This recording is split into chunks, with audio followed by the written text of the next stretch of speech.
Okay, welcome and good morning from Hahngasse in Vienna, Alsergrund. This is the seminar room of the Institute for the Danube region in Central Europe. My name is Sebastian Schäfer. I'm the managing director of the IDM, and we have the pleasure to continue our cooperation with the Polish Academy of Sciences in Vienna. And I have with me the director. Together, we are hosting this wonderful conference today. Unfortunately, I will not be able to stay with you because I will be leaving to Budapest as we have our 70th anniversary of the IDM this year, and we are trying to do regional conferences in all of our target countries. And in order to fulfill that program, we of course need to double book the schedule. In any case, I leave you in very good hands with my wonderful colleague, Sophia Weiter, and our wonderful trainees, Luca and Silvia. And of course, the director is here and will guide you through that day. And without further ado, I would like to say thank you very much. Thank you very much. Cooperation. Have a wonderful day. Enjoy our seminar room, and we'll find another. Thank you very much. Yeah, have a nice trip to Budapest for this 70th anniversary celebration of establishing of IDM. So, ladies and gentlemen, it's a great pleasure and honor for me to open this conference of the memory politics, history politics in East Central Europe after 1989, after the fall of communism. So as historian, I'm pretty suspicious about this terminology, so historical policy, memory policy. So according to, I would be more than happy if the politician just let me alone and let us historians to ourselves to conduct our researches, but that's not the case. Every state have been doing, and will do historical politics of memory because of the name of the streets, erection or disturbing the monuments, rising new museums, school books program, grants for researchers. All of that is policy of memory. And what I would like to say that maybe especially here in East Central Europe, there are many intersections between the politics and the history because of the history of this region. So in 1930, I don't have to remind you that in 19th and 20th century, the historian play a tremendous role in shaping national identity, in shaping, building nations. Here in Danube region and not far beyond, and it's also the case after 1989 when the history on the one hand can serve a building of democratic free market society, building bridges between the nations, preparing the East European nations which free themselves from the communistic rule to join European Union, to join multinational body as NATO. But on the other hand, some radicals could use history to stir up national stereotypes, national conflicts. So it's why this politics, memory politics, history, politics of history, so important. It's why we together decided to conduct, to organize this conference, and I'm very glad that so many people came here in place, and I hope that many people follow us on our media. So have a nice good trip. Have a wonderful conference. Thank you very much. Enjoy our premises. Yeah, thank you very much. Thank you. So maybe we don't know where should I stand. So maybe we should start our proceeding with our keynote speaker, Professor Miloš Rzeźnik from the German Historical Institute in Warsaw. Professor Rzeźnik studied history at Charles University in Prague. There he defended his PhD thesis on the topic patriotism and identities in Royal Prussia in the 18th century. the years 1995-96, he was advisor in the foreign ministry of the Czech Republic, Poland desk. Then he was research associate in the World History Institute of the Philosophical Faculty of Charles University, and at the Institute of History of the Faculty of Education of the University of Technology in Liberec, if I can pronounce it properly. He researched also in Institute for the History and Cultural and East Central Europe in the Leipzig in Germany.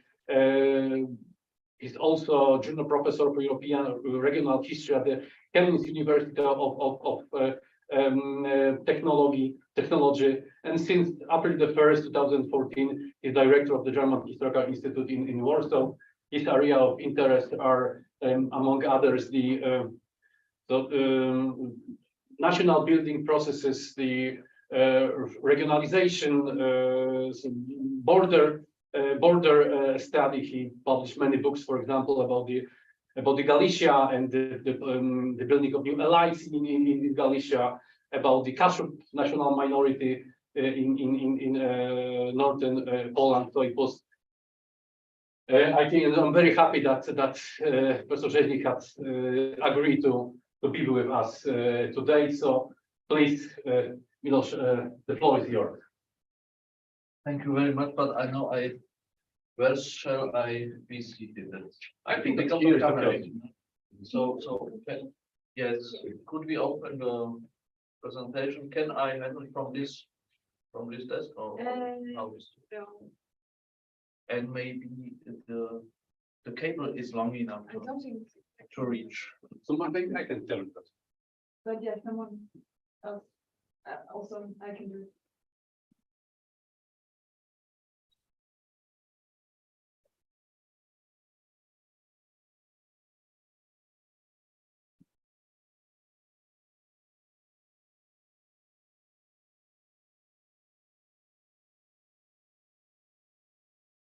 Yeah, I can open the same. Behind this video and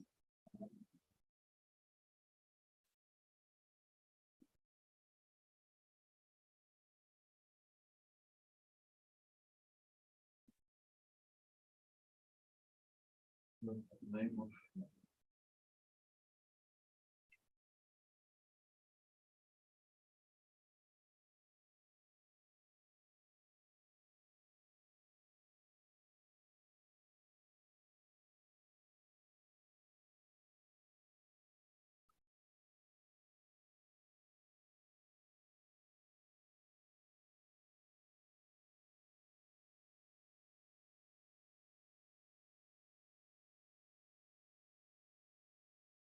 So, ladies and gentlemen, dear colleagues, thank you very much, Director, for the invitation to this meeting. I decided to have at the very beginning of the conference to have a perspective on two maybe alternative contexts of nation building and historical memory, and I will ask how these maybe alternative contexts, regional and local one, do fit with national agenda, and where are the differences, where are the connections and the connectivities of different levels of identification agenda through memory policy, because it is not only maybe in accordance with this nice slogan of IDM, regional European perspectives, regional actions, I like very much, but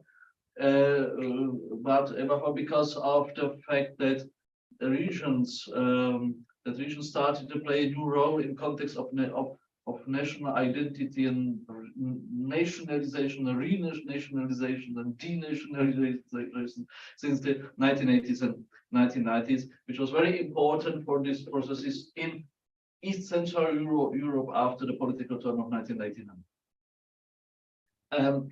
maybe at the very beginning, I would mention that our institute is concentrating partly on this research field. Some 2 years ago, we issued a very large publication edited by Blanka and Petrov on the role of history policy in nation and foreign policy, history policy and foreign policy in nation building processes and nation rebuilding process during the 19th century. The focus of which partly was lying on the period after 1990. In our institute in Warsaw, we have a large research group researching in processes and phenomena of regionalities in European history, in different historical contexts. Different historical context, and we are introducing this very category of regionality, which is regionality. I will try to answer this in one of the first part, but how can I move it? So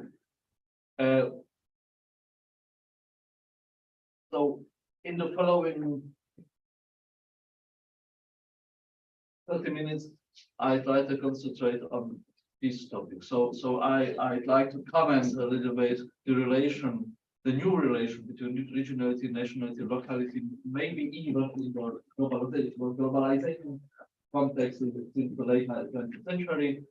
I will mention, because there is no possibility to comment it more, the changes in functionality of history in the late modernity, because it's very important to understand what are the configurations or configuration of history, memory, and nation building. I will concentrate on two situative examples. So I will speak.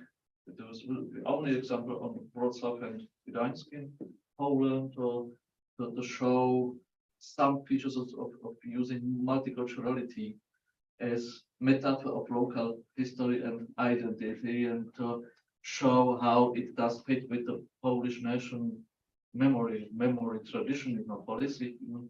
And speaking about this topic, in Vienna, I can't help to concentrate on the legacy of Habsburg monarchy in East Central European context. How is the legacy of Habsburg monarchy participating in building up regional traditions in different relations to national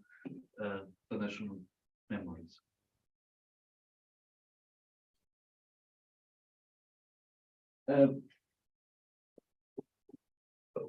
What is regionality? So we can only maybe only several sentences. We can there is as one German scholar called it, ein schrankenloser Wirrwarr, about the definition of regions and what region is. I would not like to deliver another possible definition, but principally we have two possibilities. So we can try to define what regionality is as regionality, what is the difference of regions to other forms of spaces, of historical, political, social spaces, or we can use it as a synonym to the space, the geographical or physical space. In fact, in the 1990s, there was a lot of approaches trying to identify regionality as a non-national, non-state space. So every space, every geographical, cultural space would be a region as far as it is not a state, as it is not a state administrative unit, and as it is not a national territory. Of course, in this case, we could have problems looking at countries in Europe that are calling regions, explicitly regions, they're administrative units like France or Italy. And the other way is to say to consider a region as a specific form of space within something, and that's the point. The only possibility to find a common gemeinsamer Nenner, the common denominator for all possible definitions of regionality, of region as such, is that region always make up a part of something. Region per definition is part of something. It's very important to open this concept, because for a historian as me, then the very thrilling, interesting question is the question of historicizing regionality. So, in what is that? What is or what was that? What has been that this something of something in different historical situations? Then we have regions that appear, that disappear. We have regions that are of subject or object of identification processes, identity regions, and we have regions that have not such a function. And so we can see we have different historical situations, we have different contexts, we have different contexts of regionality, so region of something. And so region is a functional part of something. That can be economic structure or social structure, that can be a community or society like nation, that can be a context like administration, that can be imagination, historical consciousness. And once I try to make to discuss this topic with my students in the Chemnitz University, where I have the professor of European regional history, and I asked in what regions we are now as a sitting, and we have found some 9 possibilities during 10 minutes to define the region where we are sitting, depending on the context, of German state, depending on the context of Saxon history, Saxon tradition, and the land of Deutschland, depending of economic situation, depending of the historical moment we are sitting. So 2000 it meant the neue Bundesländer, periphery, economic periphery, former Eastern Germany, but we were also in a Euro region. We were sitting in a geological region in all mountains, in Czech, German, Bohemian, Saxon borderlands in central, central or mountains, West Central Saxony, and so on, East Central Europe and whatever. So it depends on historical moment. It depends on context, how we define the concrete form of regionality in a place. And very important for the historian is the changing context. Of course, a national region would only exist in a situation of an existing national society, which may be obvious for us today as an optic illusion, but which is not obvious in the terms of 19th century. So we can only say that some entities only develop or obtain their regional quality or their regional function because they are implemented or involved in a nation building or in a state building. Is Bohemia now a region of composite monarchy as Habsburg, which is developing to a Gesamtstaat during the 19th century, and it is another function than in the Czech national context. So I have already addressed the other topic, identity changes. So in the 1990s, and let me now comment the 1990s. 1990s is typical, is a period of changing identity. Sometimes we are discussing on the renationalization of Europe and our societies, but from the other side, the nation would probably never have such a potential on legitimizing of everything as it has had some 100 or 130 years ago in our countries. 1990, around 1900, there was possible to legitimate with national interest everything, even war. And nowadays, I'm not sure if such if masses of people would be ready to take part in war as fighters because the national leaders would say it's in our national interest. I'm not sure if people were ready to sacrifice themselves, their life, the lives of their relatives and children, and so on and so on. And they're very what we can observe during this identity change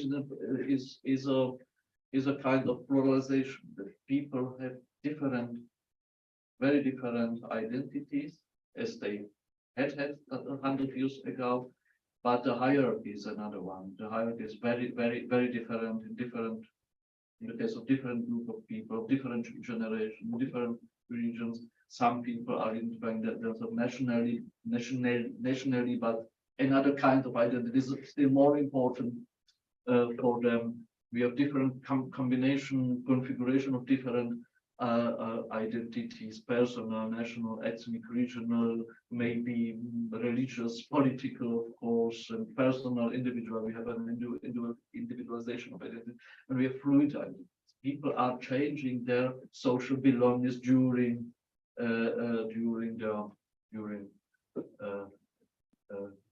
life, and now when we connect these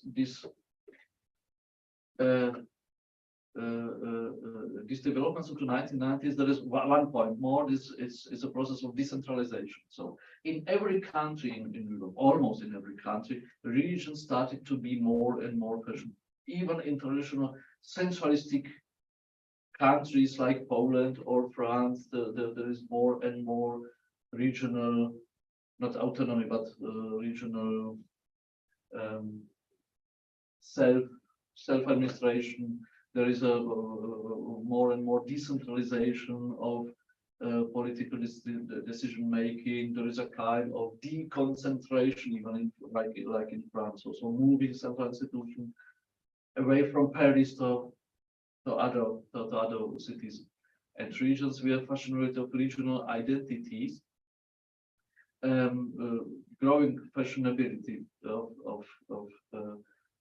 of regional identities, which that does not always mean a contradiction to national identity. So in the 1990s, there was a European policy in European communities, and then European, Europa de Regionen, Europe of regions, and regions were considered as a remedy to nationalization, renationalization.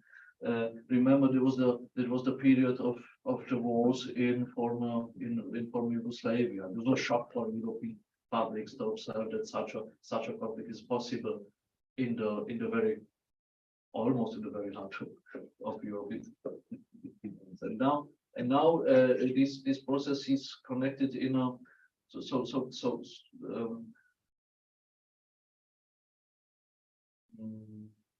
manifested themselves in identity policies on the regional and local level.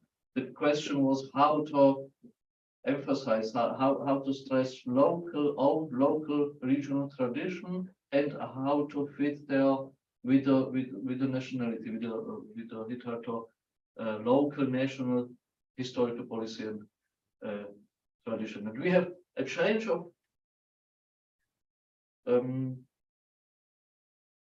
we have the notion of multiculturality in the 1990s. Were very important, very fashionable. Everyone wanted to take in the historical marketing to address this topic. Multiculturality was regarded very positive, very fashionable, and the actors in memory policy on the non-national level, sometimes even on national level, on the non-national level, tried to reproject this category of multiculturality back into the history. To interpret multiculturality or pluriculturality as part of the own historical tradition. And so we have we have inventions of reinventions of multicultural traditions on different levels. Local one, later I will show several examples.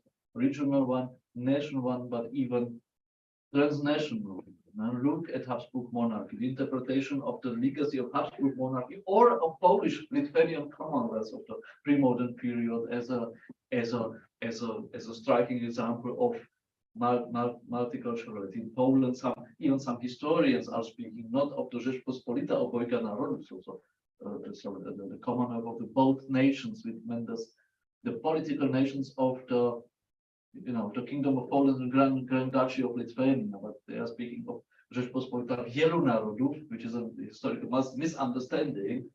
The Commonwealth of Respublika, Commonwealth of many nations, meaning ethnic nations, as they are understood, as we understand them in the modern time. So common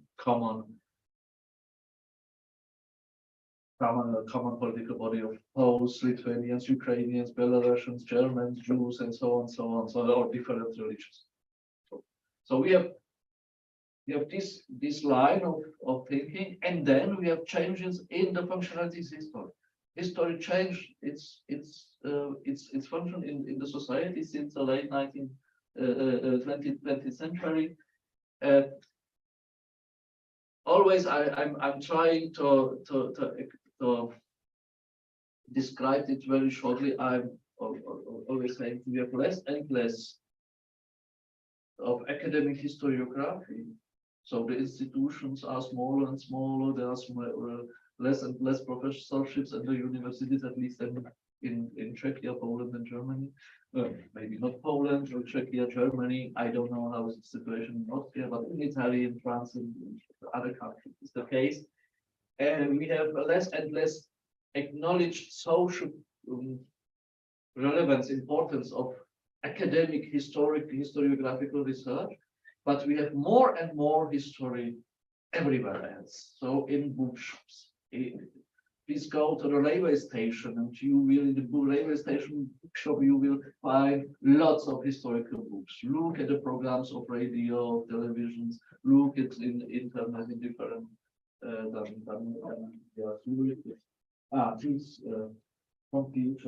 computer games. There is a lot of history, entertainment, new role of history in entertainment, in tourism.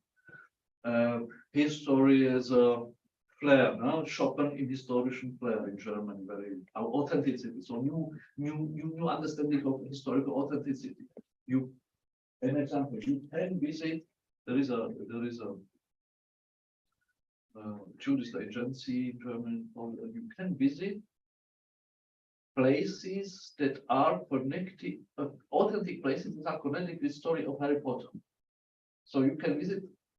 Nowadays, you can visit authentic places of invented histories. Right? That's an example of a new understanding of authenticity, opening different ways of how authenticity can be conceptualized. So maybe we are going back to normality. So normality in which history has the past and history has again a strong function as in the context of literature, entertainment, aesthetic values. And that's very important, because if somebody has to develop local, regional tourist marketing policy or image policy through historical topics, and they are more and more important in this context. So you have to take account these changing ways of using history, individual and societal collective using of history. And Retrotopia. What is Retrotopia? Was the last book by Zygmunt Bauman. And Zygmunt Bauman developed this concept of understand the new functions of history in the memory policies, national and non-national memory policies. So his interpretation is retrotopia as a reaction to lacking utopia. So he observed we are less and less ready or interested or able to develop visions for the future. How should our society, what should our society be like in 30, 20, 50 years? So lacking ideologies, maybe, because our experience is, or our feeling is, we are not able as society to influence the future, to form the future. Look at the changing modus of science fiction genre, literature and 1980s. You had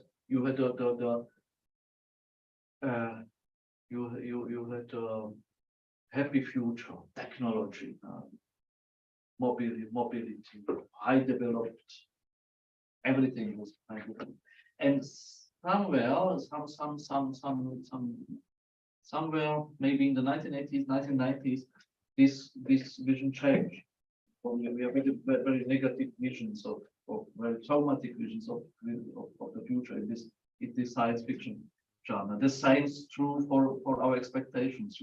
We are surprised by the development again. There is a finance crisis, there is pandemics, there is war in Ukraine, there is this one, and that. So we have the impression we are not able to form our future, and the future will not be nice. The majority of this, there's a new phenomenon. The majority of parents and grandparents in Western Europe and in the US answers to the question, will our children, grandchildren have a better future life than we had?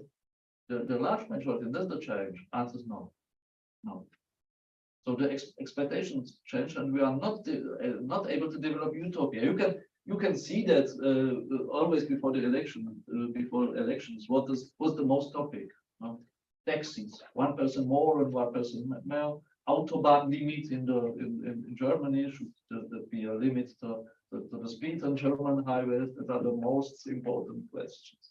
And Bauman says the answer is the reverse of perspective. If we are not able to form our future, so we try to form our past. And I'd like to quote Polish culture minister. I think it was culture minister. They said who said some 5 years ago, we too want to have a nice history, a lovely. My też chcemy mieć piękną history. And so you can. It's the only part. It's not depending on ideology. It's part of the changes of our considering history as something which has of something which has something to do with aesthetics. But let me proceed further. Originality, I've already commented at the very beginning. So let me only stress this last point. Originality as an open category.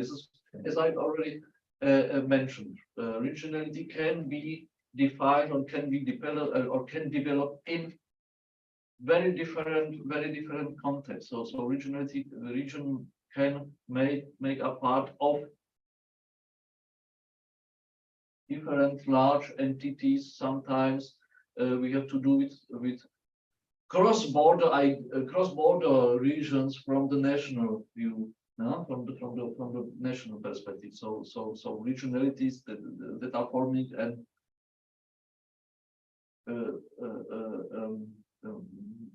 an entity, but that appears from modern state building, so more modern perspective after the modern state building as a cross-border ones, and I will comment a little bit later. I have already mentioned, so 1990s, there is a boom of there is a boom of multiculturality as a tendency or as a part of thinking in searching, inventing local regional traditions. And you can, since the 1990s, you can observe a lot of cities in only in our Central European and Eastern European region, where every large city tries to pose to present itself as an historical melting pot of religions, species, so languages, dialects, traditions, ethnic groups, social groups, and so on and so on. And I have already mentioned there are the most striking examples of that. No? From Trieste to Gdańsk, Prague, of course Vienna. I don't see Vienna. Bratislava, and so every one city in the context of their own local image policy and tourist marketing stressed we were the very melting pot of Central Europe. Why am I mentioning this topic? Because multiculturality somewhere in the 1990s, multiculturality started to be a typical reference point of new historical myths in Central Europe. So we can analyze multiculturality projected back to the history as a striking example of new mythizations of history in local and historical context. And I have here one example of that. Is, I think, not very good book by Norman Davies about the history, a large book of Wrocław. Meanwhile, there are other better books on the history of the city. But if you read this book, the introductions, you can there are the authors Norman Davies and Roger Morris formulate their observations, judgments about the historiography of the city, and they criticize very strongly the national tradition. So German historians describing and claiming German historical character of Breslau, and the Polish ones, especially after the Second World War, after the annexion of the Polish Republic, stressing out traces of Polish history in order to interpret Wrocław past as a Polish or at least Slavic ones. Silesia started to be in the 1990s a reference object of new myths like common regional history of the Czech German and Poles in the Middle Ages, through the Middle Ages and early modern period. But back to this book of about Wrocław, and in this part where the German and Polish historians are criticized only because of their national identity, of their national view on the history of the city. This part ended with a sentence. In fact, the history of Wrocław is a multicultural one, and as such, it must be described in our book. So what the authors were lacking was the self-reflection of what are they doing and formulating. In this case, we have an example of changing perspectives, but thinking in the same way. Our identity, or the identity that is represented in this book, or that we consider a proper one, is our point of view, our perspective on the whole history, and we reproject our category of multiculturality back to the old history of Wrocław in the same way as the nationalist historians did some 100 years ago. Another important example is my favorite city, Gdańsk.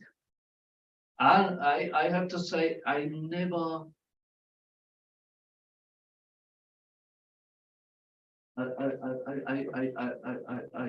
noticed another city, so I can't deliver another example of a city where the discussions on local identity using historical topics would be so intense, like as it is the case in Gdańsk since the early 1990s. So you have a lot of books on Gdańsk or Danzig identity using historical topics to develop this idea, to document multicultural tradition of the city. Public discussions, projects, books, literary works, and so on. So you can see only several examples of that. By coincidence, I was present in Danzig in 1997 during the celebrations of the millennium of the city, because the first noticed about this city in historical sources is in the biography of the Saint Adalbert. And so in the legend of Saint Adalbert, you have the mention of Gdańsk, that was the millennium 1997. And on this occasion and opportunity, this occasion was used as an opportunity to force the narrative of multicultural city of Catholics, Swedes, Scotch people, and so on, of Protestants, Catholics, Jews, and other groups. And multiculturality started to be the leading category in local historical marketing. Now, how can I? Yes, I'd like to go back.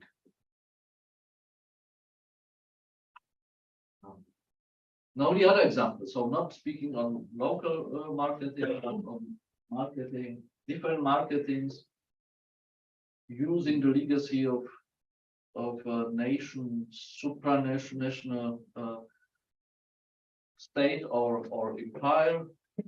I would use the example of Habsburg monarchy, of the legacy of Habsburg monarchy used in the developed in the 1990s, because in the 1990s you can observe this, that in a region that were part of Habsburg monarchy till 1980s, this legacy was invented as a tool to develop local identity, regional identity, marketing, and image policy. And I only would like to stress that this idea of pluriculturality as part of self-image policy, of self-representation of monarchy, was developed already in the 19th century by the Austrian imperial elites, Kronprinzenberg, and other works like Mein Österreich, Mein Heimatland, some 20 years later, were striking projects to represent monarchy by its multicultural, multi-regional, multi-ethnic character. So in German we would say so Schaustellen, so Schaustellung of different ethnic, national, religious cultures of different ethnic and regional groups. And on this tradition, in the 1990s, the local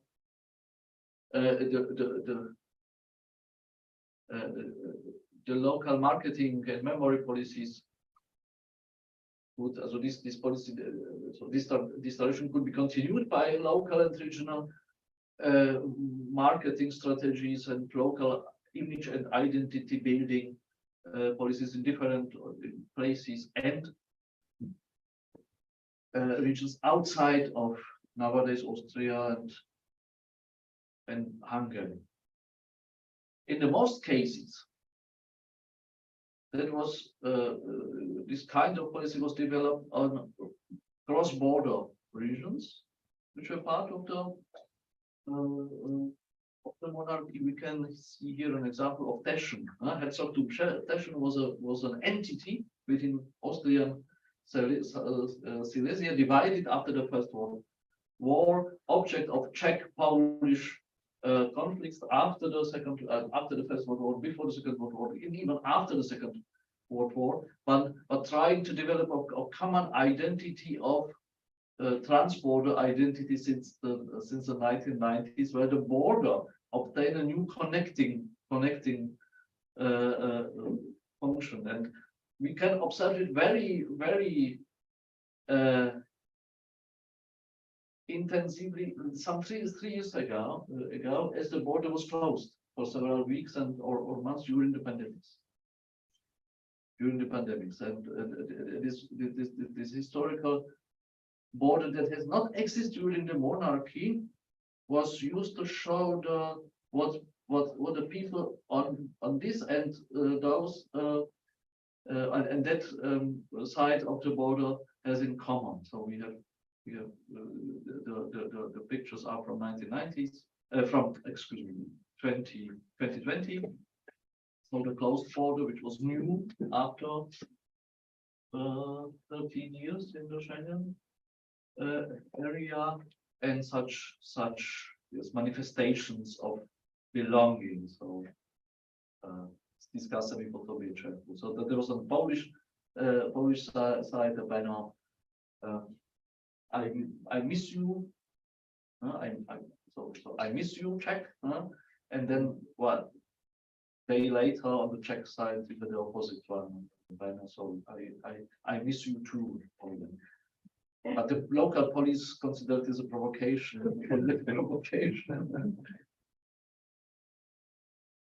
Because they had problems to interpret this. And so we can observe a boom of Habsburg, post-Habsburg tradition. Which is the reason for that? For me, I think it's a historical distance from 1918. There are more than 80, or nowadays more than 100 years ago, after the collapse of the monarchy. There is a lacking neo-Habsburgism, so a lacking kind of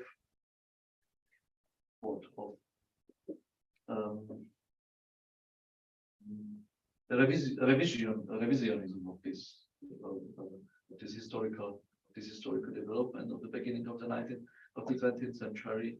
But new experience of the 1990s was destruction of federal structures.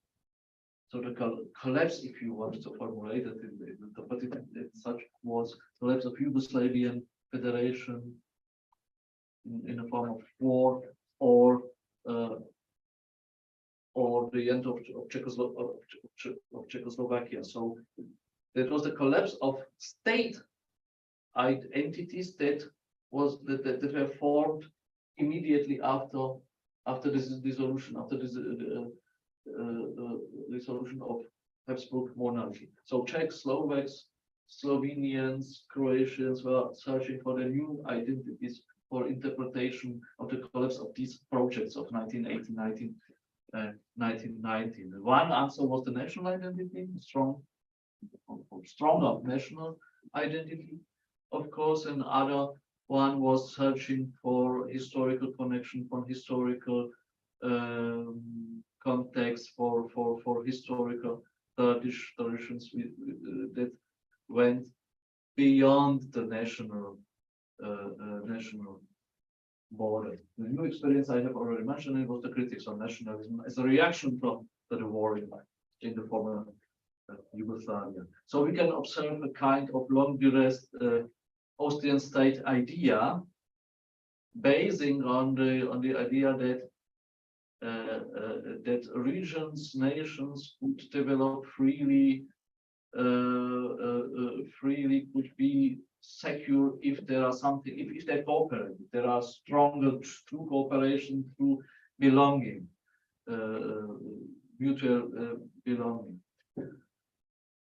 And we can also observe another phenomenon. It was another kind of mythomotorics in the 1990s. That was the resulting from the critics of nationalism, from the critics of nationalism. That was the representation of Austrian Empire as I call it here pre-nationalistic arcade of coexistence. So the coexistence during the Austrian Empire started to be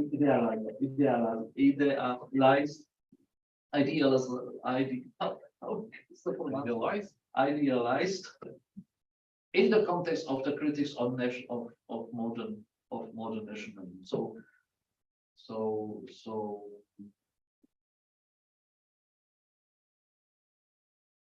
work starts to be a positive, connoted object of historical reference during regional and local, but even national memory.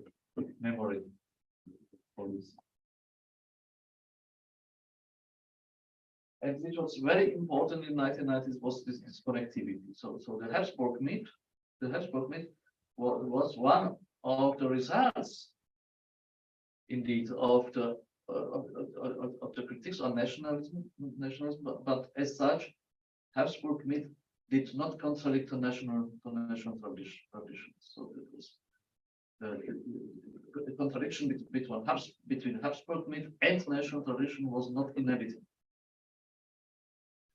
1990s were also the period where this view or this interpretation of Habsburg as a pre-European Union, not only in Austria but also in Hungary, started to be very, very visible, very obvious. I think the 1998 was the first presidency of Austria in European Council. Yes. There was the first moment where also official representatives used this which was very odd in Austria. Used this reference to Habsburg as a tradition which somehow could be reflected in the European Union, but which was very interesting. It was used mostly by regional politicians, not by the central ones in Vienna, but in Carinthia, Styria, and so on. That was, for me, very interesting. Oh, that's me. That's me with Jelacic. Das ist Jelacic. Das ist Jelacic. So, as an example for this connectivity, national Habsburg, national tradition, even nationalist tradition with Habsburg, it started to be very popular also in Croatia.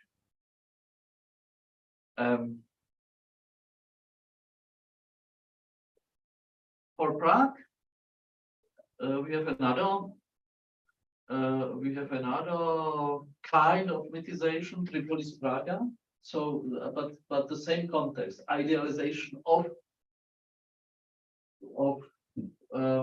peaceful coexistence of different regions, national language groups. Tripolis Praga means the Prague of the Czechs, of Germans and Jews at the same time. And in the 1990s, in the 1990s and later, there was a period of idealizing not only the coexistence but even cultural exchange between the Czech, Jewish, German cultural exchange. And only later the historians started to observe that this, and historians of literature started to observe that this exchange was only possible after national cultures differentiated from each culture. So you first you have to develop a distinguished Czech and German, Czech or German culture, and even then they can exchange, but there's another question. maybe speaking on metaphors and symbols, the very favorite and popular and fashionable symbol of this Arcady, lost Arcady of coexistence during the Habsburg monarchy, where the Kapellhäuser. Speaking on Lviv, Lemberg, Lviv, or Chernovtsi, Trieste, Vienna, that was not possible without mentioning Kaffeehäuser, also coffee houses or Konditorien, and so as a very symbol of the old cultural coexistence. And they have been developed, not reinvented in the 1990s or even later. This Lvivska kava, no? So Lemberg coffee, so Kawiarnia Lwowska. This emblem is not from Lviv, it's from Dnipro in the east of Ukraine, as a symbol of region connected with Austrian tradition, but understandable outside of it.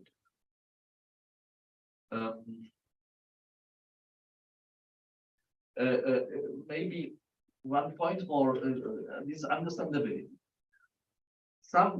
Excuse me, I coming to the end slowly. So 5 minutes. Yeah.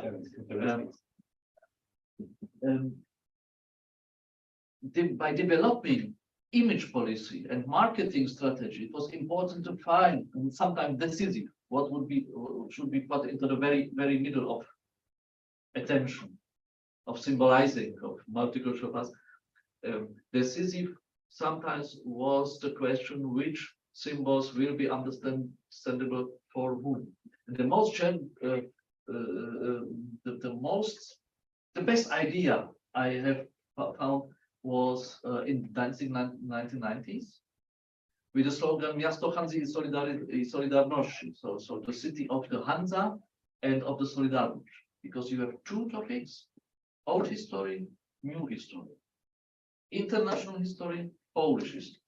But the part of international history, which is understandable for everyone in Poland, and the part of Polish national history, which is understandable for everyone outside Poland, because everyone knows what Solidarność was. And so these connections, that would be what an analysis.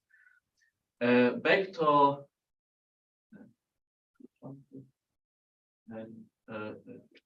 now, continuing Habsburg myth. For me, special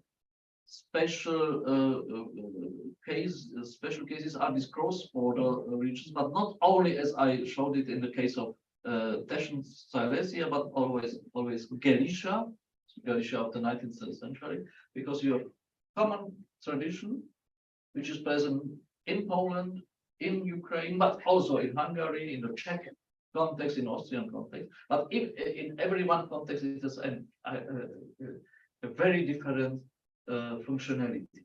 So in Poland, in southeast of Poland, it's more locality, more local tradition, difference to Warsaw central landscape and whatever, cuisine and so. In Ukraine, Galicia is a symbol for Westernization, Occidentalism, even democratic tradition, nationalism, so strong national Ukraine identity. So the same object, so the same regional, the same historical regionality produced in the late 18th century started to be at the same time to be very fashionable in Poland and in Ukraine, but with very different functions in both cases.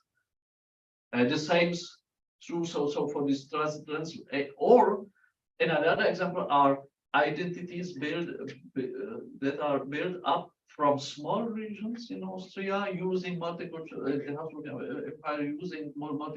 as the very defining topics feature of the local regional identity, as it is the case in Istria since the 1980s, and Istrian identity in Croatia and Slovenia using even Italian and German language and Istrian dialect as the very symbol.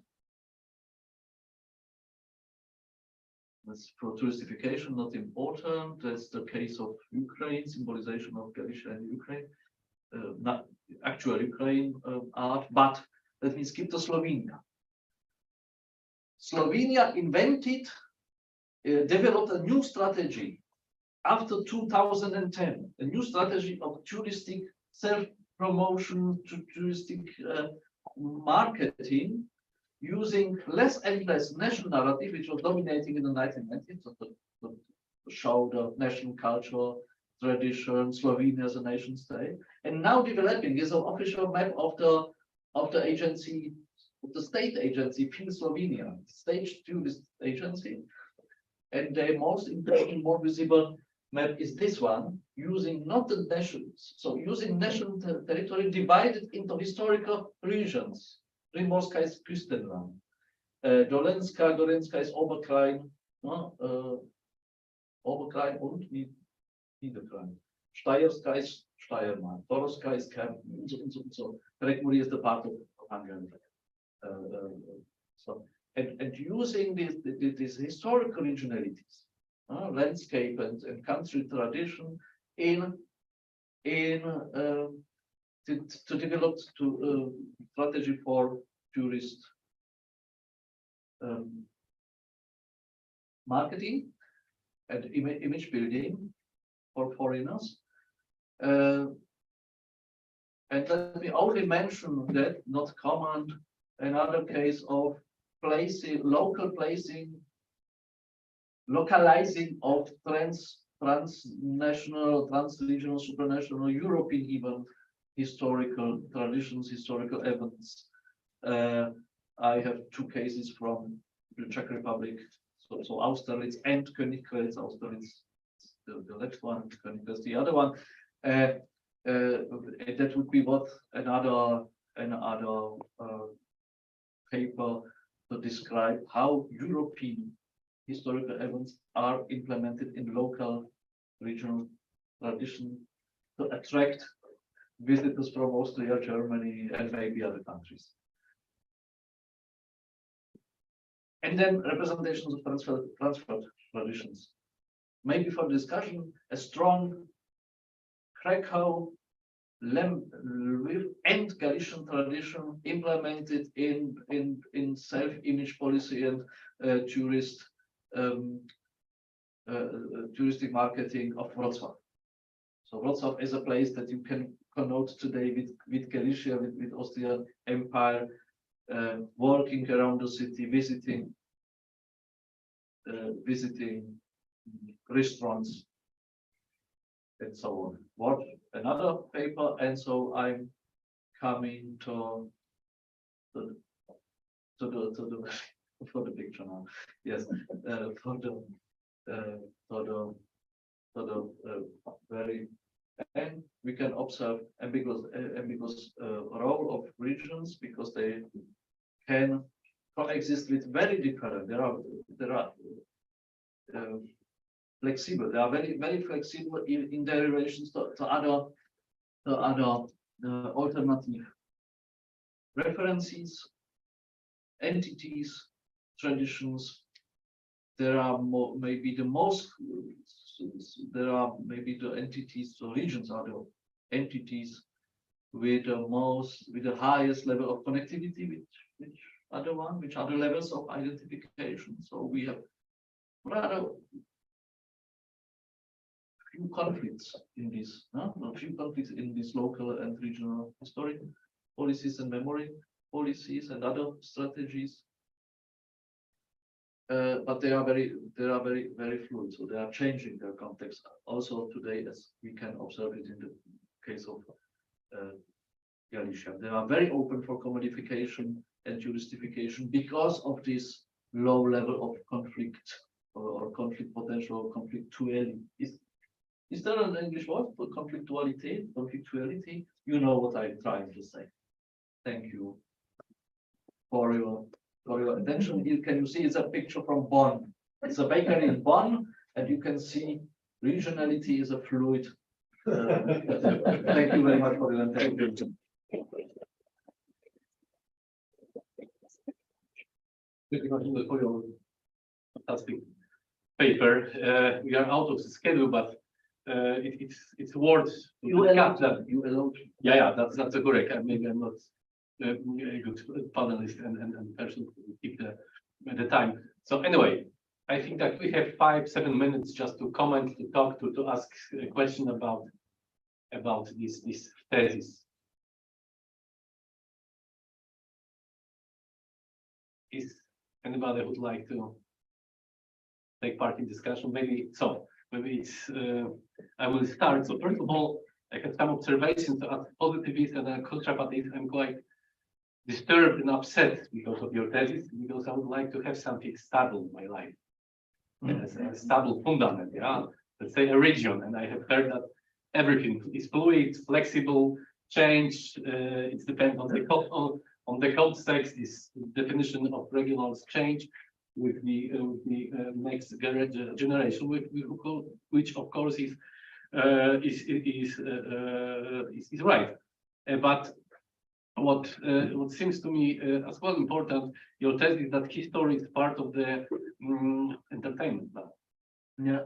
So I think it's true. The politics is also a part of the entertainment. So I think it's the same element. And my comments is that maybe it's better that history is more a part of the entertainment industry than part of the discussion about discussion of the politicians would like to steer historical research. Maybe it's better to treat history not so serious as part of the entertainment. Maybe the history played to great role in Central Europe in the last decades. And you also mentioned the word of probably Piotr Gliński, or Minister of Culture. I think it was 6 ago. He's minister for 10 years, I think, almost 10 years. But we would like to have also a beautiful history, and I wonder why. And I think it's because the history became an element of the so-called soft power. Yeah? So the states couldn't rivalize only on the military power or in the trade, but we observe international relations. I think especially Europe, but it's not only a European phenomenon. The rise of the meaning of the soft power in international relation, and so every state would like to be attractive for the tourists, for the investors, for the people who would like to immigrate and live about that. And history, it's a beautiful history. History is a part of that, I think, part of this soft power, and it's why it seems to be so important for the politician.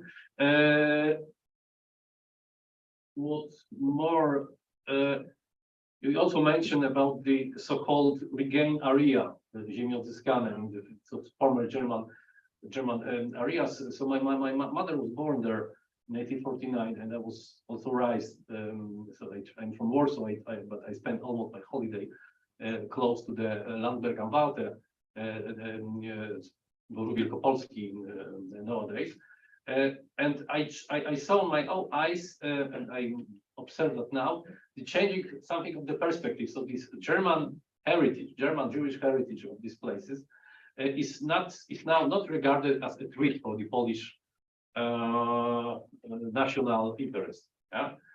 So there are many local scientists, touristic guides, so local cultural activists who rediscovered this German heritage, and they regarded it as part of their own identity. So I think it's also a part of this picture. And what you mentioned almost at the end about this different meaning of the Galicia identity in Poland, in Polish part of the former Galicia and Ukrainian part. I remember 2014, at the beginning of this war, I saw on the Polish TV interview with Andrzej Sadowy, so the president of Lviv, and he spoke to the population of the eastern Ukraine, Donetsk, Lugansk, and this crucified city. And him, I was a historian astonished, and it was quite fun. But he mentioned that we in Lviv remember what does it mean the Magdeburg Law. What Magdeburg Law, freedom of this city was established in 13th century, 2054 or something like that. Yeah. But we in Lviv remember about the freedom which gave us this Magdeburg Law in the Middle Ages. And I was quite shocked that this politician used this history, this Middle Ages history. I can imagine nobody think about the Magdeburg Law in everyday time, but it was part of this local history. So that were my reflection based on your paper. We have one more. Yes, so just as a quick comment to that, actually, as someone working on Belarus and Ukraine, the Magdeburg Law is present all the time. Like, whenever you get to a new small town, mid-sized town in Belarus or Ukraine, people very proudly tell you what year their city was granted Magdeburg Law. So it's very much a part of public history in those countries. But my question was this: I was really impressed by both the way in which you critiqued the way in which kind of multiculturality has come to replace nationalism in our public history projections into the past, but also by your generosity as a historian towards these public history constructs. And the question on my mind is this: what is the social function of the historian's critique of public history in these contexts? And my instinct is that there are two possible answers. One is that, you know, as historians, we say, all of this is oversimplification, it's all wrong. Listen to us professional historians. We will tell you that everything was much more complicated. And that whatever notions you come up with, nation, region, multiculturalism, they're all anachronistic projections. The second possible answer is kind of a more dialectical one. So because the public at large will never have the complexity of understanding of history that professional historians can develop through their archival research, our role is to look at what public history comes up with, and then every time tell public historians what the drawbacks are, or what the sort of blind spots are in their constructs, on the understanding that, you know, they will never become kind of fully fledged archival historians, but our critique, or by entering into a dialogue with them, we can help them develop something new. And I'm wondering what your answer would be. What do you think is the ultimate, I don't know, purpose or contribution of historians such as yourself critiquing these public history concepts? Yeah,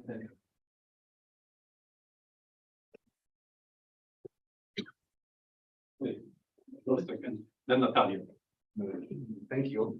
This was really extremely interesting panorama, very large panorama of phenomena linked with the memory and the history. But I would like to have an up to date, because we are the war.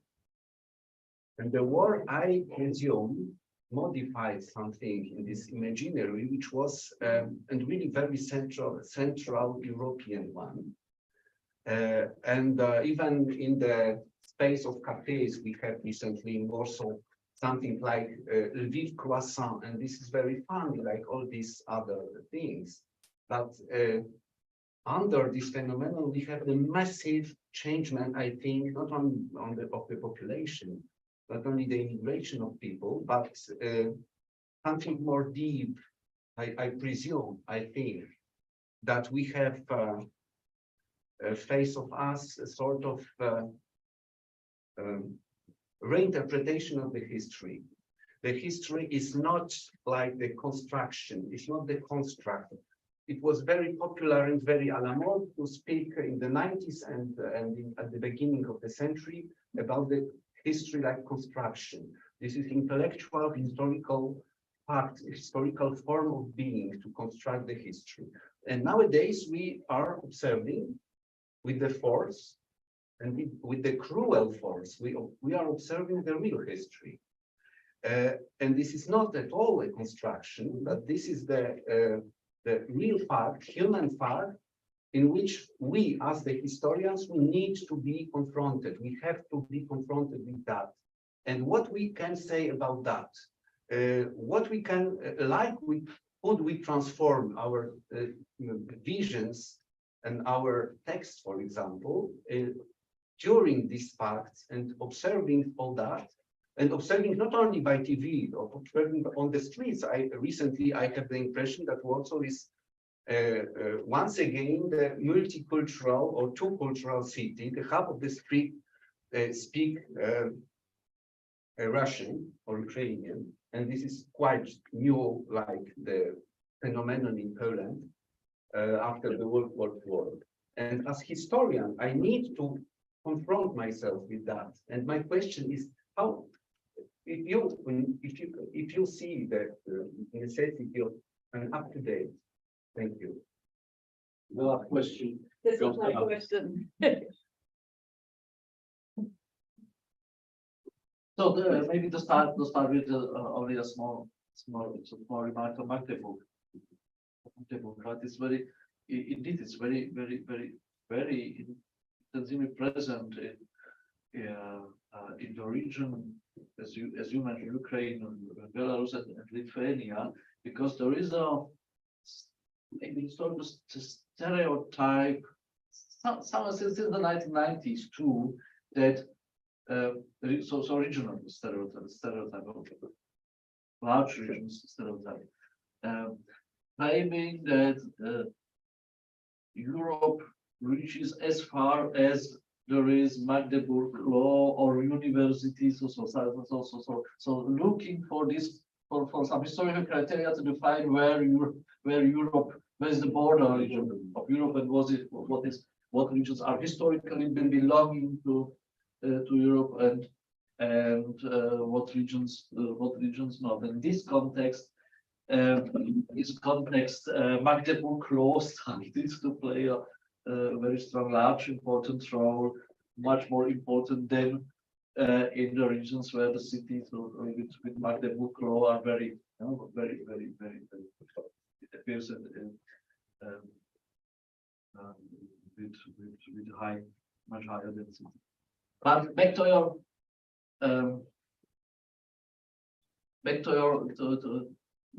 your questions about generosity and the role of history. What I'm trying to show that there is no profound, in some contexts, there are no profound difference between national actors of memory policy and the local multicultural ones, because both are trying to make history beautiful, attractive for the people living in the country, living in the place, living in the regions, and people coming, or people that would come attract people that would come from abroad. Maybe the ones has better, the mythos of the ones are more efficient than its case on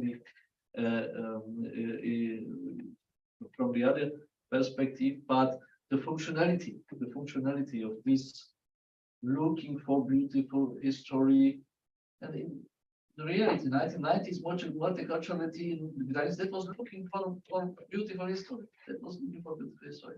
The functionality is very, very similar. The strength of the identity, national one or local one, to develop differences and to attract people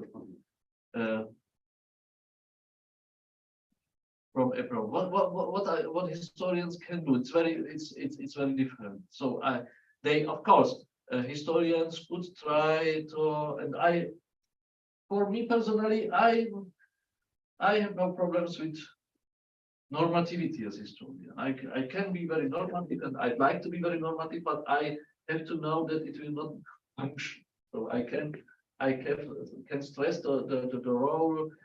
The role of historians, but I have to know that there will be increasing there would be increasing spectrum of different actors participating in memory policy and similar strategies. The first role and task of historians are to analyze these processes in order to understand them. So we have in our institute, 2015, we have formed a new research group or research field called functionality of history in late modernity, not to criticize what are politicians and actors in marketing and whoever using with history, not need to meckern in German as well. There is no, maybe no comparable word to meckern in English, maybe.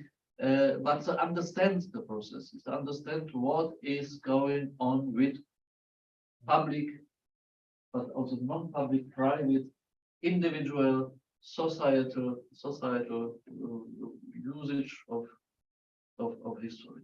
And of course, there is a possibility to get in touch and to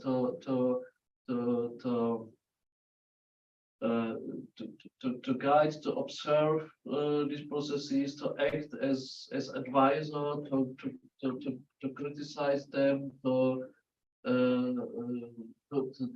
cooperate. There are different levels also of understanding of public history. Right? For a narrow definition of public history, is doing history with people for the people. And so, also in this practice, historians can or maybe even should participate. You have mentioned a very important point, the selectivity.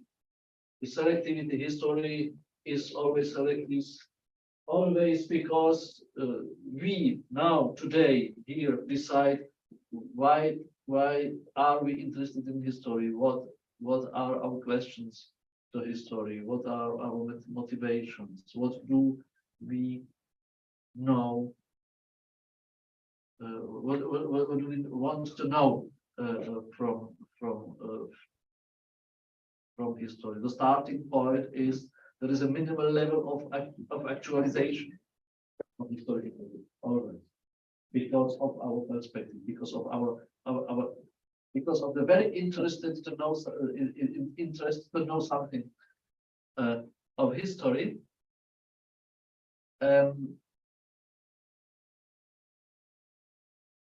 And that's the point where the selectivity starts to function. There is no possible, even if we would have sources, there is not possible to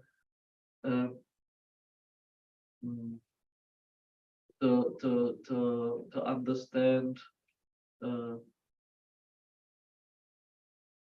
how is the international word for that, not the globality, but the whole complexity, but sometimes I have I promise to find the words that are the same in Czech, in Polish, in German, and English. That I don't know why. Now,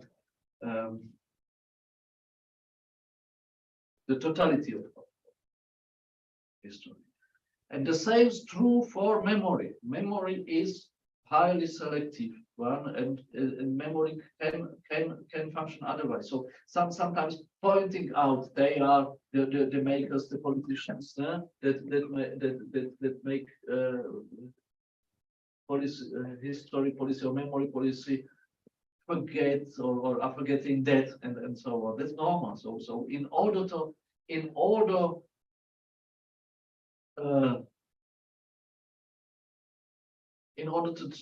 develop, so for there is a necessity for the memory to function, to forget, and sometimes more interesting and more important is what are we forgetting, and why. That is what our teachers could not understand. Huh? In order to learn, we have to forget a lot. The other question was, yeah, you know, I think it's a. So may I have a proposal? Maybe we can take a short break because we are 25 minutes out of schedule. And maybe you can answer this question in the by the coffee break. Is it okay for you? Only one sentence, you mentioned it's a very good moment for the critique of constructivism. Constructivism is very important because it is not possible to say everything is only product of social negotiation or imagination, and then criticize Donald Trump if he is speaking of alternative facts, because he's doing the same. Thank you. Thank you. 10 minutes break for the coffee, and then we'll meet here 5 past half 12. Okay, thank you. They have it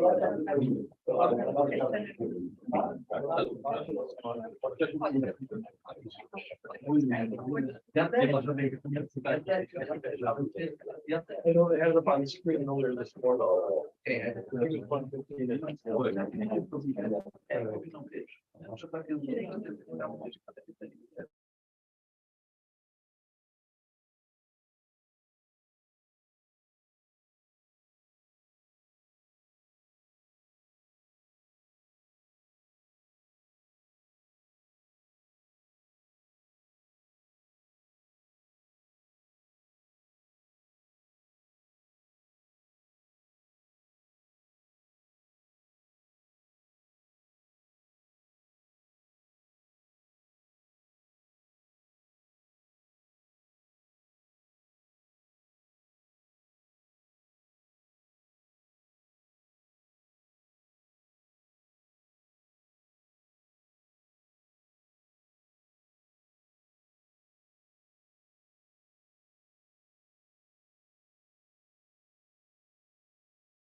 Pewnie nikt nie dobra.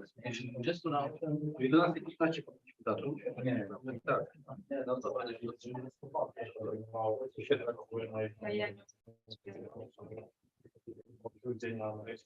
you are online or not?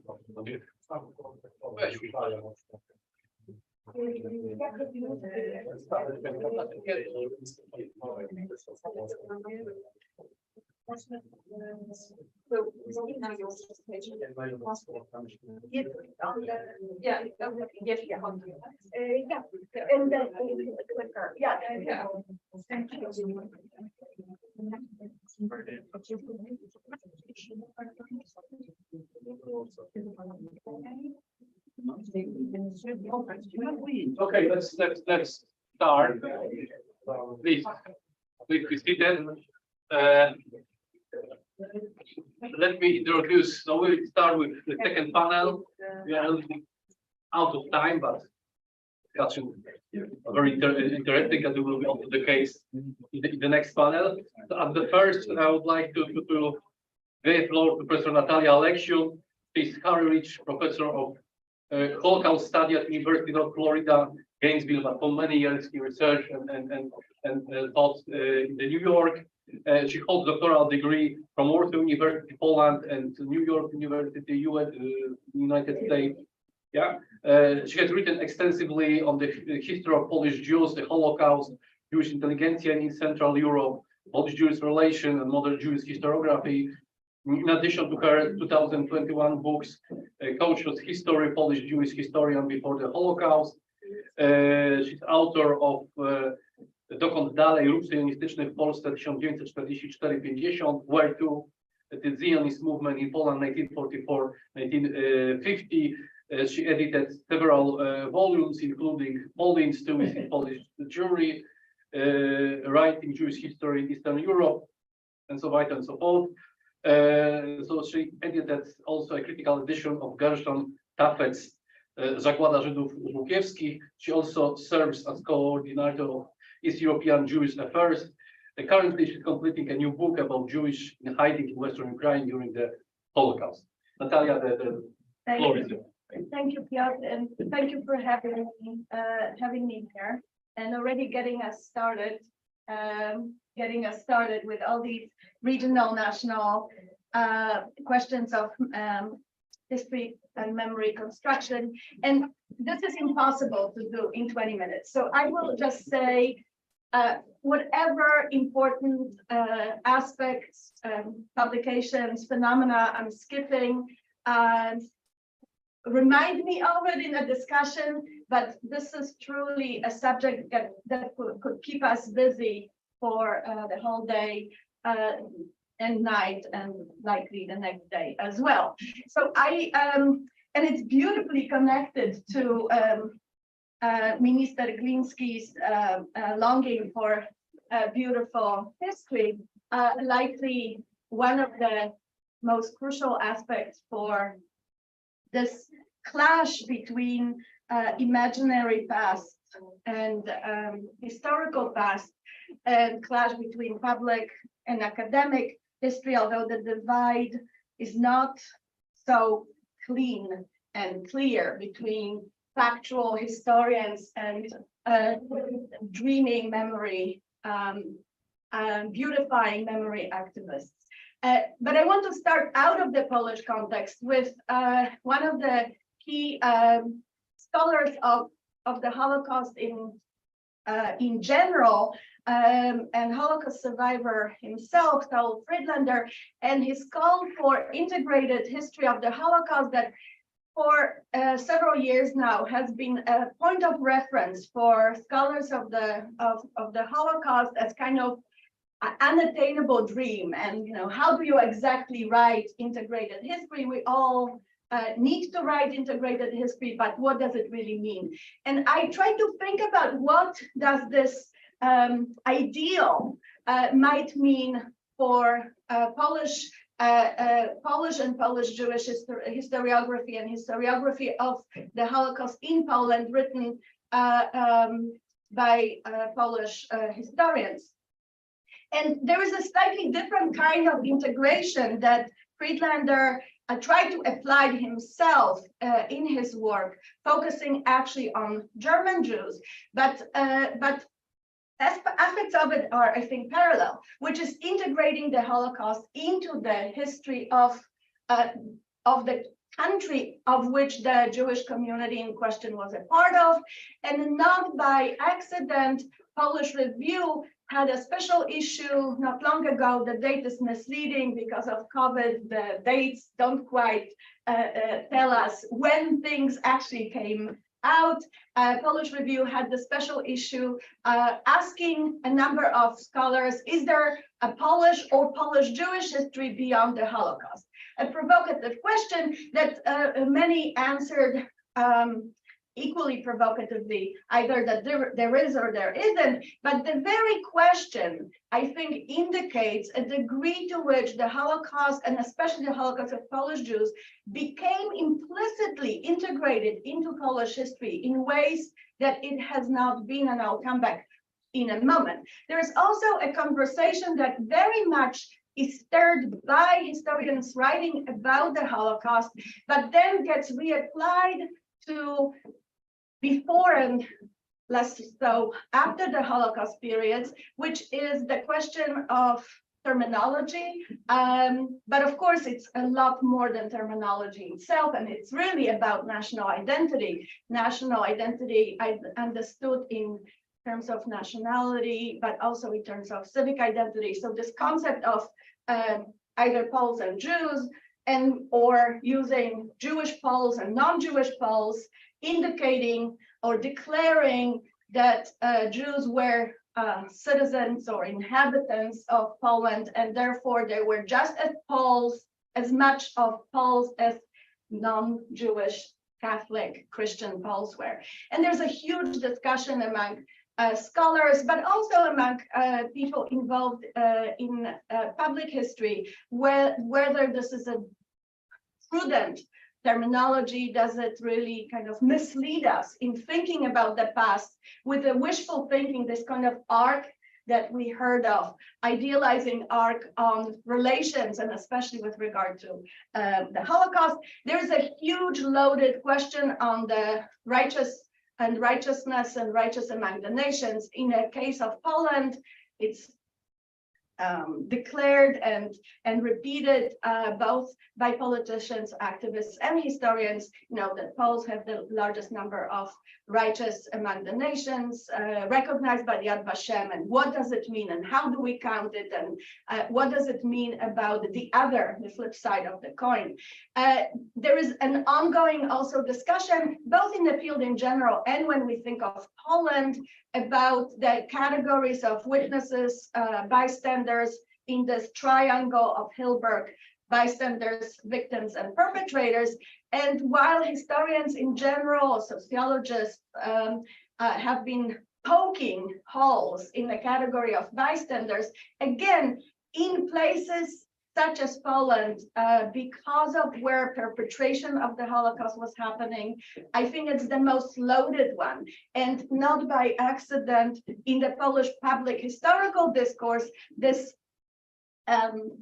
bifocal existence of righteousness and bystanding / collaborations / perpetration has been extremely loaded. And then something that I think very much emerged in both academic history and public discourse after 1989, especially in the second half of the 90s and in the 21st century, which is a broader discussion of violence, of neighborly violence. Of course, I'm alluding to Jan Tomasz Grau's neighbors, but also violence before and after the Holocaust. And that is, again, a conversation about the beautiful history of Poland and the extent to which Holocaust casts a shadow on Polish-Jewish relations backwards, to what extent we need to revisit some kind of dreams about coexistence, both locally, regionally, and in terms of the state or national history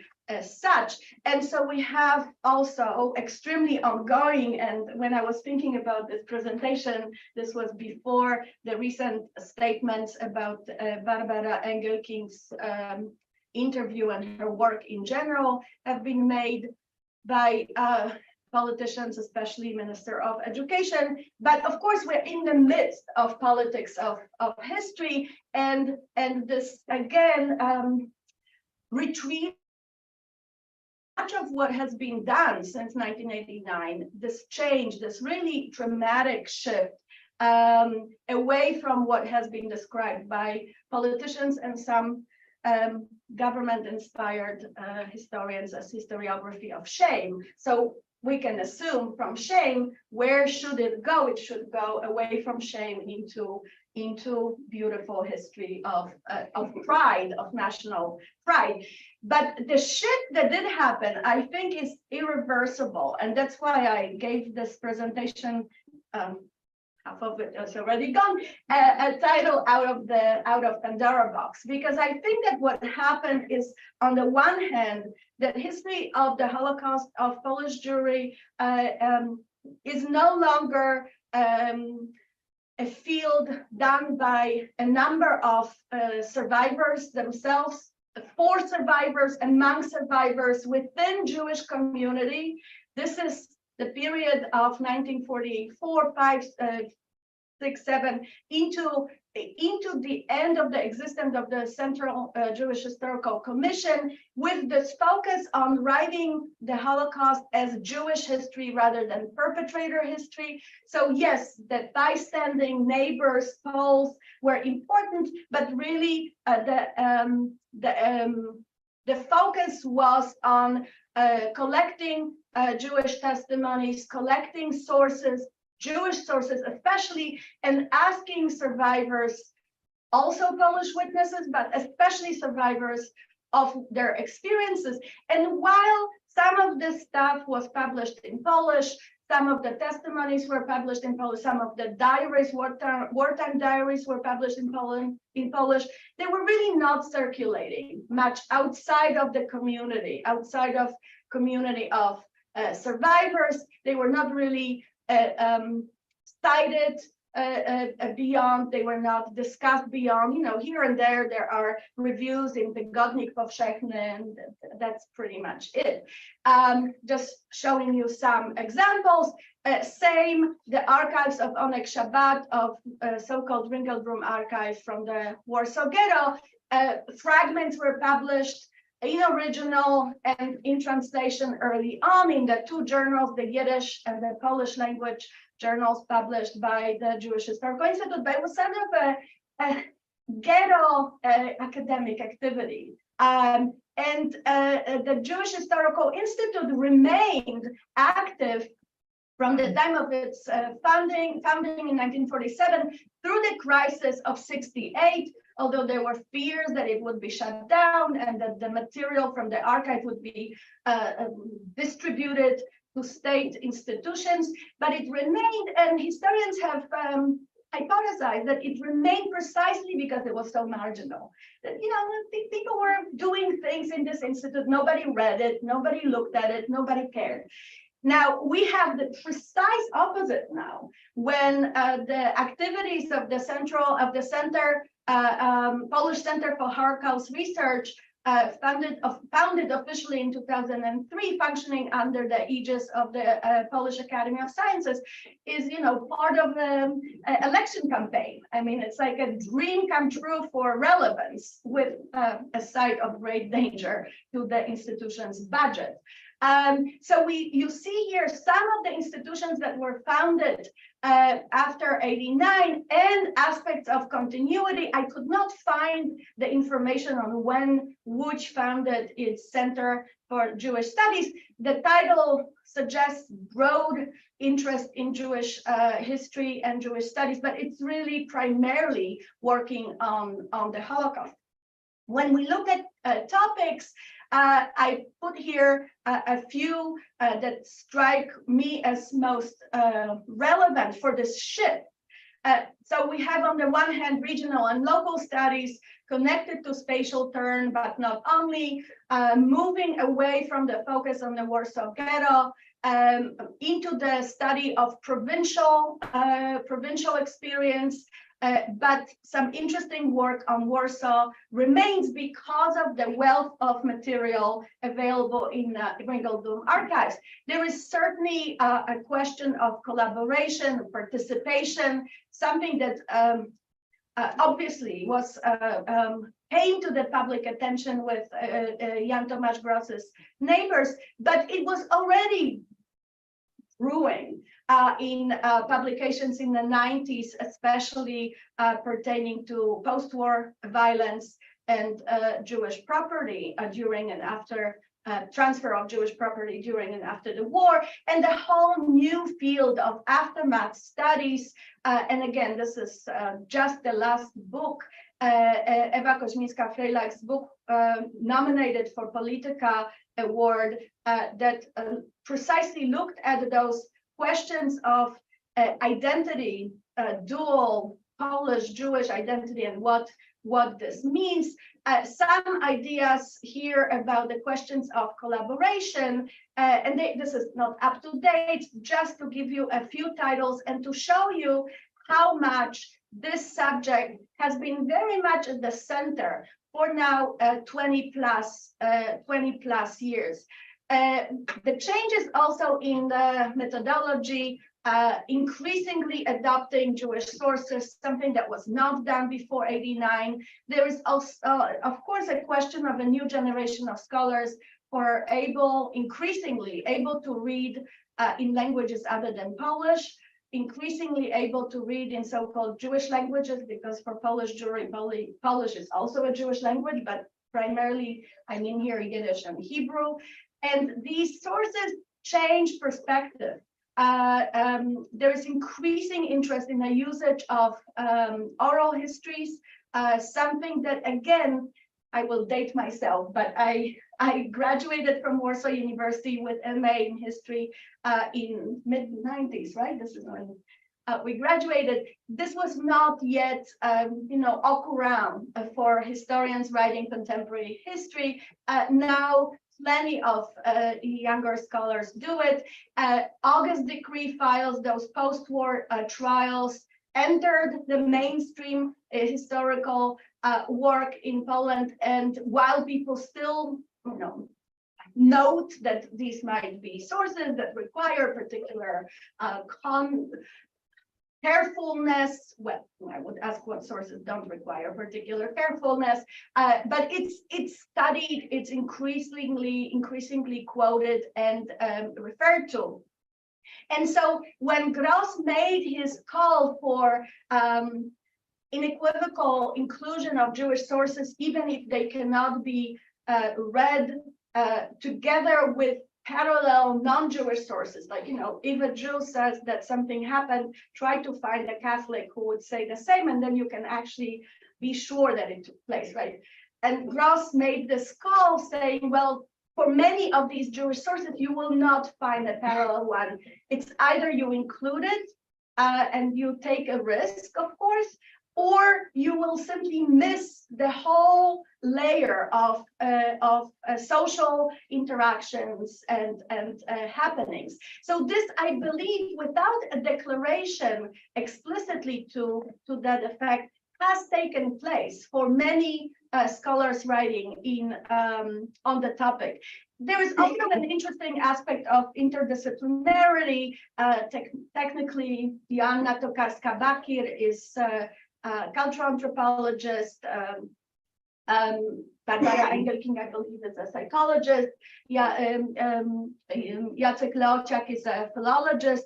But if we look at it as Holocaust studies, it's a field that is extremely vibrant, and now it's happening. It will ring any second now. Is pushing the envelope, not just on methodology and sources and taboo questions, And yes, they are taboo, but at the same time, if you compare the kind of conversation about the Holocaust that one would find in histories of the occupation of Poland, there's simply no comparison. I think that all inhibitions have been broken, even if some people are extremely uncomfortable with what is finding. But another aspect is those questions of continuities. And Natalia Judzińska, less than a year ago, defended a doctoral dissertation on Vilna, Stefan Batory University, and introduction of ghetto benches there. But what she really does in her work, which will come out, I believe, as a book very shortly, she pushes us to ask questions about issues of continuity in marginalization and violence against Jews, including physical, not just symbolic violence, and what does it mean for our understanding of Jewish, non-Jewish relations during the Holocaust. Much more so, it's been already done with continuity of violence after the war. So yes, this shift has been narrated often through the big debates, right? From Błański debate, the debate following Michał Cichy article on Warsaw Uprising and the cases of Jews being killed during the Warsaw Uprising who emerged from hiding, and of course the debate following the publications of Neighbors in 2000. But the shift, I believe, is much more ongoing beyond those big moments when, yes, people respond to a text or interview that they find particularly striking or difficult to cope. But this difficulty remains relevant. And yes, the heart of it is the question of participation. Elżbieta Janicka has been pushing for abandoning the bystander for participant observant category. It hasn't quite caught yet. The text was published in Polish, not yet in English, and I've been looking at how whether this has been really adopted, and I think it's happening slowly and with some reservations. Let me skip so that I can make the 20 minutes. I mentioned that the flip side of collaboration, participation, betrayal, whatever kind of wording we use for that dark phenomenon. The flip side, of course, is the righteous among the nations. And Jan Grabowski has coined a phrase that I find particularly interesting, which is the righteous gambit, in which whatever the discussion or findings in historical research one finds that break this illusion of a beautiful history, and how can there be a beautiful history of occupation and genocide, you can always pull out a righteous out of your head as this beautiful rabbit of sorts. And so much has been written on the way in which Irena Sendler was used in that discourse, not just in public, but also academic discourse. And here, Anna Bikon's book on the making of the myth and mythology of Sendlerova is particularly interesting, but also Alicja Podbielska, who I believe was in Vienna doing her writing and work. No time. Various projects on collecting testimonies about righteousness, and the whole discussion of how many more were there beyond the names that we have in a list of the righteous in Yad Vashem. And then, of course, we get to the dramatic moment in passing the bill that sort of threatens, however implicitly, because it's not supposed to limit academic scholarship, but there is a sword hanging over the heads of historians who might want to deal with this. So I very much felt that retropia that you mentioned in your keynote, I think falls very much on the subject, and yet I believe that the Pandora box is open. There is research, there is a body of literature. In fact, in the international scholarship of the Holocaust, one talks about Polish School of Historiography as a body of literature that no self-respecting scholar of the field can afford not knowing. Books are translated, quoted, articles are subject of discussion, and they remain subject of discussion among scholars and the general public in Poland. So I will somehow end on this optimistic note. Thank you very much. Thank you. I would propose, because all of the topics in these panels are so different, so maybe we'll have 5-7 minutes just to ask, comment this survey of the Polish Jewish studies on the Holocaust and the interference of the state in the research. Are there any participant discussion? Me again. A few years ago, I co-organized a conference in Potsdam about post-war Jewish history in Central and Eastern Europe. And what I found fascinating is that you have very similar processes in different East Central European countries, where Jewish history so far has always been, I mean, I don't want to use the word ghetto, but really intellectually has been, you know, a completely separate field. And experts, especially the best known experts in national history, had absolutely no use for it and no interest in it. And that is very, very slowly changing. So I'm wondering whether you're seeing any interesting parallels or differences between what you described for the Polish case and maybe some neighboring countries. Yeah, it's a great question. I think so. Yeah, I also hesitated with the word ghetto because, of course, it has wartime association. Although, if we think about it, ghetto as a sort of separate entity, I think it falls on it. So I'm thinking aloud. I think in that sense, maybe it's not as great as I would like to hope.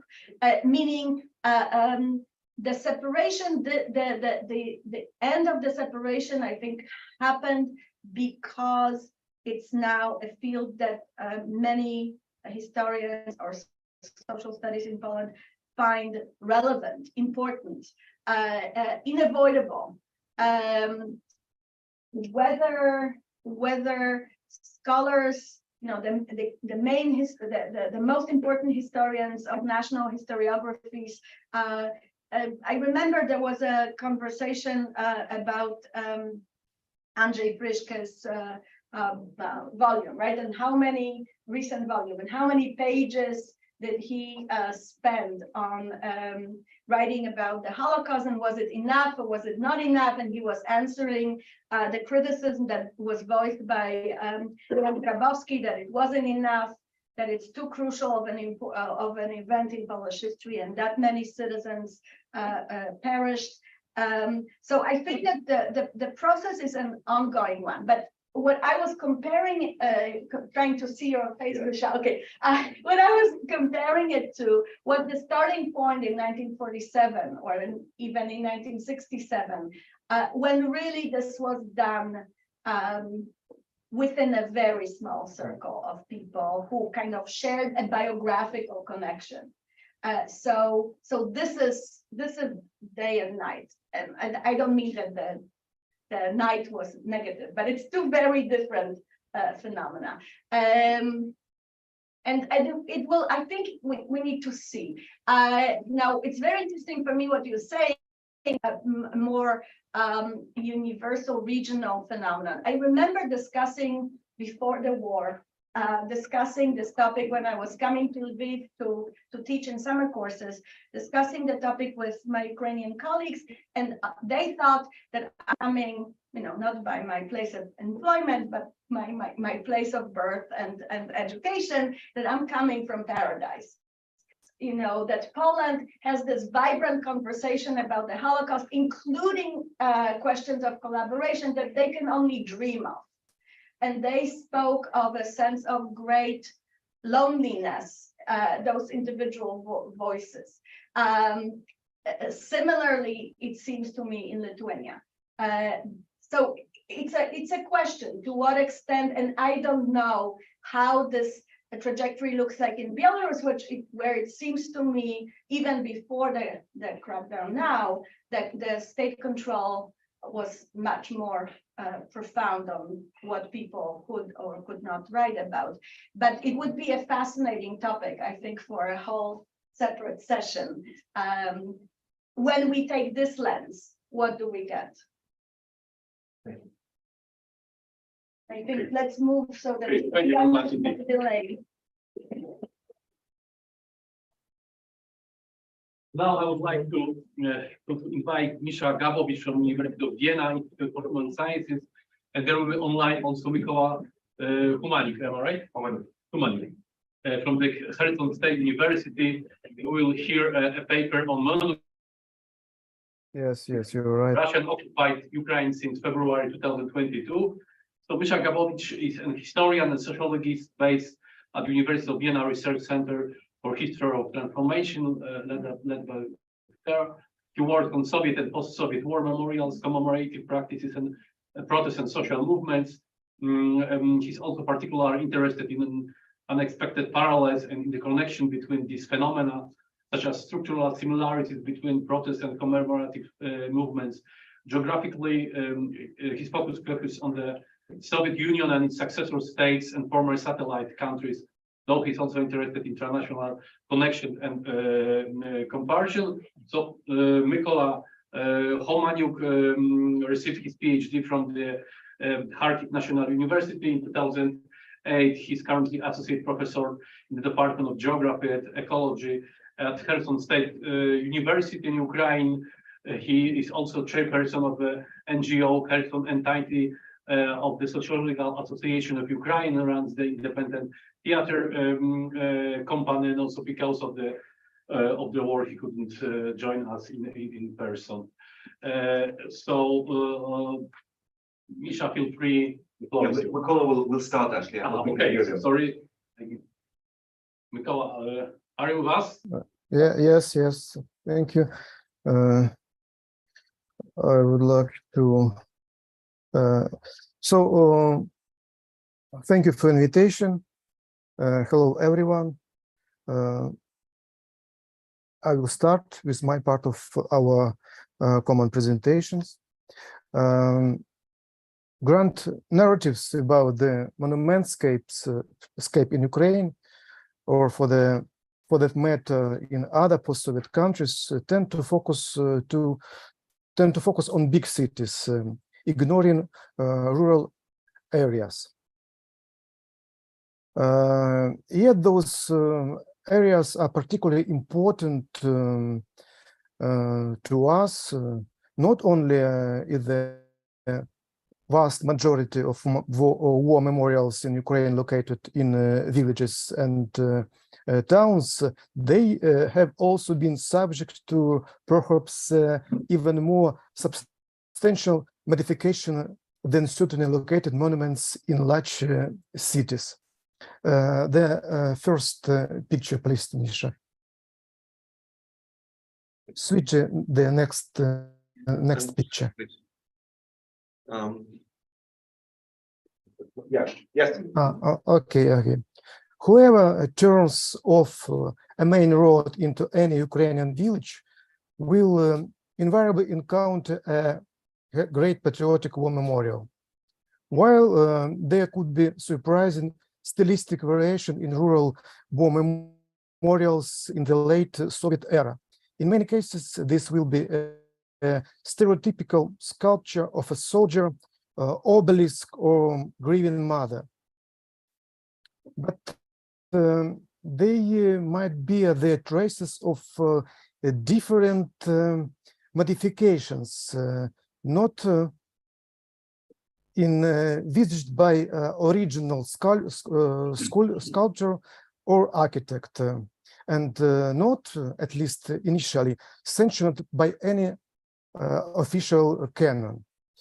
During our fieldwork in different parts of Ukraine and also in another post-Soviet republics, we very rarely encountered an unmodified war memorial in Ukrainian villages and towns. Overall, one can identify several types of modifications. The next picture, please. The first type is polychromy. In the Soviet period, most war memorials in small localities were made of concrete or plaster. They were originally a natural gray color or were whitewashed. Sometimes they were given a coat of silver, gold, or dark or patina-colored paint. In any cases, they were monochrome. This tradition remained in place until the first decade of the current century. In recent years, however, memorials have often become multicolored. The next picture, please. Elements of statues put in relief through the use of a separate color can include banners, weapons, wreaths, capes, boots, belts, headgear, buttons, rank insignia, and decorations, and figures, hair or eyes. The next set of picture, please. Other parts of memorials have also sometimes been painted in different colors, including five-pointed stars, decorative urns, medals, or other elements. The next slide, please. Some monuments are entirely covered in paint of 5 or even more different colors, creating a color scheme reminiscent to comic books, lower ornaments or ceramic figures or toys. The next slide, Misha. A related set of vernacular practices of adding color takes up the eternal flames motif. The next slide. The eternal flame motifs, imitating a flame in the absence of gas. For example, through the use of candles in red glass holders or flames-shaped sheets of organic plastic. The next pictures, please. The second type of modification is through the addition of Ukrainian national symbols. Sometimes this is also done through polychrome painting, when the pedestal or other elements of monuments are painted in the blue and yellow colors of Ukraine's flag. At other times, it involves adding a trident, a flagpole with the Ukrainian flags, or even the black and red flag of the 1940s Ukrainian insurgent army, changing the inscription from Russian to Ukrainian, or by removing Soviet language, or by adding soldiers of the Ukrainian armed force to the list of who's commemorated. Another, please.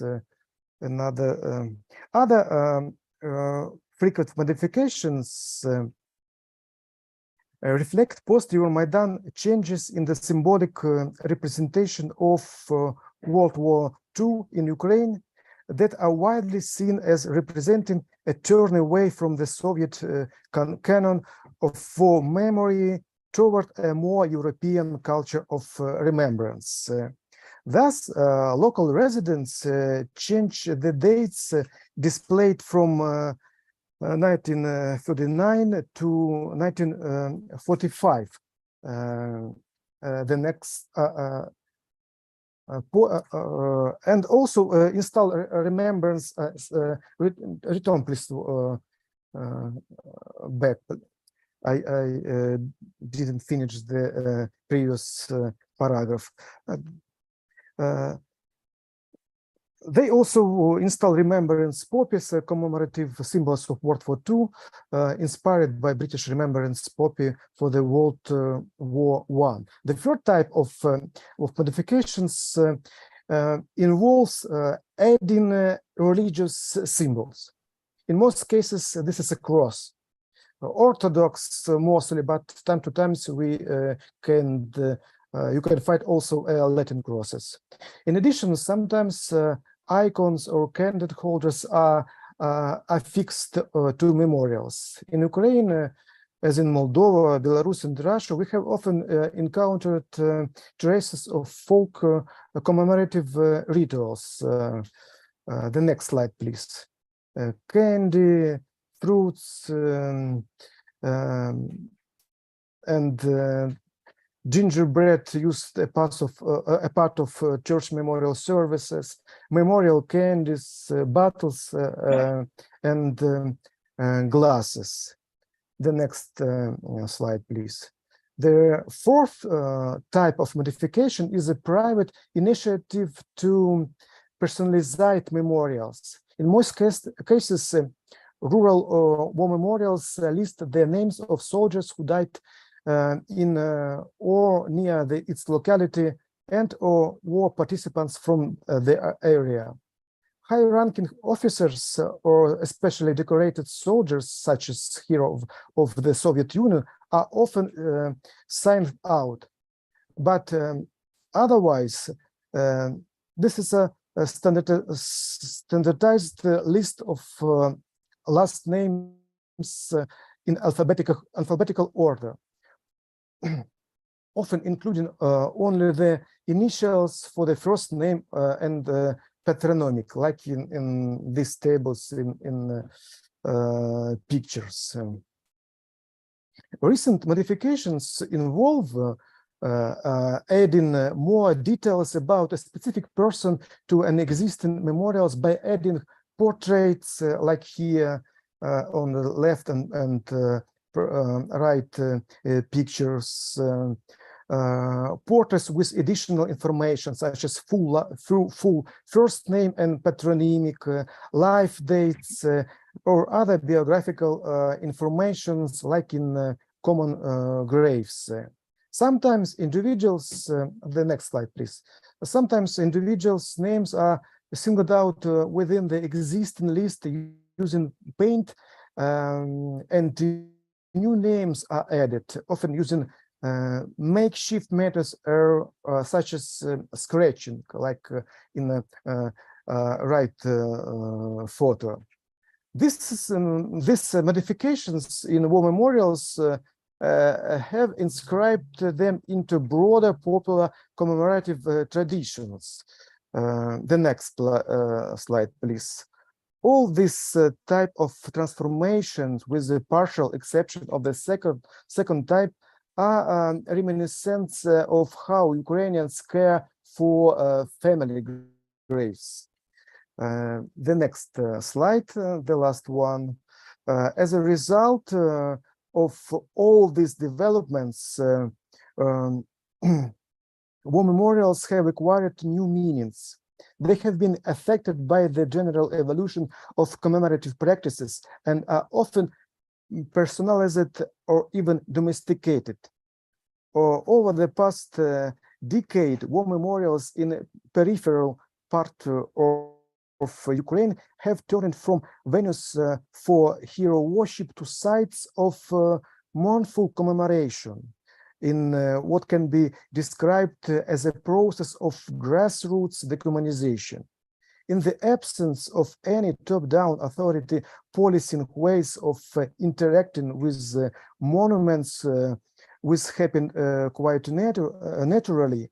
And it was one of the reasons why, even as other monuments seen as a Soviet or Russian were toppled, no systematic so-called soldier fall occurred in Ukraine in 2022-2023 on the model of the post-2014 removal of ideological statuary known as the Lenin Fall.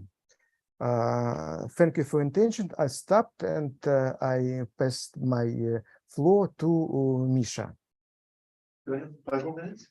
Okay, so actually the book that Mykola and I have been writing and that we have almost completed deals specifically with what has been happening with war memorials, primarily but not exclusively Soviet war memorials, in the parts of Ukraine that have been occupied by Russia since February 2022. But it was very important to us to start with detail about this historical background, because in the popular imagination, when you think of a Soviet war memorial, usually you think of something huge, large, in a big city. But it was important to us to show that actually the vast majority of war memorials in Ukraine are rural memorials of the kind that you've seen here, and which people have already been interacting with in lots and lots of different ways. So now I want to focus on just a few of the things that we have found in terms of interaction under occupation over the past year, year and a half since the large-scale invasion. And I will skip over the indirect effects that many of you will have heard of, things that have been happening in response to the invasion in free parts of Ukraine or in other countries. And I want to focus on 3 aspects in particular. One is, I'm also not going to talk about deliberate monument destruction, because that's a relatively obvious thing. But the first thing I would like to mention briefly is what we call spurious reconstruction, because one very important element of the Russian ideological justification, so I'm just clicking through parts that I won't have time for the invasion, is the idea that the so-called Ukrainian nationalist or Nazi regime has not been taking good care of Soviet war memorials, or indeed has been destroying them, which, as you could see in Mykola's part of the presentation, is of course completely false. So in order to create the impression, the illusion that this is what has happened, and that now Russia has come back to restore a respectful way of interacting with war memorials, the occupying administrations have resorted to various interesting techniques. So one of them is to show images or videos of supposedly recently rebuilt monuments.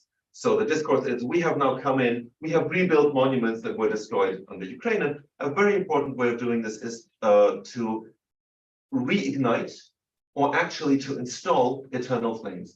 Now, the interesting thing is that very often the occupiers will install eternal flames even at war memorials where no eternal flame previously existed, which leads to the curious phenomenon of temporary eternal flames, because you have no eternal flame in this place, but they want something for commemorative occasions such as Victory Day, the 9th of May. So they bring a temporary eternal flame with a gas line, so they can light this and show it on TV or on video. And something else that's really important, that's connected directly to what Mykola has shown in terms of polychromy and rural ways of interacting with monuments, is this spurious reconstruction through the use of paint. So one of the things that the occupiers do is they come in and say the Ukrainians have defiled a monument by painting it in all these weird psychedelic colors. So we will return it to its original state by painting it in a single color. Sometimes they do that. Sometimes what they do is instead they come up with a new color scheme and do repaint it in a comparatively monochrome fashion, but leading to something that's different from what was there before. But even more often, perhaps, what they do is they actually embrace what they find in rural Ukraine. And they present these practices of rural polychromy as something that supposedly they invented. So very often in Russian propaganda channels on Telegram, for example, you will see photos and videos such as this, where individual elements of statues are painted in exactly the way that Mykola presented before, but now this is shown as supposed evidence of respectful interaction after many, many years of neglect by the evil Ukrainian nationalists. And you can see lots of examples here where, often this is just basically what people have been doing all along, for many years in provincial Ukraine, but now it's presented as something that's only become possible now that Russia is back. This is actually in Kherson, so in a big city. This is the polymer statue, so a plastic statue in one of the memorial parks in Kherson, commemorating Soviet soldiers who died in Afghanistan and other international conflict, which has been painted in this really unexpected color scheme, where once again you can see that different elements are painted in different colors, and we could show lots of examples of that. But what I want to get to is a second way in which the Russian army has interacted with monuments, which is to build new ones. So in addition to destroying Ukrainian monuments or altering them or pretending that they're reconstructing something, they're coming in and very, very quickly, even as they are still fighting on multiple fronts, are building new monuments. And they reach from what you can see here, which is another polymer statue of this elderly lady. And many of you will know this story. This is a lady on the outskirts of Kharkiv who was a little confused and actually welcomed the Russian invading forces with the Soviet flag. And immediately this was taken up by Russian propaganda, and they built a plastic statue in Mariupol of all places, which had been almost completely razed to the ground by Russian shelling, but also then in various other places, including in Russia itself. But they also have built, for example, monumental equestrian statues of Alexander Nevsky, the medieval prince, who had absolutely nothing at all to do with Ukraine, but is now considered kind of a symbol of Russianness. So statues to Alexander Nevsky have been built or rebuilt in various places, including, once again, Mariupol. And then finally, something really intriguing that we have found in analyzing all this huge trove of materials is the use of war memorials in visual propaganda about the war. And this is something that has been used extensively by the Russian side, where there is a particular canon of visual presentation of memorials. So very often memorials, such as in these videos, are used as background for videos about the occupation in general, the so-called liberation of Ukraine, etc., kind of giving the speaker authority, an authority derived from the legacy of the Red Army, which was presented as a liberating force in the so-called Great Patriotic War, the Second World War. And very often this is achieved through a hierarchical visual mode of presentation. So what you can see here, but also in hundreds of other photos that we have found, is that you have this kind of bottom-up visual angle where very clearly there's a hierarchy through the very mode of visual presentation. The statue representing soldiers from the Second World War, the Great Patriotic War, are on top. The present-day soldiers are seen below them, in a sense, having to prove themselves worthy of the legacy of these illustrious ancestors. And very often, such as in this example, are actually trying to imitate, to copy, to reenact a pose of the statue. And there are countless examples of reconstructions of poses of these statues, where there's always a clear hierarchy where the great heroic generation of the Great Patriotic War comes first, and the Russian army of today kind of continues that feat. And there are lots of details that we could talk about. You can see lots of examples here. But what's really interesting is that war memorials are also used a lot in visual propaganda on the Ukrainian side. But they are used in a very different visual mode. So what you often see in Ukrainian imagery of war memorials is that instead of this vertical hierarchical presentation, you have a horizontal and much more equal presentation. So that here you have this typical selfie style shot where the equality between the person speaking and the monument referring back to the Second World War is so important that you can even cut off the head of a statue. What's more important is the kind of the horizontality of the presentation. And there are lots of examples of that. So that on the Ukrainian side too, there is this idea and visual embodiment of this idea of kind of continuity we fought the fascist invaders then, and we're doing the same thing now. But it's presented on a much more egalitarian mode. We're basically doing exactly the same thing that the previous generation was doing, rather than having to prove ourselves worthy. I will probably stop with this final example, which is that Soviet war memorials, while there are some cases in which they're actually being destroyed because they're now being reinterpreted as images of or symbols of the Soviet colonial domination of Ukraine, but Soviet war memorials are also kind of enlisted into the Ukrainian resistance against the Russian invasion, to such an extent that last year there was a whole exhibition at the Ukrainian Museum of the History of Ukraine in the Second World War, at the bottom of the largest war memorial in Kyiv, where over 100 artists presented their work that used images of that iconic statue of the motherland, but also other war memorials, reinterpreting them as kind of now going into war against the Russian invaders. So this visual element is extremely important on both sides. And this is something that we focus on quite a bit, because of course, in the vast majority of cases, people's interaction with the war memorial will be not in the location of the memorial itself, because only very few people will actually be able to physically interact with it. But it's through the medium of visual representation. So it's very important to study these different modes of visuality. Thank you very much for your patience.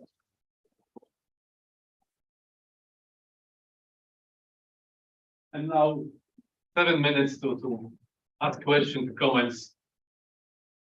Natalia, please. This was amazing, and again, I wish we had more time. Many questions, but let me get started with the modifications of the invaders. I wonder, of the things that you were showing us, the painting, what's happening with religious symbols, with this whole Putin religion state thing.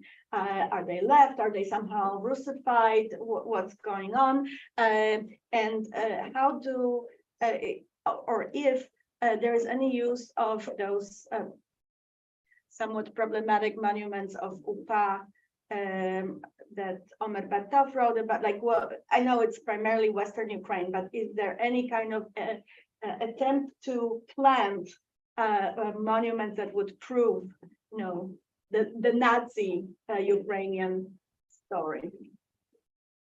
Mikola, would you like to answer the question about religious symbols?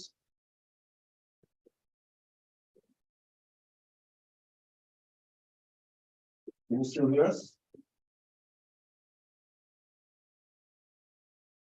Yeah, he's muted. You have to unmute yourself.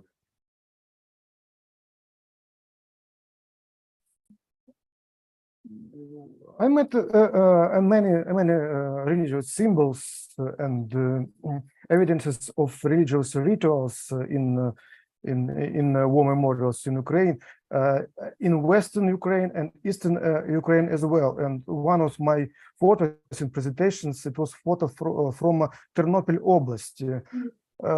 And in Ukraine, even in Eastern Ukraine, I saw the examples when memory of Ukrainian uprising army is connected with the memory of Red Army, as I shown in one of the picture from Volnovakha, a soldier in sculpture has had a Russian order of glory with a ribbon of from another order, from order of belonging to the set of orders of UPA. And time to time, two histories are joined in one monument without big conflicts in rural areas, because it's just a question of common commemorations, deep root folk people commemorations. And in this narrative, two histories are joined in one with any conflicts. So maybe to add just a tiny bit to this, because you asked specifically about what happens during the invasion. So actually the Russian invaders also love religious symbols. One of the things, and actually Mykola has an article out on this in the most recent issue of Oslo Vupa, or one of the most recent issues, and I have another one coming out in Social Research where I discuss this. So it's basically they use chorugwie, gonfalon style Orthodox Christian banners with the image of Christ the Redeemer as part of their repertoire of symbols alongside the victory banner, the Soviet flag, and the Russian flag. And very often you will see armored vehicles that have all of these flags together. But what they also love doing is involving, for example, Orthodox priests in ceremonies for Victory Day, the 9th of May. And then we found, actually Mykola found one example in Melitopol, I think, in the Zaporizhzhia region, of an Orthodox priest being shown lighting the eternal flame using a candle from the Orthodox Church. So this goes on seamlessly, but it's not exclusively a Russian thing. I mean, these are kind of syncretized practices that you find. I was recently in Moldova and found very similar things there. And about UPA monuments, I mean, there have certainly been, there are also UPA monuments in eastern and southern Ukraine, not just in the west. And certainly the Russian invaders made a big show whenever they encountered, for example, a monument that had an UPA flag, of burning the flag, or of even actually bringing a flag to a monument just so they could burn it for the camera. So whenever they find symbols that for them are expressive of a Ukrainian nationalist separate identity, they love kind of destroying them for show. There are also interesting exceptions, but we don't have time for that. But that's certainly a big part of the kind of visual narrative that they're propagating.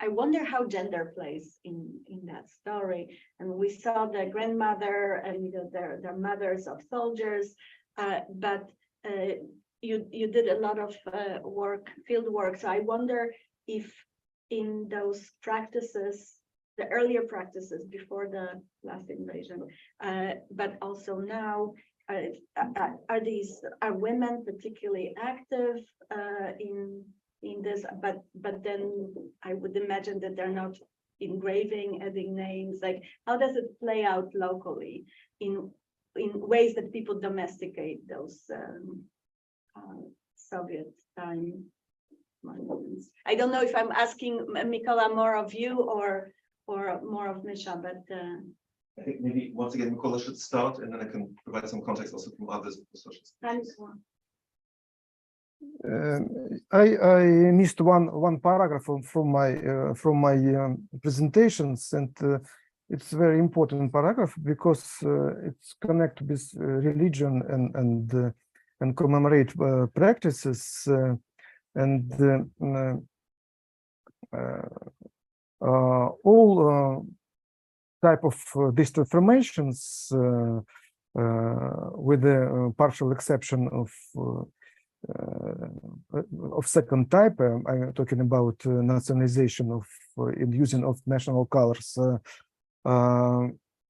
reminiscent to how Ukrainians care for family graves. Our fieldwork suggests that Radonitsa or Provody, the Orthodox day of remembering of all the dead, technically fall of the Tuesday night day after the Eastern Sunday, but is very commonly observed 2 days early on Sunday. Is the most popular commemorative occasion in Ukraine. 1 or 2 weeks prior to Radonitsa, Ukrainians tend to take care of the grave of family members, painting, pulling weeds, sweeping, placing wreaths, and in these practices, and I even shown it in one of the pictures, practices women mostly take part. So in previous work with war memorials, women are more involved, but during the official days like victory days, it depends of who is a leader of territorial gromada, territorial community, men or women. So this is a question of who is the leader of community. If man, he rules this all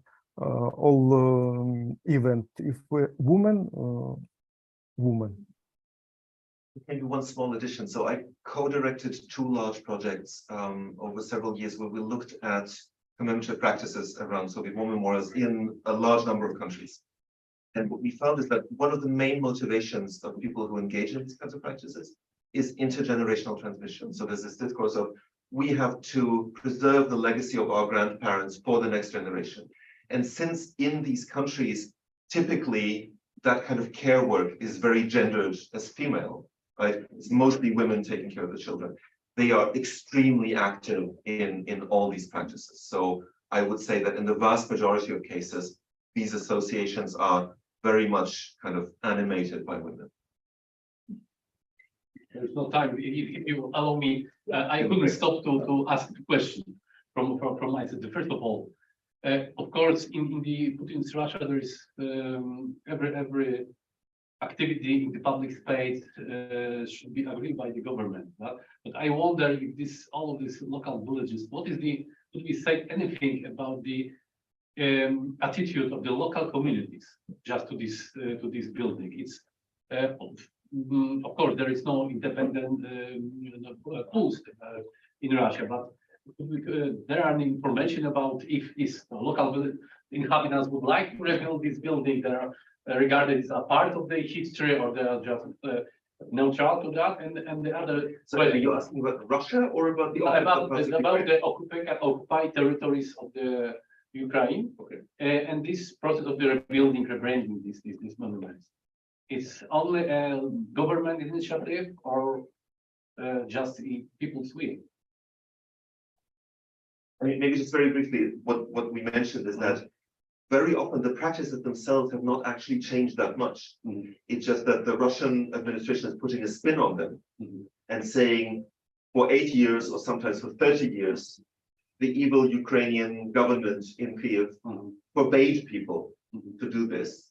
And now finally they're feeling free and liberated and they can do this. But you know, they're just basically putting on video, and we have actually lots of examples in our book where you can find videos from 5 years ago, 10 years ago, where people do exactly the same thing, making speeches in Ukrainian. But now the Russians come in and they say, this was impossible for so many years, and only now that Mother Russia has come back, can we do this? So there's not necessarily that much change locally, but you know, that's a very simple phrase. And the other question, maybe here in Austria and in Germany, all in the rural period, in every cemetery or local church, there are 2 lists of the fallen soldiers from the First World War and then from the Second World War. Could you imagine? So it's I don't know. I don't want you to be a prophecy, but is it possible? Is it thinkable that, for example, in 10 years, so after this war finish as soon as possible, there will be some kind of the integration of these memorials of the Second War, of this Soviet army soldier who fell in Second World War and Ukrainian soldiers who died in this war? Is it, according to you, possible? It has already started. Already started. It already started. Mikola, do you want to talk about that? Yes, there are a lot of cases when to list of fallen soldiers fallen during the World War II, Ukrainians at the soldiers who die in Soviet Afghan War, and it's rare cases, and the list of fallen soldiers who was killed during anti-terroristic operation in Donbass. This is a quite common practice, and time to time I even saw the separate plaques made in the same styles from the same material, with the empty space for the future, and it's quite touching themes. And I also would like to emphasize there are no conflicts between this lists, because all it's about the commemoration of fallen relatives, fallen acquaintances, friends, and so on. Thank you. I wonder if this symbolic is from the Soviet time and now Ukraine is, how can it be rearranged? About this a question about the future. So thank you very much for your thank you very much.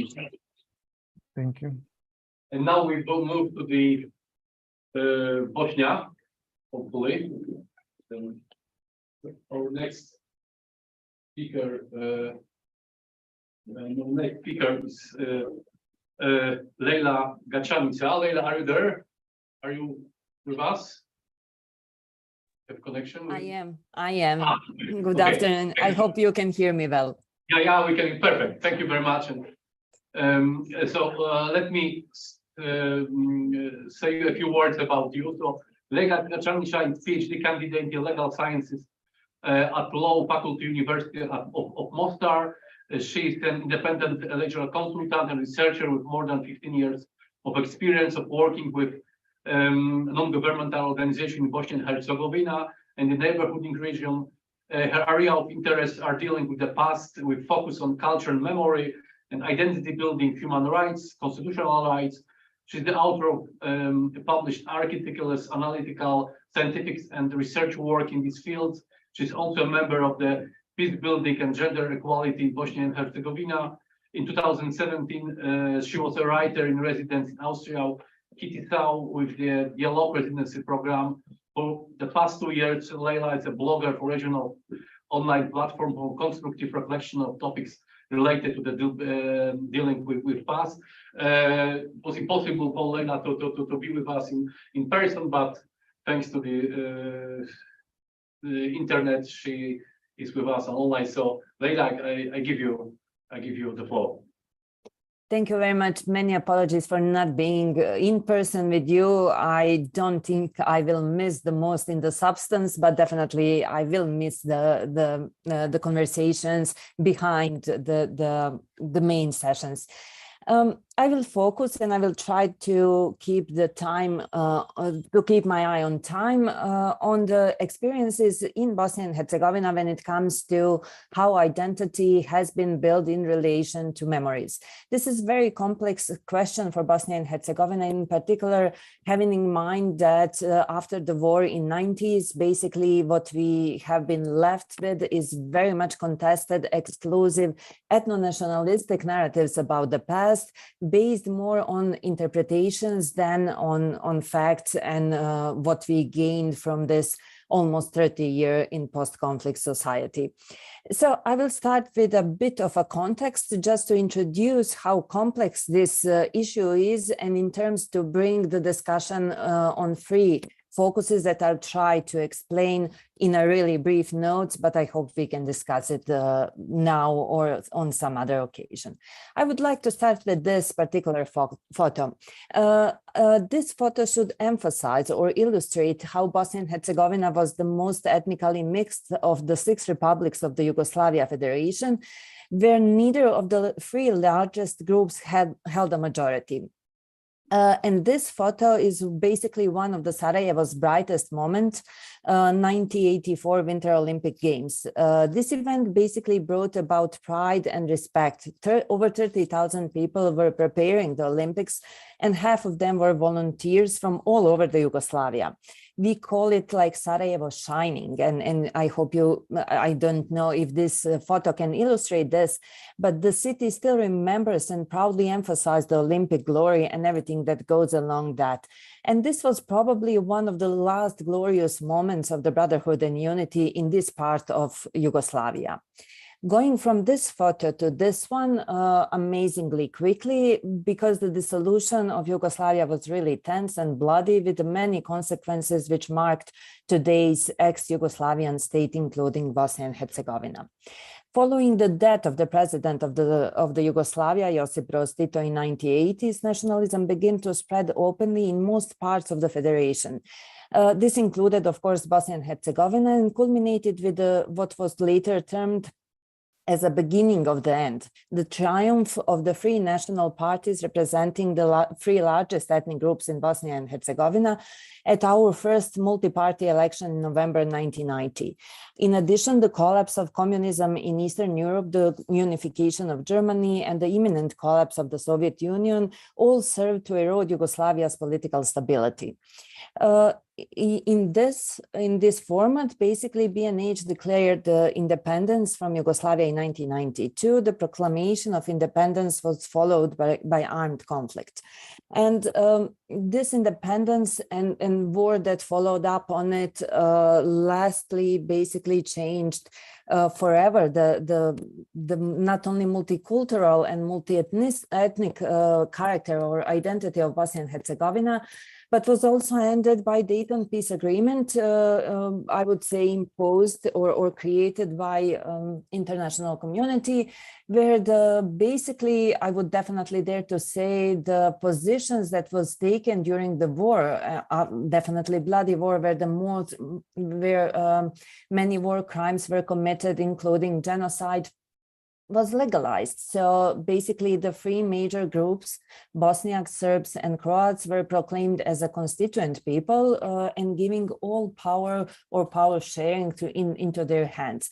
This definitely marked the rest of the time that we are now witnessing, and this post-conflict country is facing very difficult time when it comes to what to remember and what to forget, because all the true and all the memory has been divided into three parts according to these three major groups. And definitely this Dayton Peace Agreement have stopped the armed conflict, but at the same time, it definitely did not bring the positive peace to Bosnia and Herzegovina, which also hasn't been gained over 28 years that we are living in now. We are now living in definitely divided societies with confronted narratives about the war. And the question is, and I believe it was posted even from the keynote to this presentation, is there common ground? And in Bosnia and Herzegovina, we really can call it for a common ground for the true or for the remembrance or the politics of the memory. So 28 years after the Dayton Peace Agreement, which was concluded in 1995, we are still living in these conditions. There are we versus them, and we are those groups who were in the war, in the conflict, Serbs, Bosniaks, and Croats, and on many different sides, including daily political issues, but also everyday life. Past is incredibly involved in everything that is happening in Bosnia and Herzegovina. This narrative about being versus or being enemies is definitely creating fear and antagonism between ethnic groups, but not only these three ethnic groups, but also many other constitutionally discriminated groups outside of the constitutional people or constitutional groups. This fear and antagonism, to make it very simple, are helping political elites to keep on power, but also to keep these narratives alive.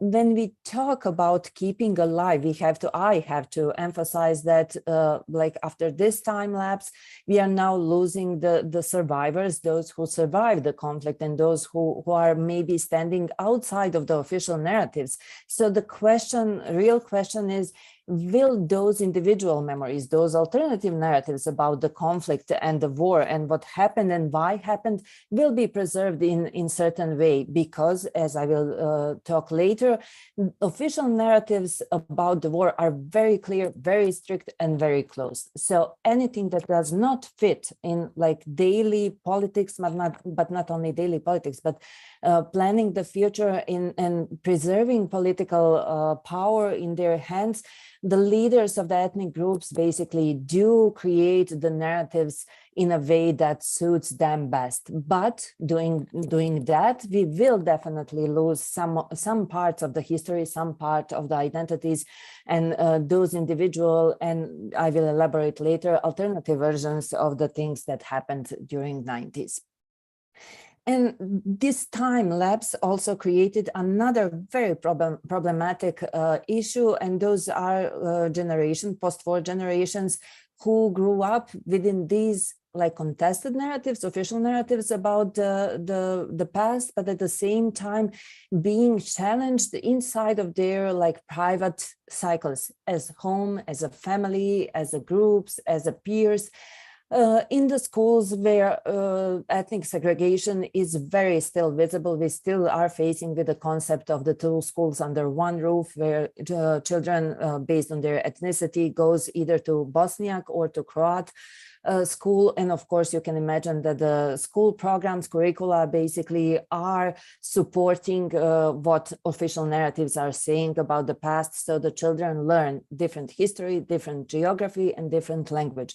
So not language, but literature as well. So you see how basically official politics of the remembrance employs all the possible instruments, all the possible tools to install the values and the versions of the truth, versions of the past that they want to preserve for much longer than it was from the 90s till now. So I said on the beginning, we are facing more interpretation instead of history and facts in Bosnia and Herzegovina, but we are also facing the silence.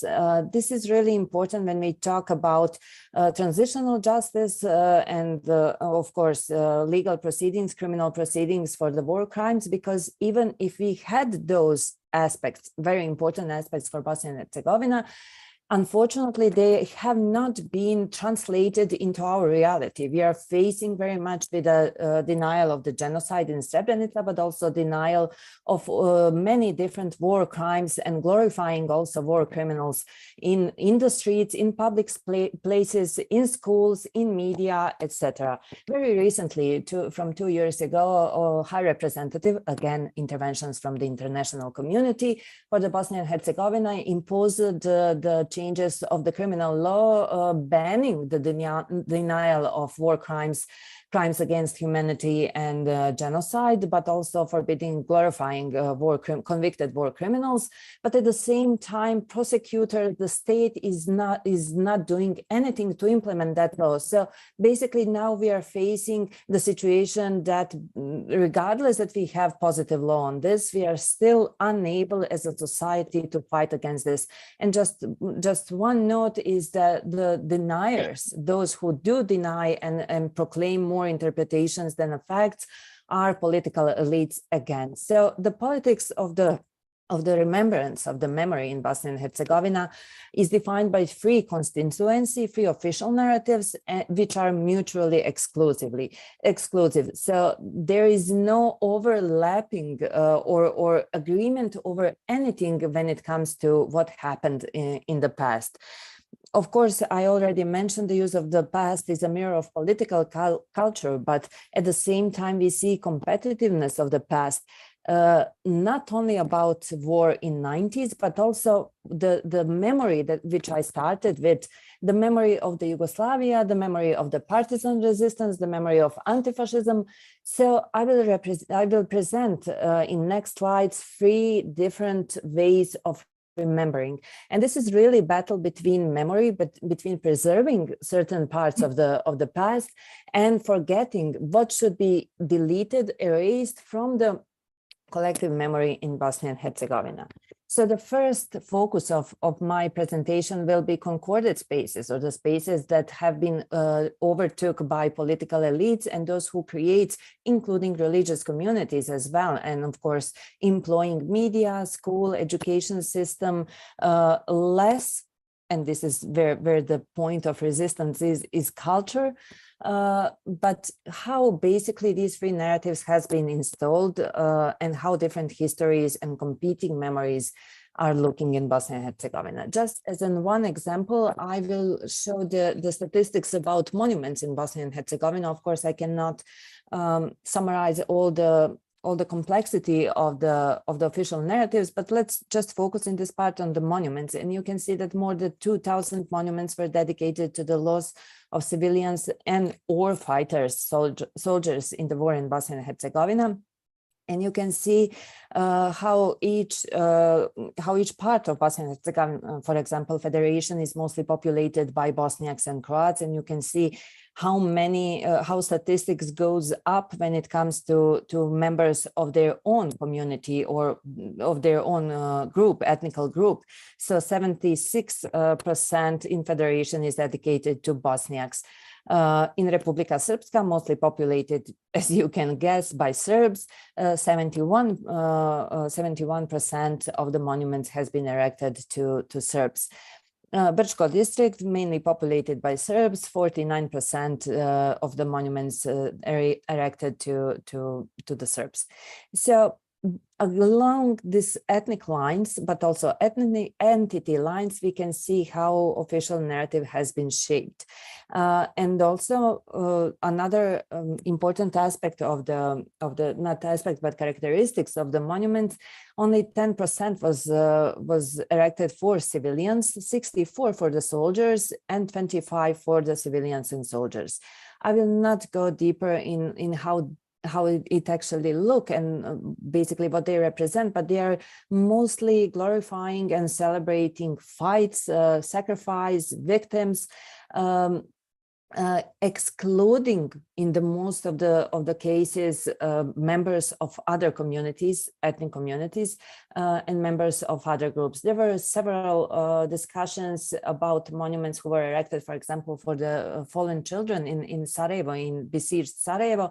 Should there be included parts of the Sarajevo that is now like taken over and in the Republika Srpska, or just in federation? Should that include all the children or some of the children? You can guess, of course, in which direction that goes, Bosniaks and Croats children.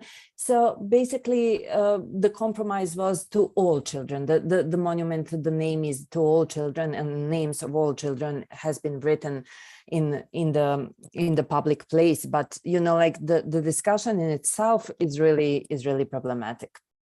What are the limitations of these traditional monuments, especially erected to support official narratives? They are one-dimensional memories and interpretation of the past that basically show ideologies of those who raised them. They come as a conclusion, not as questioning. They are not asking for questioning and thinking, rethinking the meaning and the message of the monuments, and the lack definitely of multi-perspectivity, which includes memory of the marginalized or the members of other groups.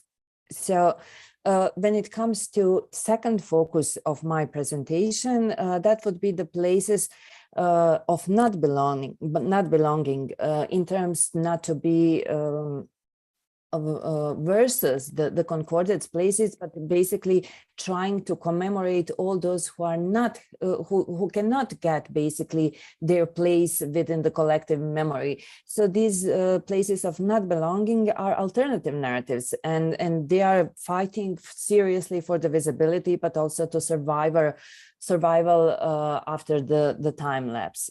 As you can guess, basically they usually come as intervention in the space, because monuments and the memorialization are in the hands of the elites who govern the country in the state and entity level, and basically those alternative narratives cannot get a place usually to erect any monument or to memorialize in a more permanent way in public spaces or take over the public spaces. So this alternative narratives comes mostly from the cultural institution, from the artist, or from the civil society or peace organizations. I just mentioned here, I just use here two different interventions. One is Red Ribbon, done by Alma Selman in Prijedor, where a massive suffering of Bosniak and Croat people has been in 1990s. But it was not commemorating none of these groups, but commemorating women who suffered from sexual violence during the conflict. And this Red Ribbon was in the main public place in this town, and basically with the statements from the women who survived sexual violence during the conflict, trying to provoke the dialogue, trying to provoke empathy, and trying to basically, when you remove all the ethnic characteristics of the survivors, trying to ask what is happening with these people, and can we really close our eyes in front of the human suffering, regardless to which ethnicity it belongs. And another really interesting initiative is the Unmarked Places of Suffering, which is a group of activists who basically try to mark all the places where some kind of torture, suffering, killing happened in Bosnia and Herzegovina, against not taking into consideration ethnicity of the people who were tortured, who suffered, nor those who did the crimes. And basically they try to raise awareness that numerous buildings like cultural centers, schools, factories, police stations, hotels were sites of detention or murder during the war. And some of those places are now working without any mark of this or acknowledgement of the suffering, but being very successful. For example, cultural center or spa hotels or something like that. I believe many issues were raised around Visegrad about this. And this initiative tries to encourage local communities to properly mark unmarked sites of suffering. These are some of the places. They basically have like plaque where they say on this place people suffered according to the because of the conflict that happened in the 90s. And they usually visit all different places in Bosnia and Herzegovina where convictions or the facts have been established by the ICTY or other criminal courts. And the last point of my presentation is unwanted heritage, and I hope I can make it in 1 minute. So this is something that was highlighted within keynote today, and this is how identity is built when we are suffering from like the changes of the regime, changes of the, especially when it comes to the violent changes of the society. And from this quote, I would like to emphasize that in the late 80s and 90s, rising ethno-nationalistic fantasies have focused on the undermining communism. So you can see, I will show on just one photo, how basically these new established identities, which are ethno-based and national-based, are trying to erase everything that has to do with our former past, which has to do something with Yugoslavia, but also partisans, anti-fascist movement, and everything that definitely marked our history and our identity. When it comes to monuments, the construction in itself of the monuments from the Second World War and from related to anti-fascist movement had a double meaning. It sought to erase the communist past in order to make room for new identities, and at the same time it marked the return to a pure ancient tradition, which is present in all three narratives. So you can see just one example on like magnificent but definitely terribly destroyed monument in Mostar, super divided city, partisan necropolis by famous Bogdan Bogdanovic, whose legacy is now look at it's really sarcastic or ironic in Vienna, not in Bosnia, not in Serbia, but in Vienna. Even his work slides all over the former Yugoslavia state. You can see how demolished this monument is, and this memorial site. This started from the early 90s and it lasts until today. And you can see some of the symbols written on the monument. You can see it was put on fire and basically neglected and destroyed in many different ways. And where are we now in Bosnia and Herzegovina? This is definitely not enough for such a complex case study, but I hope I brought at least some highlights on what are we dealing with. We are definitely in a need for a critical or negative culture of memories to make a place for all different groups who suffered during the conflict or were criminals during the conflict. There has to be empathy, solidarity, and of course, questioning the past. We have to decide, are we reproducing our memories, or are we able as a society to produce alternative memories, but also translate those alternative into official memory, which I think should be done at least in certain ways. And definitely asking the question, are we tending to have reciprocity in remembrance, like in many different parts of our history, but also within different ethnic groups? Or are we able to be a society that will accept pluralism of the memory? Thank you very much. I hope I didn't overstep much of my time, and I'm looking forward to hear more from you.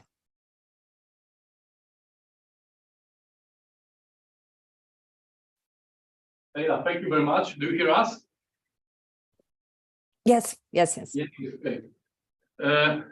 But could you say something optimistic at the end of your paper? Because I was waiting for, of course, it's a joke, but you painted so grim pictures about the relation, about the involvement of the history in the contemporary politics.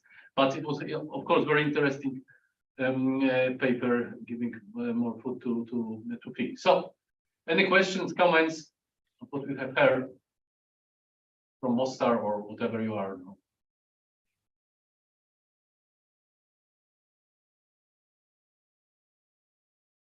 So I would like to pick my first comment. And do you see any chances for this, as you mentioned the last part of your paper, of your presentation, need for the empathy and pluralism? So are there any chance to change this dream picture in the future? Are there any independent groups of the historians, for example, or social activists from this free, so hostile group who would like to rewrite the history, not along these national divisions, but just to try to present a common, let's say, objective picture of this bloody history of Bosnia 25 years ago? Because, as you mentioned, from the Dayton Peace Treaty, it's almost 28 years old. So there is second generation of the young people who didn't remember that. Yeah, and these nationalistic politicians are so influential just to stop. Just try to rethink this history. Yes, we absolutely do. Otherwise, probably we wouldn't have anything to talk about even today if there are not like alternative voices and discussions about history itself. We have amazing generation of historians, not the young ones, not to make this kind of mistakes, but the people who are ready to question the history and the way we remember in Bosnia and Herzegovina on all three sides. But at the same time, you know, like as each time when you try to change or intervene into official narrative, you are facing not only rejections, but also ban and many different, I would even dare to say, repressive measures towards those people, so towards those experts. So it is really difficult to change, and it's really difficult also to be optimistic in Bosnia and Herzegovina at this point, when we still have like denial of the genocide in Srebrenica and claiming that the numbers are not proper, that those people were not killed, that it was crime, but it was not genocide, despite many convictions from ICTY that basically qualified the crime as a genocide. But also not only that, but we see from, for example, from the Croat side of the history, very clear revisionism when it comes to the Second World War and the basically role of many different groups within Bosnia and Herzegovina, including Ustaše and rehabilitation of criminals of that time and stuff like that. So it's very hardcore, I have to say here, when it comes to history. And you don't have one history. That would be challenge to do, but that would be acceptable challenge. But you have to dare and you have to challenge like three histories at the same time. We cannot find a common ground between official narratives and especially when you try to make alternative or the common discussion around this, you have been proclaimed as a public enemy, as a state enemy, as a national enemy, as someone who is now depriving, after such a bloody war, depriving any ethnic group from its rights and like hardly given national identity. So it is definitely hard, but it definitely also stays on the margins of the remembrance and the history and attempts to preserve certain memories in this country. Okay, thank you very much.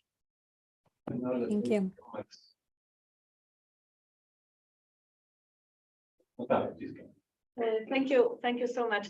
I'm wondering these alternative new histories, where they're coming from, and I'm thinking in terms of comparison. I mean, in the Polish case, there was this whole discussion of people who are part of Polish historiography but who are working abroad and contributed from the outside and then became the inside. Do you have that kind of dynamic between people who might be educated outside of Bosnia-Herzegovina, or is it done really?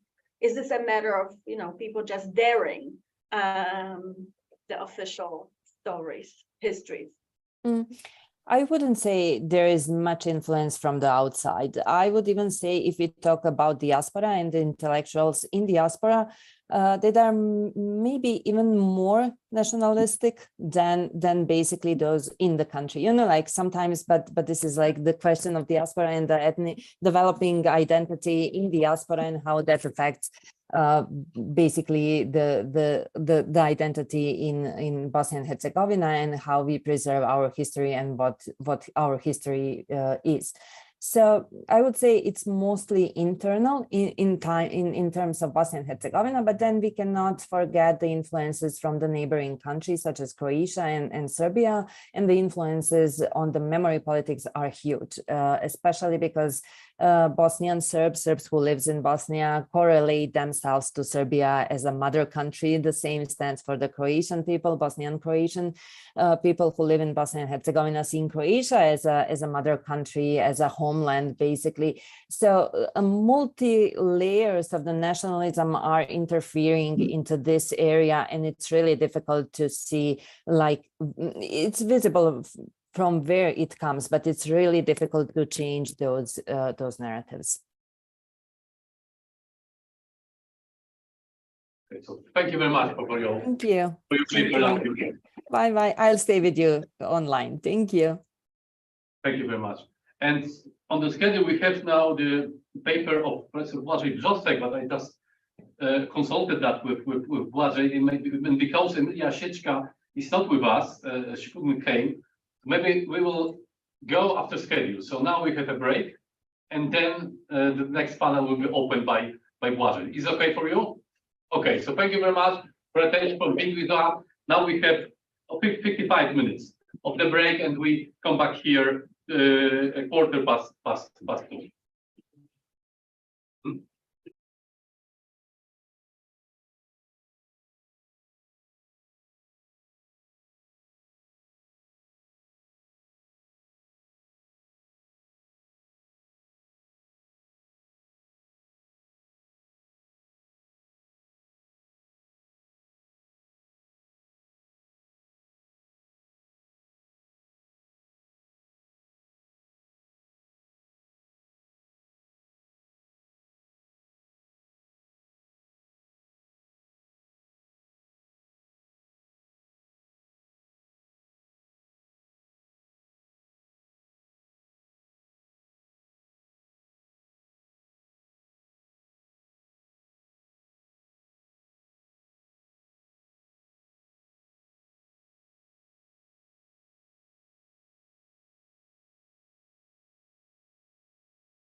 anonsować, że drobna zmiana. Trochę pomysł, że ona będzie, ale ona wie o tym, żeby się teraz nie zdziwiła, że ja nie wiem. So maybe. Otwarte zmiany. O,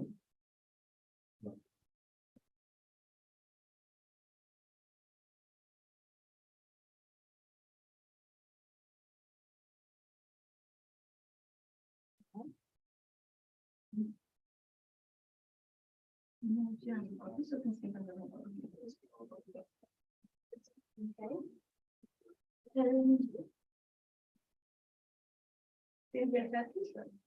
I think we still need a second, right? Or are we already online? Yeah, we're already online. Yeah. Okay. Okay. Welcome everyone, those indoors and outdoors in the universe of internet connection, to the second session of today's conference. And there is a slight change which was announced at the end of the first session.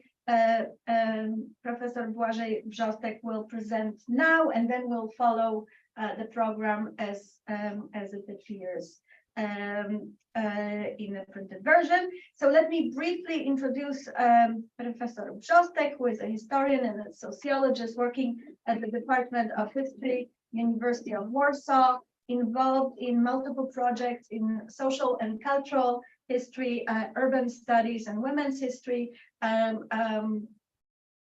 A scholar who published multiple award-winning books, pushing the envelope on comparative history of Bucharest and Warsaw in the 19th and 20th century, and the history of Warsaw, my personal favorite, Wstecz historia Warszawy od początku. I will skip your trajectory through the degrees from prestigious institutions in Poland and France, and simply invite you to take the time and give us your. Thank you very much for the invitation and for this very kind presentation of my person who is involved in the study on Romania in Poland, and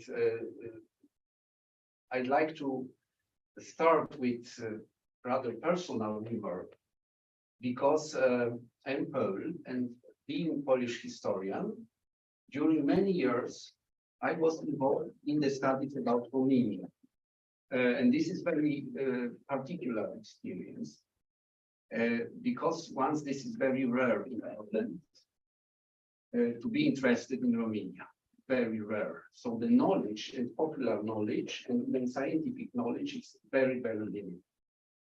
And to be Poles who come to Romania to speak about Romania there, in Bucharest, for example, is rare indeed. So, my experience is like when I presented Polish auditory the things about Romania, the reaction was very positive, and rather the public followed me. In Romania, inversely, the public was very skeptical, correcting my thoughts and not following my ideas.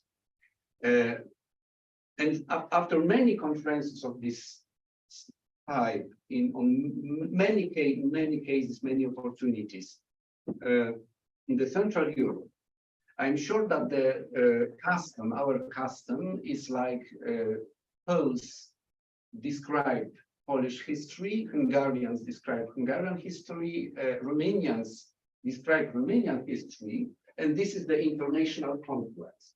Right. And in from my perspective, all this history of nationalism or public historical discussions in Romania and the intellectual life in Romania is very peculiar, because I'm still confronted with the culture that is in the same time very similar and very different from my culture. And still, I'm sure that this is eternal situation. I will be confronted with that. And here I'd like to say something about my ideas rather. This is not the result of systematic research this time, but set of observations rather of result of many conversations with friends and publicly and not publicly with Romanian historians. And I have some ideas about the Romanian peculiarity in the field of political history or history of political historiography, let's say like this. So I want to recall sort of experience. And the first point is that many times I was confronted with the remark that we are peculiar. We are peculiar.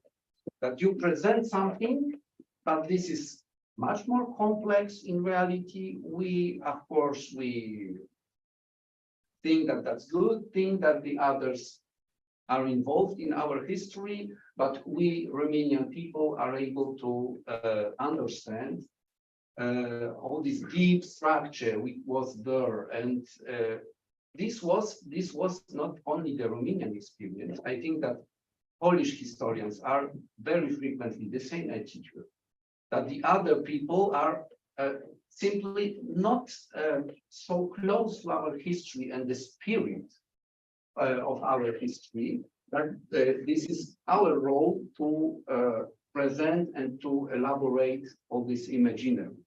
For example, Lucian Boya's book is entitled "Why is Romania Different?" So Romania is different. This is the point. This is the statement, the general observation that Romania is different. Romanian experience is different. Romanian communism was different. Ceausescu was completely different, etc., etc. And this is in the perspective of many generations, I think, and many decades of experiencing this peculiarity. So this is socially, I think, and culturally totally true. But on the other hand, we historians, we have to ask if there is in this deep, very deep experience something we can deconstruct. And this is our aim from the 70s, I think, when this current was very visible, to deconstruct the construction, to deconstruct the narratives, to deconstruct the popular and common knowledge. And of course, the state is in Poland, in Romania, in the situation in which the state can't simply deconstruct the knowledge and can't deconstruct the social memory, because this is sort of attack that will certainly be followed, but very important, very grave political and social consequences. And observing the Romanian discussions with Romanian people about the history, and seeing the monuments, seeing the public exhibitions, seeing the museums in Romania, which number is very limited comparing to our Polish experience, because in Poland we have a sort of explosion of the museology, especially concerning the 20th century. This is the real explosion, and these museums are created against them, one against the others, etc. And this is very important political battle. In Romania, all this type of commemoration is rather limited. Of course, I think this is the question of financement. Secondly, this is the question of certain culture of memory. In third place, I think this is the consequence of very specific, very peculiar form of Romanian communism under Ceausescu, which was type of national communist state and very strong state. And I think that reaction after was to stop or to, I don't know, to limit the influence of the state into the sphere of social man. But in the same time, sort of passivity and silence before 89, because this was the situation in Romania in the 80s, 70s, 80s, comparing to Czechoslovakia and Poland and Soviet Union, Romanian society was very, very passive. And even the elites were very passive, politically passive.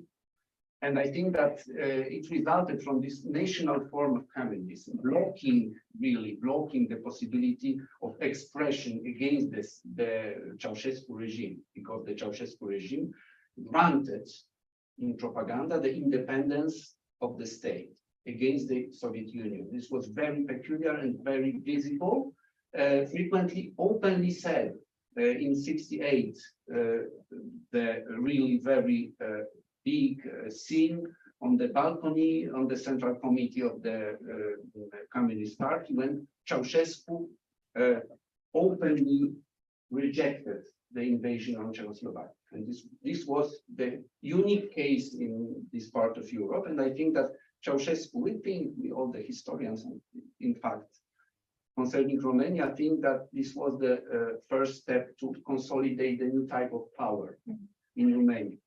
So this passivity and silence before '89 resulted, in my opinion, not only mine, because this is Cristina Petrescu, very important Romanian historian, who underlines that, like in contrast with this passivity before, in the 90s, the Romanian particularity was the eruption of all sorts of memories, diaries,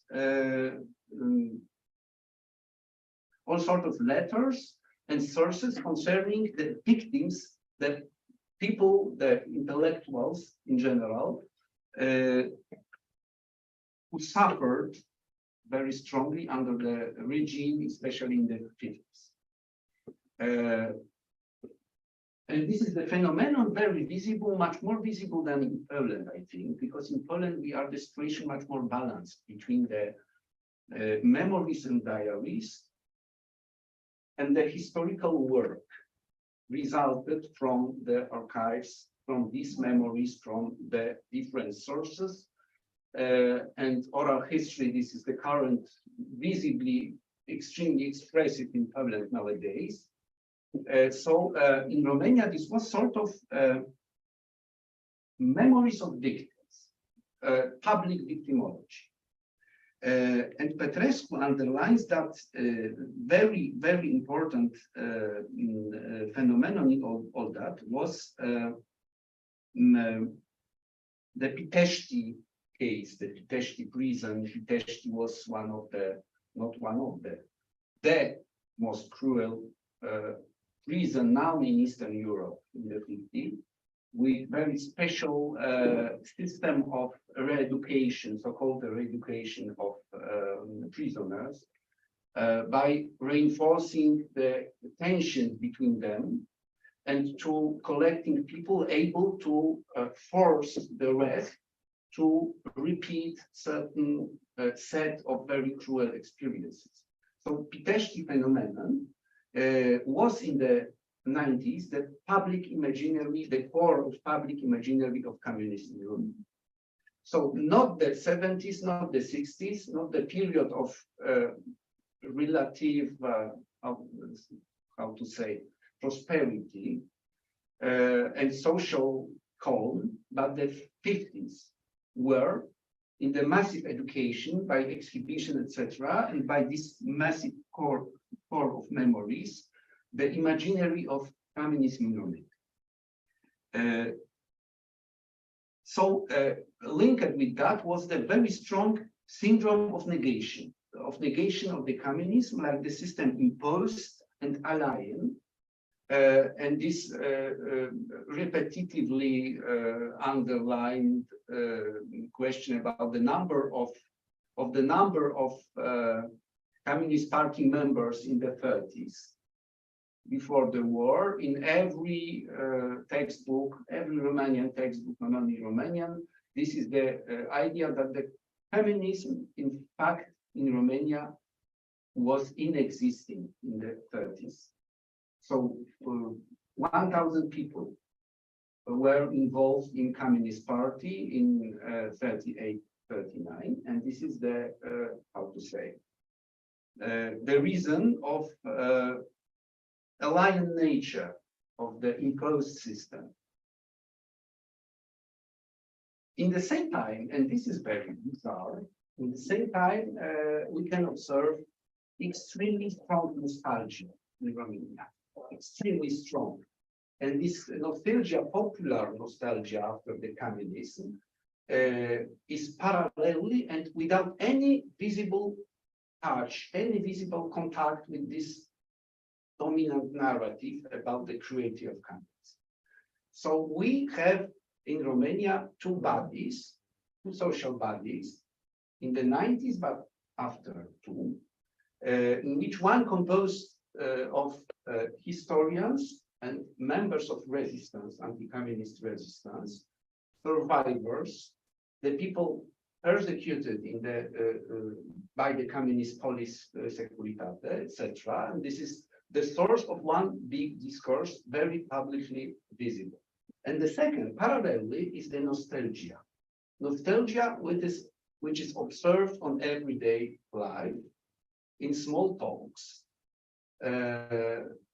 and not only, because recently I've seen a film, documentary film from, I think, 2021 or 22. This is sort of social street research about the communism in one of the cities, middle state cities in Romania. And the journalists asked many people passing the street, elderly people in general, about the communism. And all these people underlined that this was the best period of their life. Nothing very special comparing to Poland, because the same was the imaginary of Gierek, for example, regime during the transformation. But in Romania, this disruption between the scholar history and the social memory is so visible, and the lack of in-between, the lack of link between them is so strange that this is one of the most discussed subjects in public life there. Because from the result, for example, in the 90s, for example, the victories of post-communist party in Romania, in the situation in which all the public historiography and all the public knowledge was against them. And this, what was underlined by these passing people on street was that we were equal. We were equal in the period. And now there is no equality. And the second was that democracy is fake. The democracy is fake and the regime was not fake. The regime was real. So people knew in general the regals, and knew like to go with the regals. And nowadays we are in chaotically governed state in which all the political interests are invisible. So this is fake democracy. I think that this reasoning is extremely similar to reasoning predominant, for example, in Russia. And Putin regime was founded on this set of opinions. Another factor, how is with time? 10 minutes? Yeah. Another very interesting factor, this is in the same time. From my perspective, the lack of bigger public discussion about that. And this is very paradoxical. Maybe this is not paradoxical, simply. But arriving to Romania, Polish historian could be struck by the lack of the discussion concerning the, for example, Jewish questions. And this results from the weakness of all the media and press system.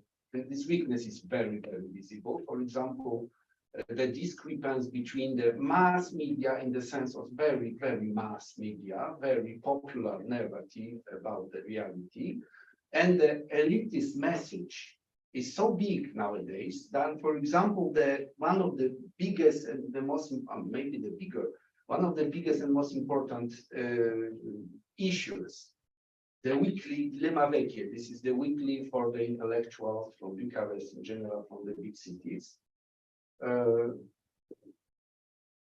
This issue is 6,000 by week.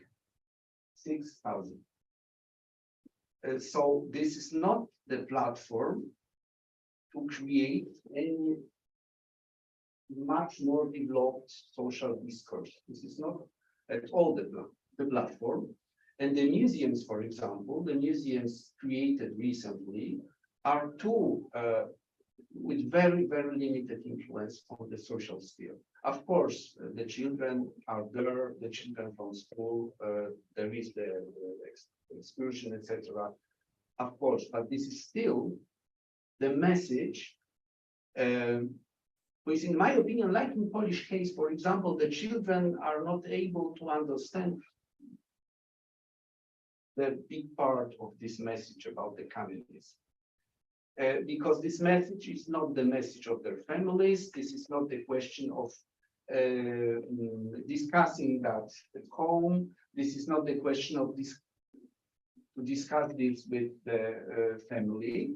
So the school is like every school, the promoter of very, how to say,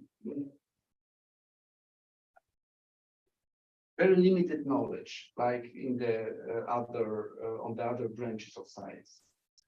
My son is 12 years old, and I observe day by day, like this very intelligent boy is less and less interested in history because of the type of scholarship of school education. And the same case, of course, in Romania. And this is visible very, very well in the textbooks, etc. This is the, once again, another discrepancy, very big discrepancy between the generations. For this younger generation, the question about the totalitarian power is extremely theoretical. This is not the question involving their life at all. For the generation of the parents, the question of communism is rather something to be abandoned, because this is a little bit shamey, I think, and the shame is one of the much more than in Polish case, and in any, I think, any other country in Central Europe, the question of shame is very frequently returns very frequently, the shame, our shame, shame of the 80s. So how it was possible that we, as the society, were so passive and so, how to say, absent from the social sphere. And after the accusation, yes, we are absent because we have the history. And about the history, following many interesting books, and especially, once again, books by Lucian Boya and Cristina Petrescu, the imaginary, historical imaginary of the experience of Romanian society in 19th and 20th centuries is very relevant, I think, to this question about we discussed today. It was Titu Maiorescu, 19th century Romanian, very eminent politician and historian. Titu Maiorescu said in the middle of 19th century that Romanian country constructed following the French, Belgian, and German laws, because this was the case. This is the forms without base or substratum, how to say. This is the forms without the base. The social base is inadapted or maybe inadapting to these norms and forms imported one by one from the Western Europe. And this was the question about, after, of course, with the big discussions about the post-Byzantine society and post-Byzantine realities of culture, of local culture, discussion about the Orthodox Church, etc. All that is very visible in the 30s, especially 1930s in Romania, when we are for the first time very visible social movement of resistance against the regals, against the imposed regals of political and public life. And this is, of course, Garda de Fier. How to translate it? Iron Dorm, of course. And this was the first and very successful popular social movement in Romania, in modern Romania, the first. And the last, let's say the last, because after the war.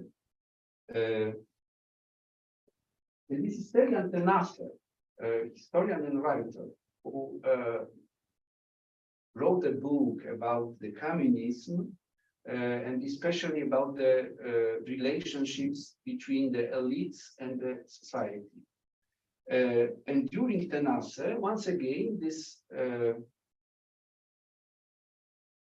experience of forms without the base was copied, or once again was, how to say, imposed to the society, which was very inadaptive, and which resisted very passively and in long durée in this situation. And nationalist historiography in Romania says that this is the question of resistența prin cultură. This is resistance by the culture. And maybe the solidarity movement was very big, maybe the other countries, the Charter 77, etc., the heroes of resistance in Czechoslovakia, Soviet Union, etc. This is true, but we resisted by the culture. And this is the most noble and most important type of resistance. And this resistance by the culture is one of the conceptualizations of Romanian experience under communism. Until today, and finishing, when I observe some sort of discussion on here, for example, in Romania, I see very, very frequently the same idea that the European Union and the order imposed by Europe to Romania is sort of forms without base.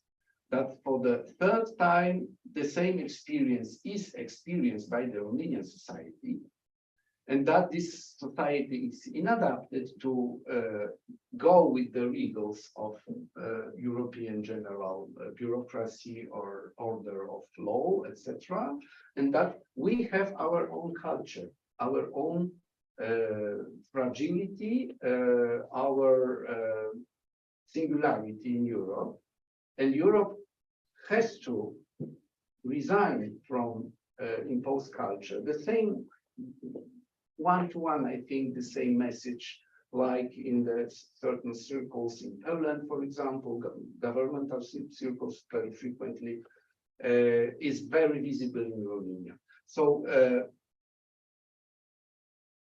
I'd like to state that I don't have a very clear message about the historical policy in Romania. I think that this is extremely spontaneous one, resulting from the core of experiences, and that's true, experiences that we don't understand in totality, but in the same time, this is very, very typical from certain type of post-agrarian society, very quickly and very brutally transformed. Once in the 19th century by Westernization imposed by the elites. Secondly, after the Second World War, when the Sovietization was like the NASA presents it, nearly the same manner that in the 19th century is Westernization, but very cruel. And the third is Europeanization after '89, with two periods, one period of stagnation and nostalgia, and the second period of very excessive, how to say, Eurocentric public culture, in which we are the part of Europe, we are particular, and every discussion about us, concerning the discussion, for example, about the Jewish history in Romania, is extremely fragile, and we want to control. Thank you very much. I'm turning to the director. Should we take two questions? Yeah, I think so. I You can think do best. Yeah, because again, they don't flow in the connection with one another. So do we have questions from the audience, or I don't know if there's a way to know if people online are asking questions. But I will jump and start. So I'm absolutely fascinated by this divide that you painted for us between historical milieu of one narrative shared with survivors of persecution, and then on the other hand, the widespread nostalgia. I'm wondering where you would place the clergy. I'm guessing on the survivor side, but I wonder how this plays in, and to what extent this is a kind of a secular nostalgia by definition, or is there some kind of hybrid being born? And then the second question tied to it, is this a view from Bucharest? And if you go outside, how does this picture change? Should I answer now or? Misha. Yes. So I recently spent 2 weeks in Chisinau working in the archives and talking to Moldovan colleagues, and I've developed quite an interest in Moldovan history. And I was really surprised to learn that from a Moldovan perspective, in the Soviet period, Romania was kind of the promised land of liberty, because Ceausescu actually had radio stations installed that broadcast into Moldova, and for the Politburo in Chisinau, it's a constant problem. So this is kind of Romania in the Moldovan political imagination. I'm wondering whether Soviet Moldova played any role in the Romanian political imagination during the same period, and if you could, and whether retrospectively assessments of this role have changed.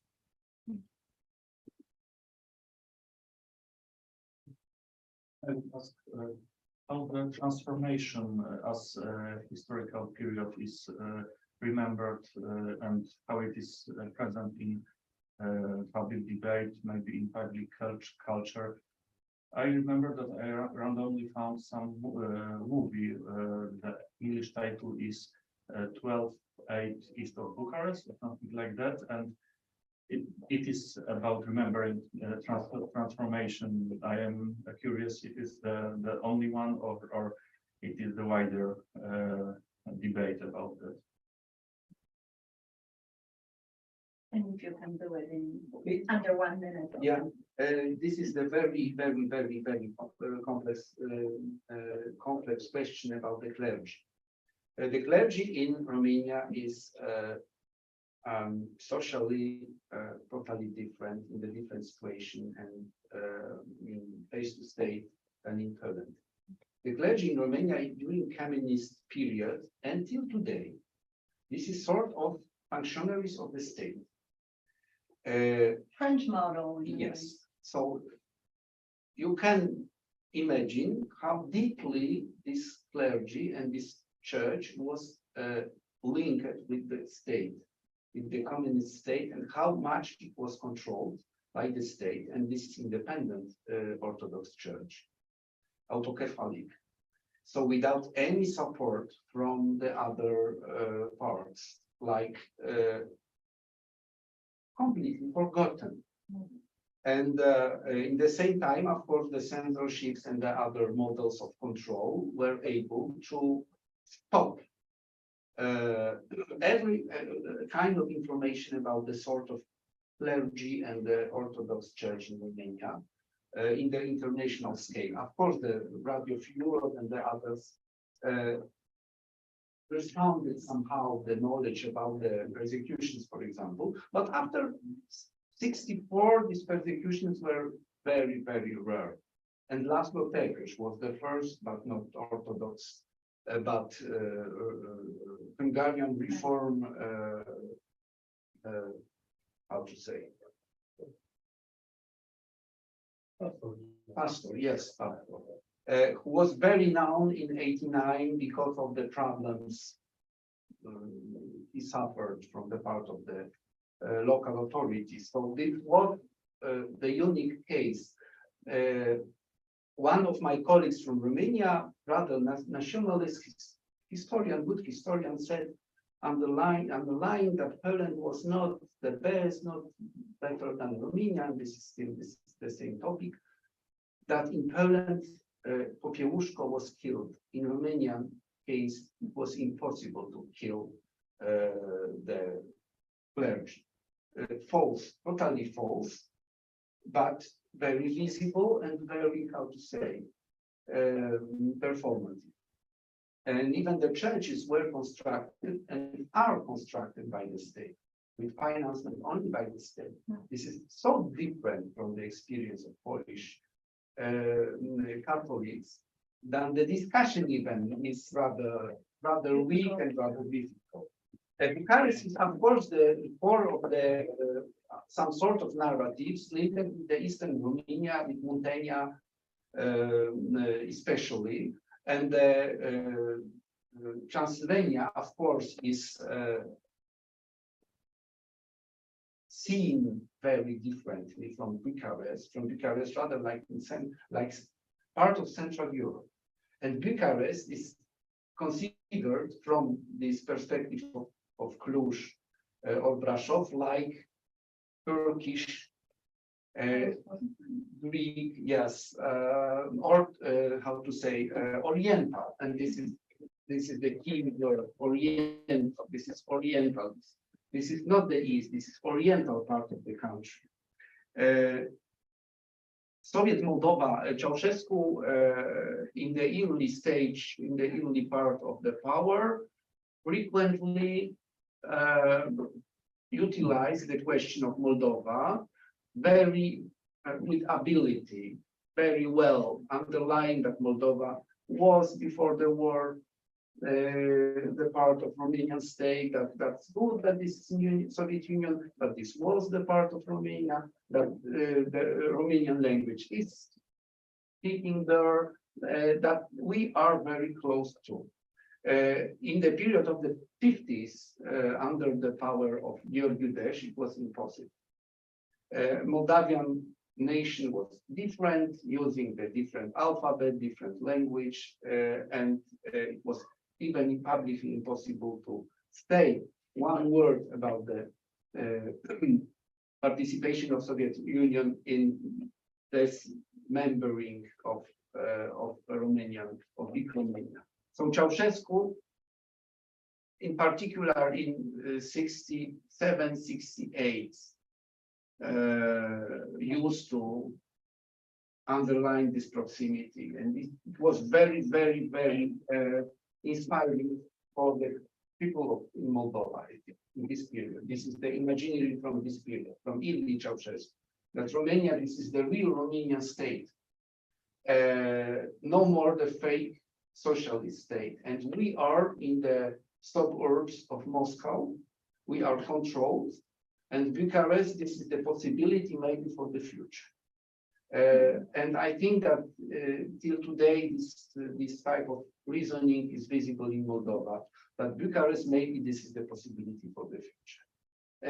And especially for Bucharest, this is an argument to underline the historical links, because one day maybe Moldova will be the part of European Union. And if Moldova will be the part of European Union, why not Romania? Let's say home. And in Bucharest, on the houses, there is very visible that Romania. So we are the same nation. The transformation is very sad. Is very sad question, because in fact in Romania this transformation without transformation, and this is the paradox.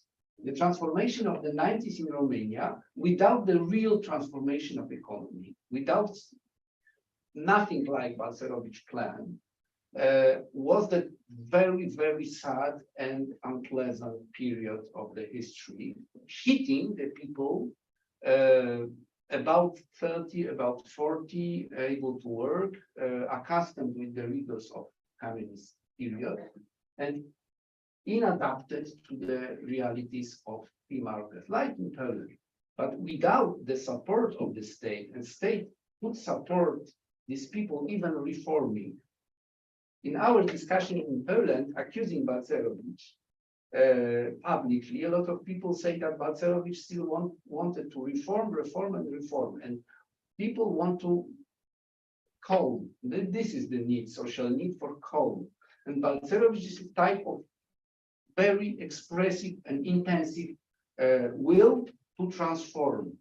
And we don't want to be transformed. We want to be ourselves. And in Romania, these two phenomena are very, very interesting, because on one hand, there is no real economical transformation. On the other side, the people really suffer the fact that lost this sort of welfare state of Ceausescu's time. So this is sort of waste of time, historically speaking, lost time, the 90s, and this is the predominant current, I think, and between the nationalists and liberals and even post-communists say that this was for us, for Romania, and we have to, how to say, work on to somehow recreate these possibilities lost in the 90s, I think, and comparing with Poland is still present, still and obsessively present. Poland has changed all the legals in the 90s, and after was the very, very good and developed country, and we are like the Romanians always are lost. And this is the message, I know. Well, I would call for a more optimistic end, but thank you very much, Błażej. And maybe there is time over dinner to continue. And now we move online, right?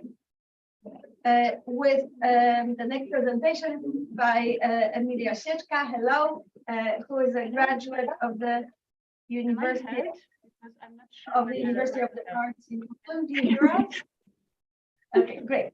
As well as College of Europe in Tallinn and School of Social Studies in Paris, a PhD candidate in sociology at the Graduate School of Social Research at the Polish Academy of Sciences, a junior researcher in a project, the National Habitus Formation and the Process of Civilization in Poland after 1989, figurational approach, which is coordinated by Professor Marta Buchholz of the University of Warsaw, funded by the National Science Center.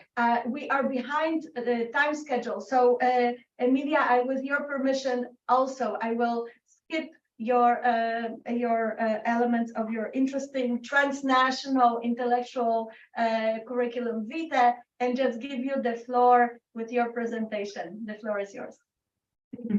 Thank you a lot. I'm very sorry about not being there with you all, and it's not just something that I'm telling out of a courtesy. Actually, I have a feeling that those presentations today will interact pretty coherently with each other, and it's not something that you normally experience during the those big conferences. So a shame. Today I will talk about what I called nationalist mobilization from below. That is the mobilization that happened on the level of the school communities, and that we can say was like mostly overlooked in the social research in Poland.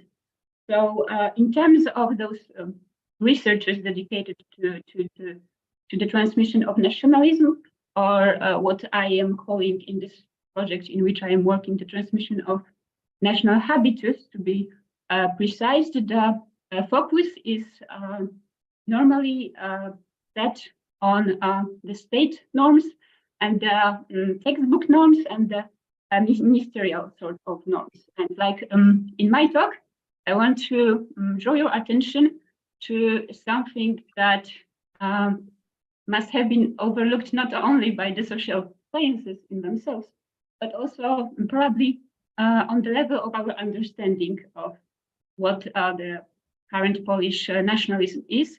That is the discrepancy that happened on the level of the state norms and what is believed by the society as the national norms that should be defended from below. As was pointed out during my introduction, I am a junior researcher in the bigger research project that is thematizing the national habitus formation and the process of civilization in Poland after 1989. And each time I'm talking to the historians, I'm a bit worried and stressed at the same time, because I know how allergic historians might get about certain sociological notions. So when I'm saying national habitus, it seems pretty foreign. We don't know immediately what it is about, but actually I'd say that like every historian is dealing one way or another with this notion of national habitus, because very simply it's about the historical long-term accumulation of certain social experiences, but also the about the internalization of the norms within the longer historical state building processes. And we assume in this Elasian framework of ours that those norms get internalized on the level of the society, but also what we find particularly interesting in this Polish case, as opposed to the case that were elaborated by Elias himself, the author of this concept, but also other Elasian scholars. So they were working mostly on the cases of the Western national habitus. And what we find kind of different in relation to this sort of national habitus formation, but also the state building formation processes, is that in case of Central and Eastern Europe, I will be focusing mostly on Poland, this state formation wasn't linear. And frequently what happened during this long-term process of national habitus formation and state building formation is that the various state building periods or processes are kind of set against each other in terms of norms that are imposed, because every state building process necessitates certain legitimation and certain normative formation. So in case of the transformation, what is kind of obvious is that like the new state building process was set against the communist state building process that from 1989 is considered as non-Polish anymore, like non-national. And suddenly we have like this big discrepancy, this breach between what is supposed to be communist and what is supposed to be Polish. And as I said, I don't want to get fixated about about sociological terms, because we might also think about it in terms of histoire des trouver, for example, so that the society is trying to base on symbolic historical resources on the experiences that before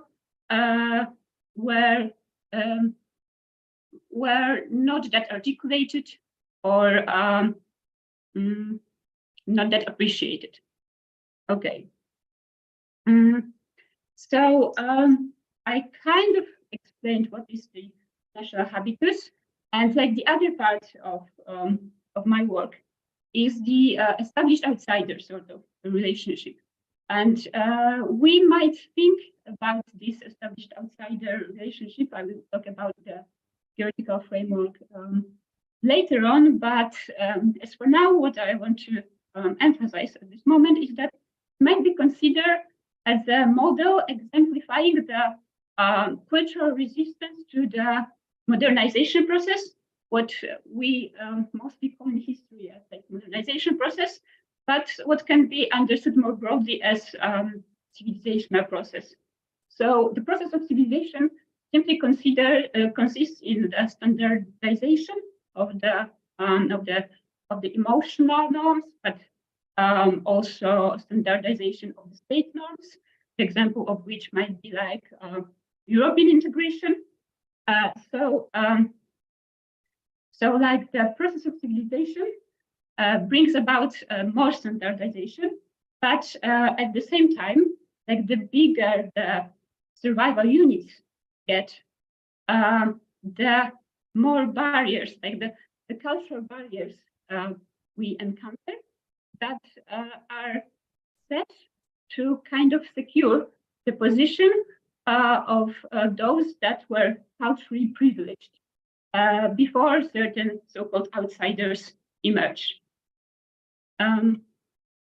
Okay, so I talked a bit about what can be considered as this purifying of national habitus, which in my view is very typical to this Central Eastern European experience as opposed to the Western experience, which is more linear, I would say.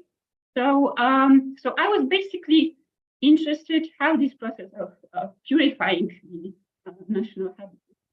So like this process of stating that there is like certain idea of Polishness that before couldn't find certain articulation, but after 1989 will find this articulation, how it's protected on what had happened on the level of the individuals, on the level of the individual school communities. So a bit of a political context so that it doesn't get too abstract. So in face of the events after 2015, there's like this tendency to actually think about the certain breach that occurred within the Polish transformation. So after 1989, the idea is that actually we were heading towards this liberal sort of state building process, the integration towards Europe, etc.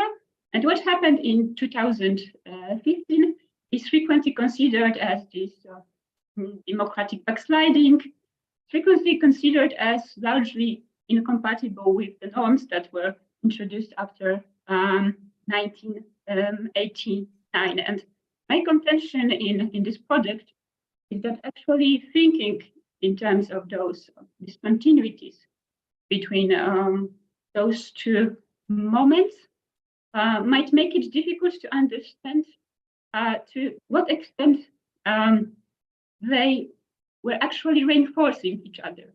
So to what extent certain national norms that were executed during the transformation process that was like frequently legitimized through this prism of finding new national expressions, to what extent it reinforced this new project of law and justice in terms of the ability of the current government to present itself as posing certain alternative to the transformation, but also through realizing those promises of national renewal that wasn't necessarily met by the previous governments.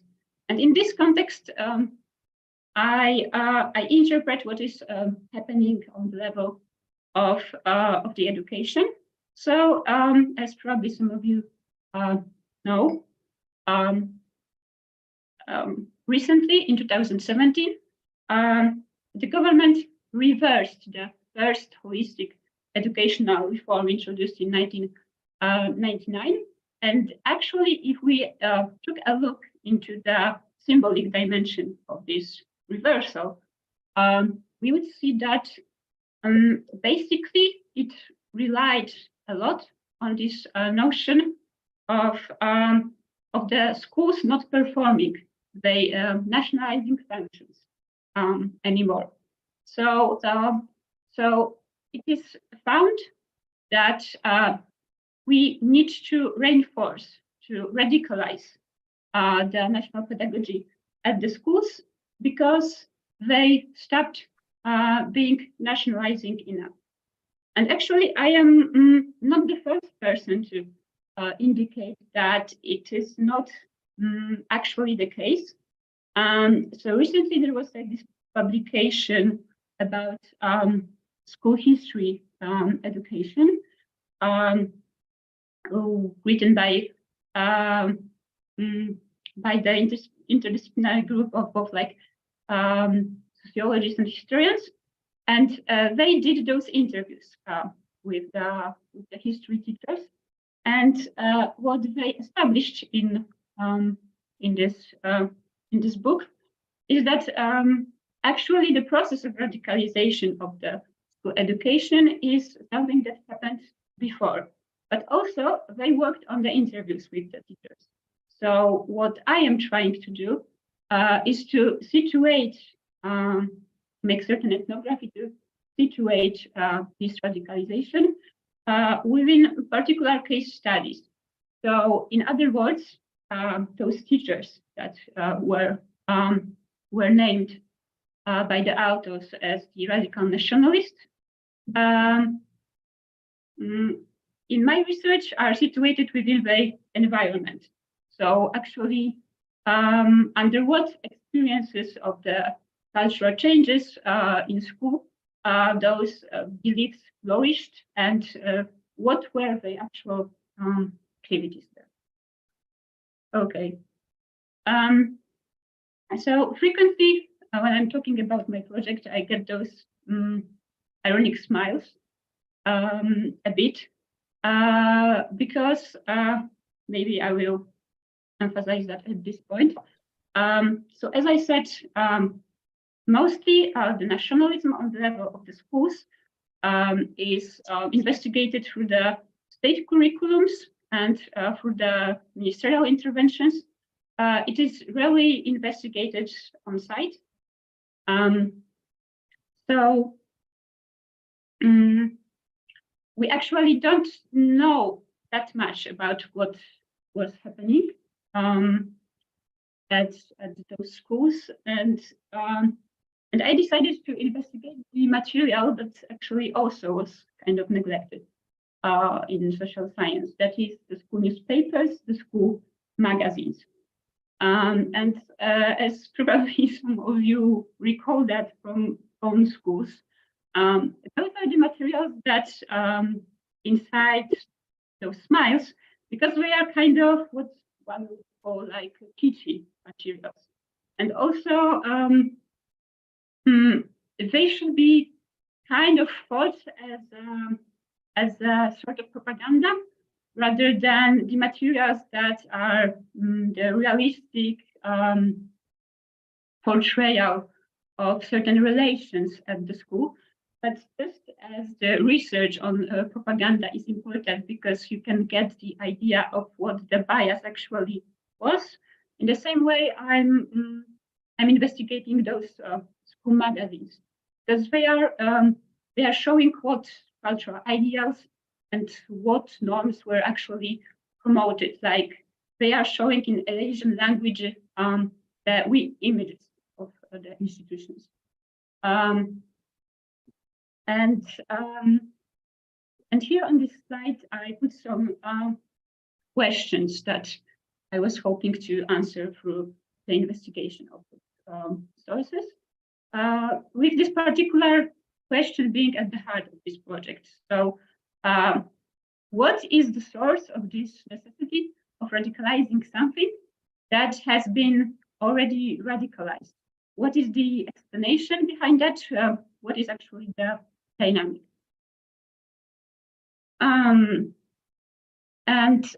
So this is like the publication that I was evoking.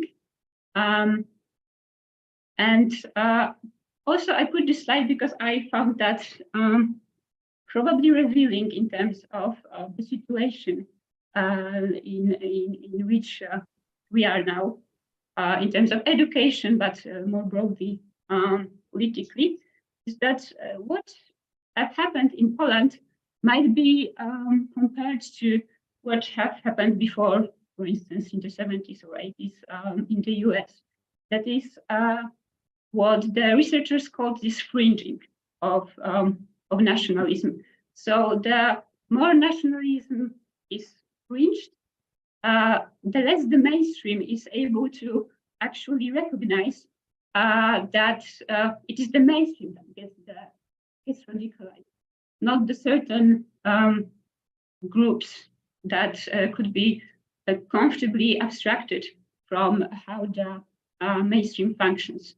And my contention, like in this project, is that it's actually what happened in Poland in relation to this cultural war between like liberal and conservative camp.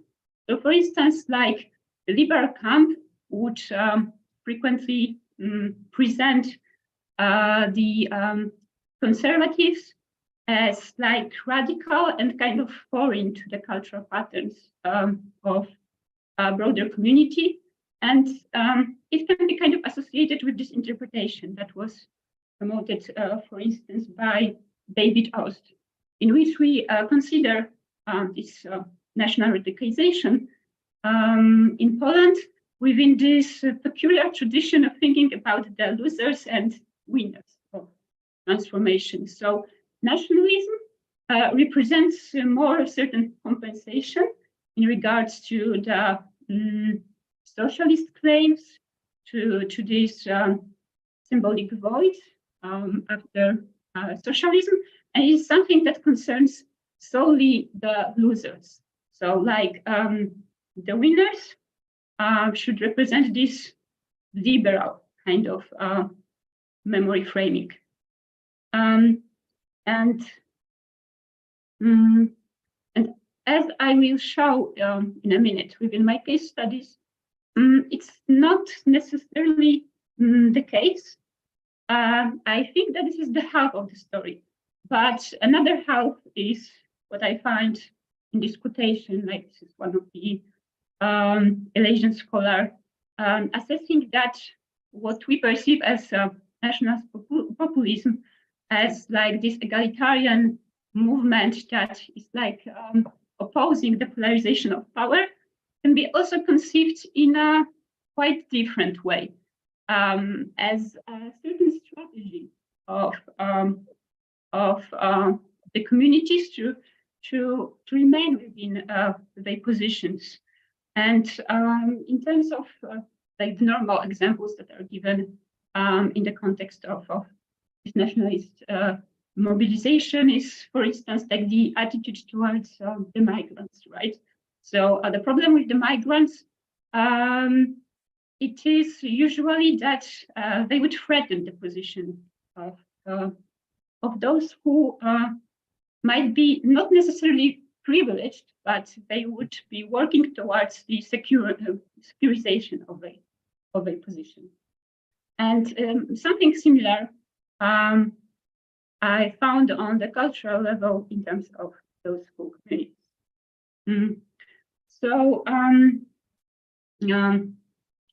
short summary of what this theory of established and outsiders that I used in this context is about. So I evoked this example of the migrant studies. Actually, this established and outsider framework is frequently used in that field because initially it described the model of interactions based on the investigation of the working class communities, which is also something interesting. So you had like the old working class community and the community of newcomers that were settling in the same district. And actually what happened in this community was the creation of this sort of elite, this paradoxical kind of working class aristocracy of the district, and those that were considered the outsiders. And the outsiders are frequently framed within what we call the blame gossip. So there is like this great past, the glorious past, as it is called by Elias, from before the outsiders emerge, and it is presented as more prosperous, as safer, and as devoid of those pathological tendencies that are frequently inscribed to the outsiders. So the outsiders are more violent, they tend to be addicted, etc. And my contention here is that this established and outsider framework can be used to this post-transformational context actually in two ways that are kind of reinforcing each other. So on the level of the top-down creation of the national community, and here I am inspired by the work of Anderson, who invokes this subjective antiquity of the nation in the eyes of nationalism, in spite of its modern genealogy. And my supposition here is that that the same notion can be applied to the established and outsider sort of logic of cultural reproduction, as what we can see on the level of this national imaginary community building is this fiction of ever-established national community. So what I described, the way the established are defining themselves on the level of the community, it can be also applied to how the national community is describing itself.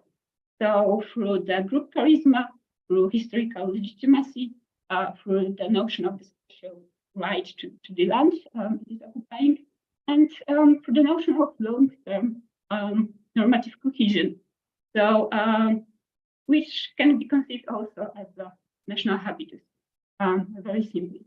But it is also the half of the story, because the other half of the story is that within this process of like top-down building of the nationalism, you also encounter this bottom-up sort of nationalism that in this framework, when you have like imagined community, you also have the community that doesn't really need so much of the mediatization, that are actually the community just being there, like the familial communities, the city communities, but also the institutional communities, like exactly the schools, but also the universities, the sports club, etc.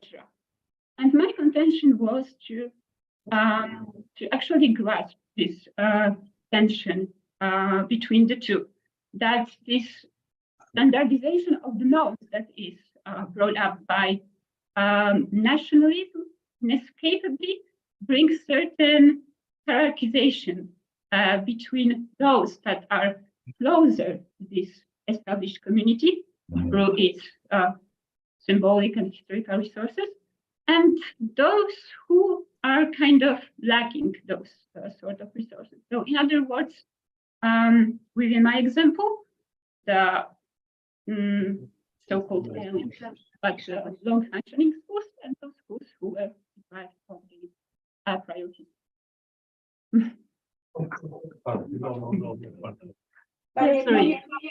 Mamy napięty program. Pani powiedziała, że pani podsumowywać. Dobrze, to w takim razie nie będę już.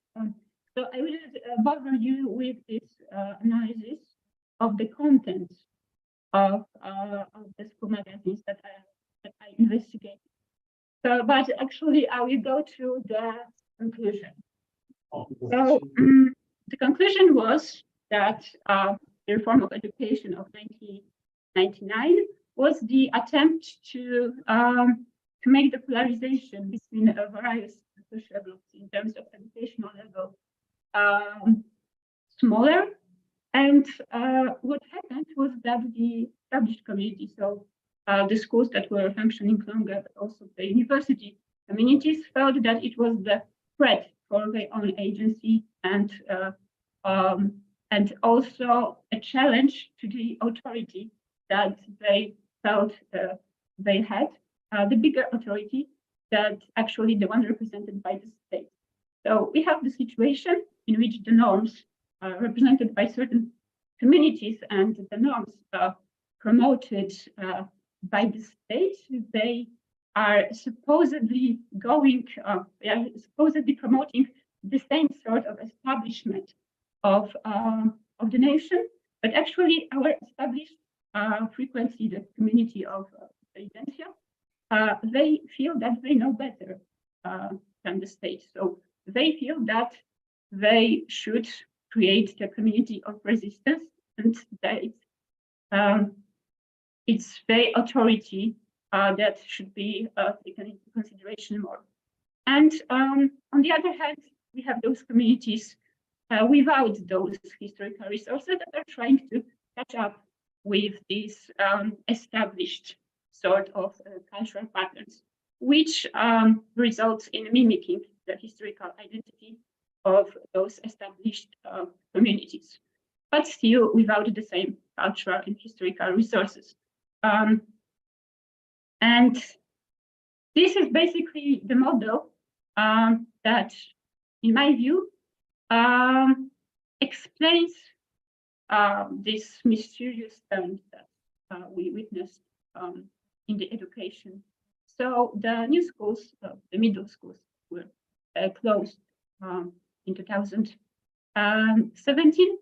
Actually, although the objective academic performance was very high, they were demonized until the end as not compatible with national imagery and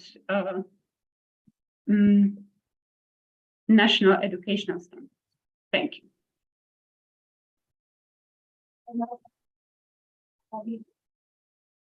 Yes, and 20 minutes, even stretched to 24 minutes. I know it's extremely limited for such interesting discussion. Maybe let's take a question, and if not, I have a very bland question of a historian, and you expressed your hesitation of speaking to an audience with historians. So I would rather not expose you to my question. My question no, but actually, the thing is, I'm a graduate of history, so it's not something that's new to me. So you can. No, I'm half joking. Yeah. But what would you want to? Maybe a comment if Please, go ahead. possible, because I'm to try to explain this seeming paradox of claiming a superior dominated position by people that are in dominant position. I think which is very interesting and symptomatic for the last 2 decades is that the political national or nationalist and conservative right has adopted the typical ways of argumentation, self-presentation that were typical for the political left some 20 or 30 years ago. You can observe very fashionable is victimization, very fashionable is the claim of a position to be dominated. So the political right adopted this narrative of emancipation, of being dominated, of resistance against domination. That is the first point, and the second point is the adoption of constructivist narratives and way of thinking. So if you observe them in the discussions, at some point they come to this way of arguing. If searching for identity, for right, for values is a process of social negotiation, so we are the equal participants of these negotiation processes, and no one has the right to reject reject us as a participants. And from that point, this is claiming we are dominated by the others is the best tool to accumulate moral capital. Otherwise, it's not possible nowadays, or almost not possible. So I can understand this way of paradoxical thinking very well. The same is true for these renationalizations, because we have discussed it at the very beginning today a little bit, because we are in a situation of fluid identities and of growing flexibility and plurality of identities.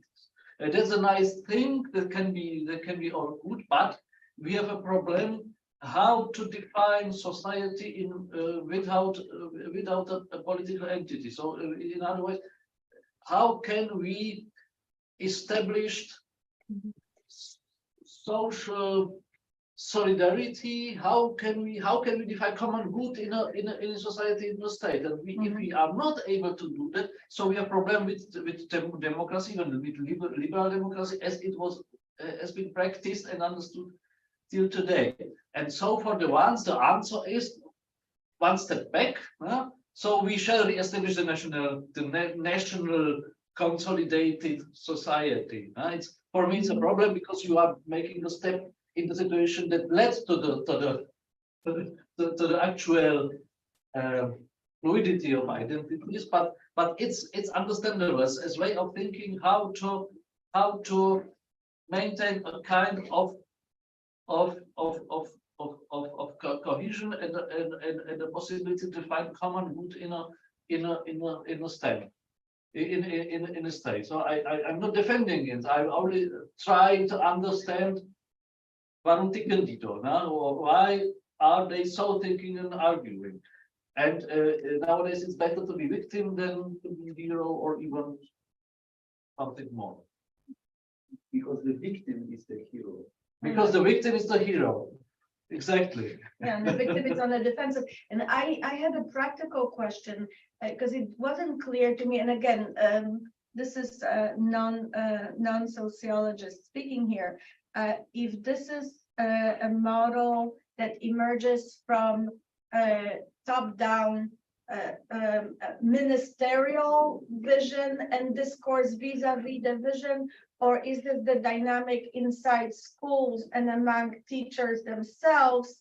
And how does the sort of the ideal versus the practice works? And I think that you just mentioned your son's declining interest in history, and I can share desperate anecdotes from my own parenting frontline. So I wonder how this plays out. But if you have a minute, maybe you want to respond to the response, and we'll move on to the next presentation. You muted. You muted. Okay. So the problem was my bad time management, because if I was to get to the analysis of those what happened, actually it would have been like much clearer in terms of the causal relationship between the two. So whether it happens like on the top down or on the bottom up level. So I think what happened during the reform, that it was kind of conditioned by this national legitimization. So at the same time, we tried to make up for those educational inequalities, but on the other hand, there was also a tendency to present this reform as this comeback to the Second Republic. And even the name middle school, the gymnasium, it was to be this comeback. And what I found in those sources is simply that actually there were schools that were those original sort of middle schools. And they mobilized those resources in order to show their superiority. But it was not just the superiority in terms of being superior over the outsiders, also the superiority in terms of the relationship with the state education. So the state education is beneath us. Like our standards of education are higher than the state standards in terms of keeping our national identity alive, basically.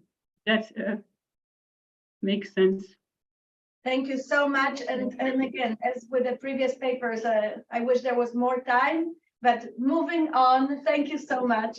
Moving on, and we have an impossible task of somehow squeezing 3 papers and a discussion into what is left of the program. So next we'll hear from Łukasz Lewkowicz, who is an assistant professor at the Institute of Political Science and Administration, Faculty of Political Science and Journalism, Marie Curie Skłodowska University in Lublin, senior analyst in the Department of the Visegrad Group, Institute of Central Europe in Lublin, an intern in the Polish Embassy of Bratislava. In addition to his research, he also did internships in Slovakia, Czech Republic, and Lithuania, published scientific papers, and a monograph on Euro regions, a theme we've been touching on today.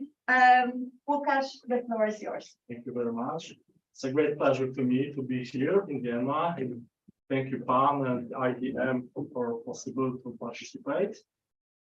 I would like to say something about Polish-Slovak relation and public discourse about this period of and time of border conflicts in interwar period, during the Second World War, and after that. And the aim of my paper is to analyze the public discourse about Polish-Slovak conflicts and troublesome relation in interwar period and during the Second World War. I will focus more in Polish debate, but also I will try to say something about the Slovak perspective. And at the beginning, it should be known that the subject of the Polish-Slovak conflicts in this time is little known to the public, especially in Slovakia nowadays. The problem is dealt with only by a limited group of historians, and Polish and Slovak researchers still cannot agree on many issues, especially about 1938, about occupation of Spish and Orava regions, about attitude to partisan groups during the Second World War, especially Józef Kuráš Ogień. It's still a big problem in this relation. There are several reasons why this topic does not arouse much public interest, as is the case with the issue of, for example, Polish-Ukrainian, Polish-Czech relation, or Slovak-Hungarian relation. And firstly, the Slovak-Polish conflict affected only a very small territory with a small population. So it's a different situation than, for example, Polish-Ukrainian relation. For example, nowadays we have a debate about Volhynia genocide still. Secondly, the Polish-Slovak borderland was a little importance from the economic point of view compared to, for example, the areas of Czech and Silesia. So we have many books about, this Polish-Slovak conflicts, what about Polish-Czech conflicts in Czech and Silesia, but because it was mining area, very important. Of course, we in interwar period we have also big problem with relation with Czechoslovakia and Poland. And the third reason is that the history of the Slovak-Polish conflicts, unlike the Polish-Ukrainian or Slovak-Hungarian conflict, is very short and therefore has not left a deep mark in the social consciousness in the region. Okay, I will show you some basic information about this period. So before the First World War, until 1918, the Polish-Slovak border was the internal border, of course, of Austria-Hungary, between the Slovakia belonging to the Kingdom of Hungary and Galicia belonging to the Austrian Empire. But even then, there was a border conflict about in High Tatras about Morskie Oko Lake. So this is the map of this conflict area. It was a conflict between owner of Tatra. In Polish side, it was Władysław Zamoyski. In Hungarian part, it was a Prince Hohenlohe. And we, as a Galicia or Polish side, we won this conflict. It was trial in Graz, and we won this. And Morskie Oko is still in Poland now. It's very popular tourist place in High Tatras. This is a postcard from this time when the Polish side won this conflict, and you can see the Hungarian guards and Polish Highlanders.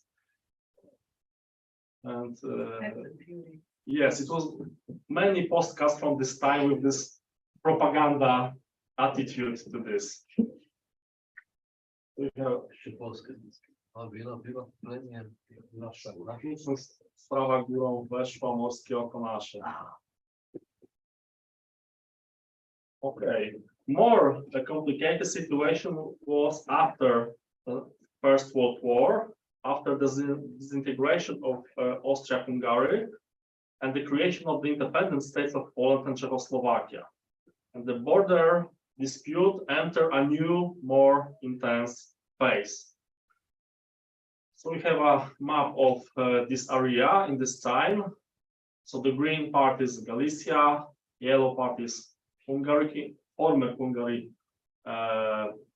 kingdom, and the red line is a final border between Poland and Czechoslovakia in this time. Of course, on the left side we have a Czech and Silesia, but for us more important is northern part of Spiš and Orava in this time. But you see, it was many planned to annex this area, especially from the Polish side, because the Polish army was also in Lubovla, for example. So it's nowadays it's quite long distance from the border. Probably we don't have Polish minorities there, because in northern Orava or Spiš was a different situation, but in Lubovla, for example, didn't have also in this time a Polish minority. It was very complicated. Of the border conflict finished in 1924, because in this time we had a diplomatic war between Poland and Czechoslovakia for Jaworina village. Jaworina village is in Beliańskie Tatry or High Tatras. And it was diplomatic, prestige conflict between these two states, but we failed, yes, and Jaworina was a part of Czechoslovakia till 1938.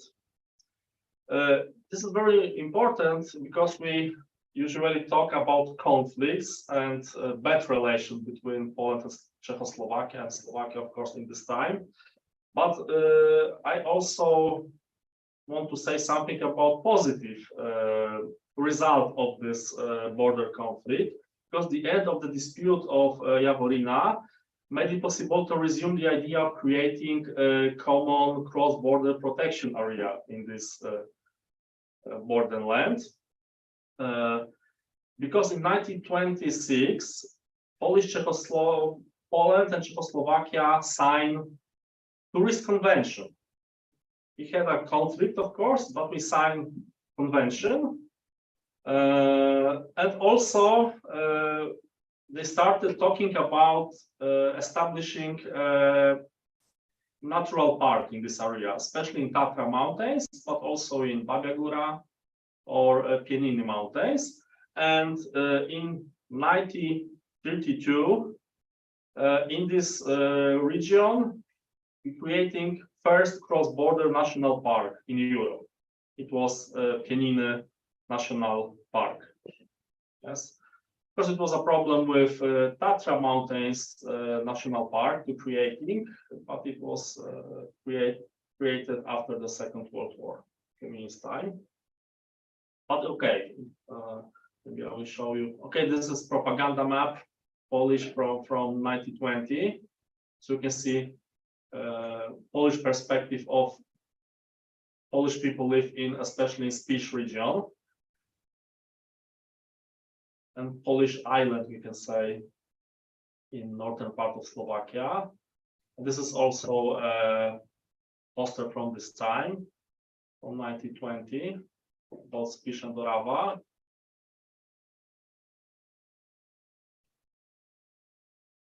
And this is a map of this tourist convention in Polish-Czechoslovak borderland. And the main of this open for tourist places was situated in Tatra and Sub-Tatra region. And we can say both sides were not satisfied with the decision about borders in 1924, 1920, and 1938, during the crisis over Czechoslovakia, Poland annexed part of the Slovak territories of Orava, Spiš, and Čadca region. So you can see it was Jaworina in Tatra Mountains, in Skladówka and Sucha Hora, Lešnica in Pieniny Mountains, and of course the Czechin Silesia, very important for Poland because economic things. It was 1938. During the September campaign in 1939, so 1 year later, Slovakia annexed this territory, annexed by Poland in 1938, and also whole northern Orava and northern Spiš, because Slovakia at this time was independent state since March 1939, but it was puppet state. Yes, collaborate with Germany. You can see Adolf Hitler, and on the right side is priest Josef Tiso, who was a president of Republic of Slovakia during the Second World War. And this is a photo of German soldiers and Slovak soldiers in meeting in Kumańcza, so in the Polish-Slovak borderland, in the eastern part of this borderland. And this looks like, for example, a Soviet meeting with German army in Brest in 1939. Okay. After the end of the World War II in 1947, the course of the border from 1920 1938 was restored. Although the final Polish-Czechoslovak border agreement was made only in 1958, so 13 years after the Second World War. So it's very interesting. But of course, we had both states, Poland and Czechoslovakia, found themselves in the camp of socialist countries. and the Polish-Slovak border conflict was frozen from about in this time. Because also in 1945, 46, we had some fighting in the borders between Slovak militia and Polish militia, but it was frozen. It was Red Army. Stalin said, no, we don't want to conflict between Poland and Czechoslovakia. And it was, okay, we have a communist era. Debate in this time about interwar period, about conflicts was very limited, in my opinion. Formally, at the political level, both states were partners within the communist camp. In Polish and Czechoslovak historiography, there were single texts about complicated relation. One of the main researcher about Polish-Slovak relation was historian from University of Warsaw, Janusz Berghausen. And he, for example, organized relevant collective research about this topic. And in 1972, he published a book, Podhale during the occupation. It's on the left side. So it's one of the most important publications about this time, because in this publication we had information about Second World War, Slovak occupation, this conflict between Poland and Slovakia in the interwar period, about Goralen folk, very, very interesting topic. And on the right side, we have a Eva Orlov book about diplomatic and cultural relation in interwar period between Poland and Slovakia. And Eva Orlov was and still is, she's retired now, but in this time she was a professor in Pedagogical University in Rzeszów, then the University of Rzeszów. And she published many books about this topic. Current discourse. Of course, the situation changed on after 1989. We have a discussion about this relation in interwar period and during the Second World War, especially in central level, because we have institutes of national remembrance in Warsaw and Bratislava. We have many researchers in museums, regional museums, especially in Zakopane, but also in Slovakia part. We have a lot of historical association, organization of national minorities. And for example, you have a first group of these researchers. It's Society of Slovaks in Poland. So it's a social organization representing the interest of the Slovak minority in Poland. They have a seat in Krakow. And they publish many books about especially interwar period. You can see the book cover of this is War in Spiš or War After War, and Northern Spiš and Northern Orava after the Second World War in the first years. But you can see, for example, on the right side, this cover, we can see that they have their own historical policy about this.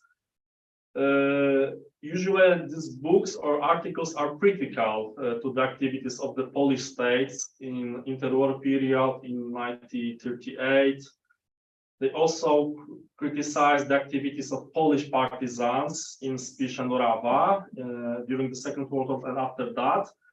They assess the occupation of Spiš and Orava in the years 1939-1945 as a period of prosperity of this region.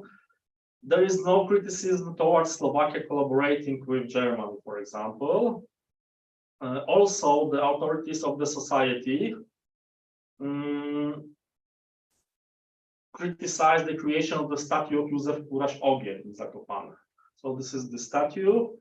It's in the center of Zakopane near the bus station. It was established, I think, in 2006 or 2007. So Lech Kaczyński, as a president, was there.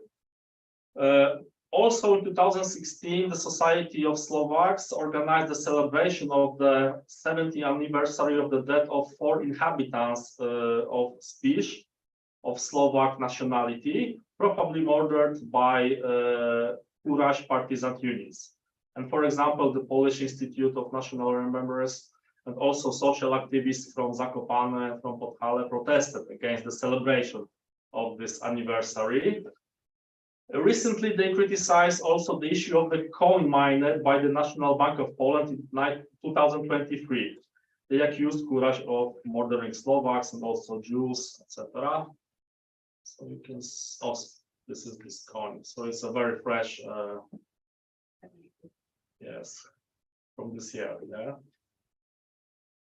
Okay, we have a second group of researchers, regionalists, gather around the, for example, Tatra Museum in Zakopane, or Podhalańskie Museum Nowy Targ, and also around the NGOs or social organization in Podhale region.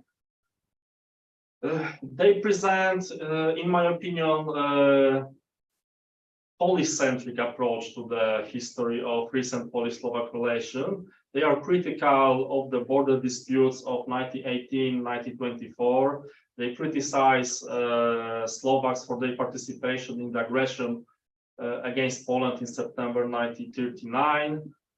Emphasize that the Slovaks collaborated with Germans and persecuted the Poles during the war. And I don't know, we can say they glorify partisan units in this time. Also, they glorify Józef Kuráš Ogień. Some researchers believe that a large group of Poles still live in the borderland of northern Slovakia. For example, one of them, Paweł Skawinski, mentioned in one article that there are over 100,000 of Polish people live in Slovakia now, but there is no evidence for this because I checked the last census in 2021, and only 2,000 people admit to being Polish in Slovakia. In 2000, the local government of Zakopane and Poprad published a monograph for school. On the right side, you can see Tatry for Tatras and Sub-Tatras region. Unfortunately for the Slovaks, the chapter of the recent history of the borderland was unacceptable, and the book never came into common use. So it's just a book. You can buy it in Allegro online. I've got this book, but they didn't and still didn't use in school. But this is very interesting book, but this chapter about history was it was too much to Slovak part. And the third group, of course, it's example of conference about Polish-Slovak relation. For example, we have a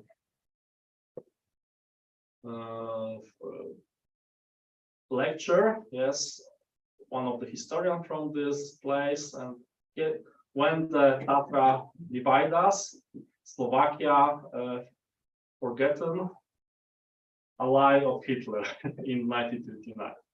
It was many that kind of conferences in this time. I participated in some of these conferences. They were very interesting. There were also many Slovak researchers. But sometimes they fighting, yes, with Polish historians. It was very interesting to see this, because it was totally different perception of 1939 World War.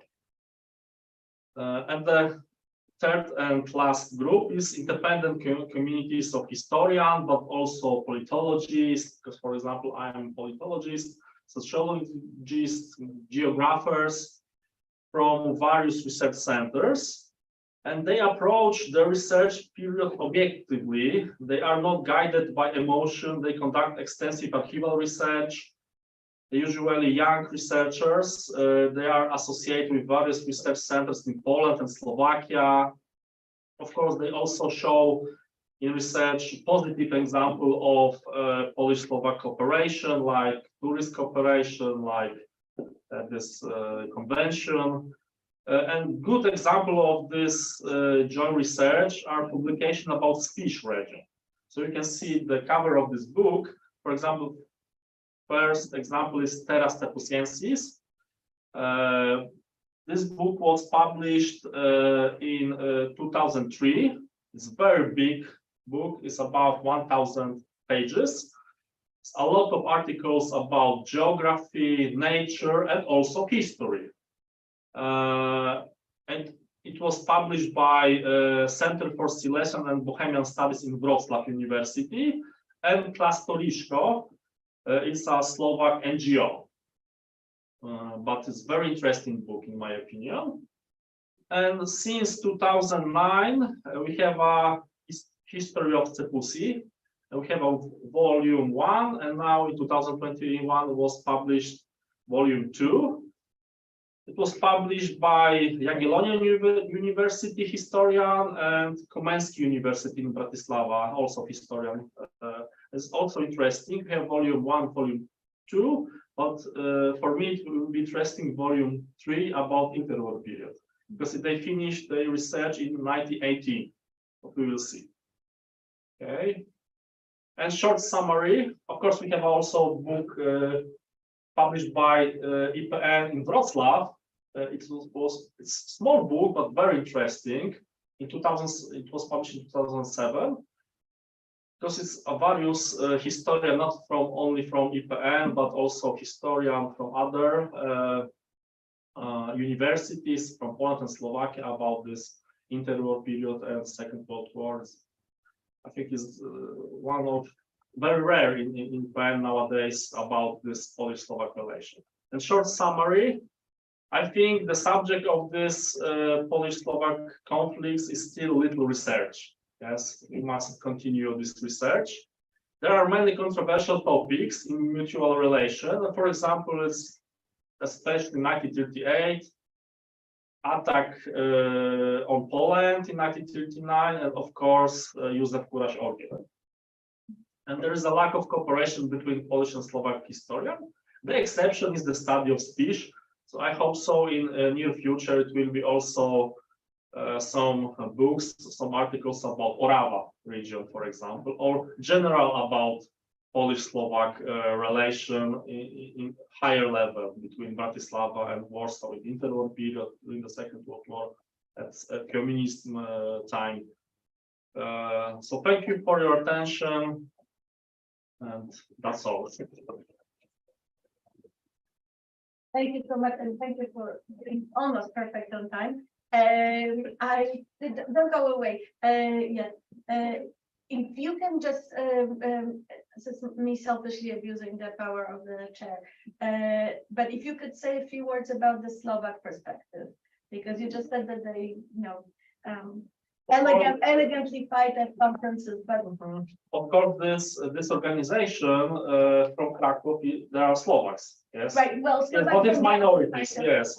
I think it's changed now, and we have more Slovak publication about, for example, Second World War. For example, Slovak Academy of Sciences published in last year many big books about economy, about politics, about foreign policy of Slovak states during the interwar period. That's great. I think it's objective books. We can usually we can download because they are open for researchers in internet, for example. Also, UPN, it's like Polish IPN. Bratislava also published in last year many interesting books about this time. In my opinion, they are very objective. Yes. I can say nothing bad about this. But we don't have in Slovak part book about Polish-Slovak relation. One big monograph about this period. We have some books about Slovak Republic. We have some books about Czechoslovakia and relation with Poland. But we don't have. We have some documents published in last 10 years. But still, we don't have one monograph about this. What is better situation than, for example, 10 years ago, I think. If I can just add that there are interesting studies done by Karolina Pans and Dagmara Swałtek on the cross-border smuggling networks. Oh, And they're connected with the sort of underworld black market smuggling networks, and then they sort of take it into the wartime period to Okay. discuss rescue operations, both for money and not for money. So I think as an outsider, I think that really a lot is happening actually. Błażej. I have sort of observation and at the same time the question. So observing the using of language and certain words by you, I observed that you use we in different modes. Once, like we Poland, we lost the territory, we. Secondly, we, the Polish historians. And thirdly, we both, Polish and Slovak historians. And which we is the most important? I'm rather struck every moment I hear we from the part of historians of different countries speaking about the past, speaking about the history. For example, we Poles, we lost in the 17th century something. I'm not the member of any of such a totality, I think, personally. And secondly, you underline that the Slovak historians are very objective. Speaking about the objectivity in history, it's always very fluid, very complicated. But if there is the objectivity in the part of Slovak historiography and in the part of Polish historiography, and both the historians from Poland and Slovakia are objective, they will say the same. Yes or no? In this publication about speech, for example, when we have also Polish and Slovak researchers, I think they have the same result of the research about speech region. This was multicultural, it was and still is, but it was. So I think in some publication in recent years, we can say it, that they have both the same perspective. But in past, it was totally different. It was black hole, for example, Second World War in Slovak historiography, in my opinion. It was a lack of publication about this. They didn't talk about this. They talk about Slovak national uprising because it was one of the myths, political myths of Slovakia. Myths about cooperation with Red Army, with Soviet partisan groups, but they didn't talk about Holocaust in Slovakia. They didn't talk about attack to Poland, to Soviet Union in 1948, but it changed now. Changed, so it's maybe okay. This word objective, maybe it's maybe I shouldn't use it, but it's some way to be more objective than, I don't know, 20 years ago or during the communal time.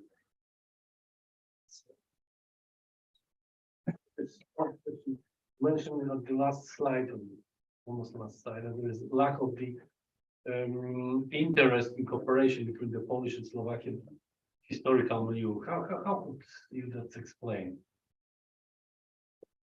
It's very hard to explain because the language is quite similar.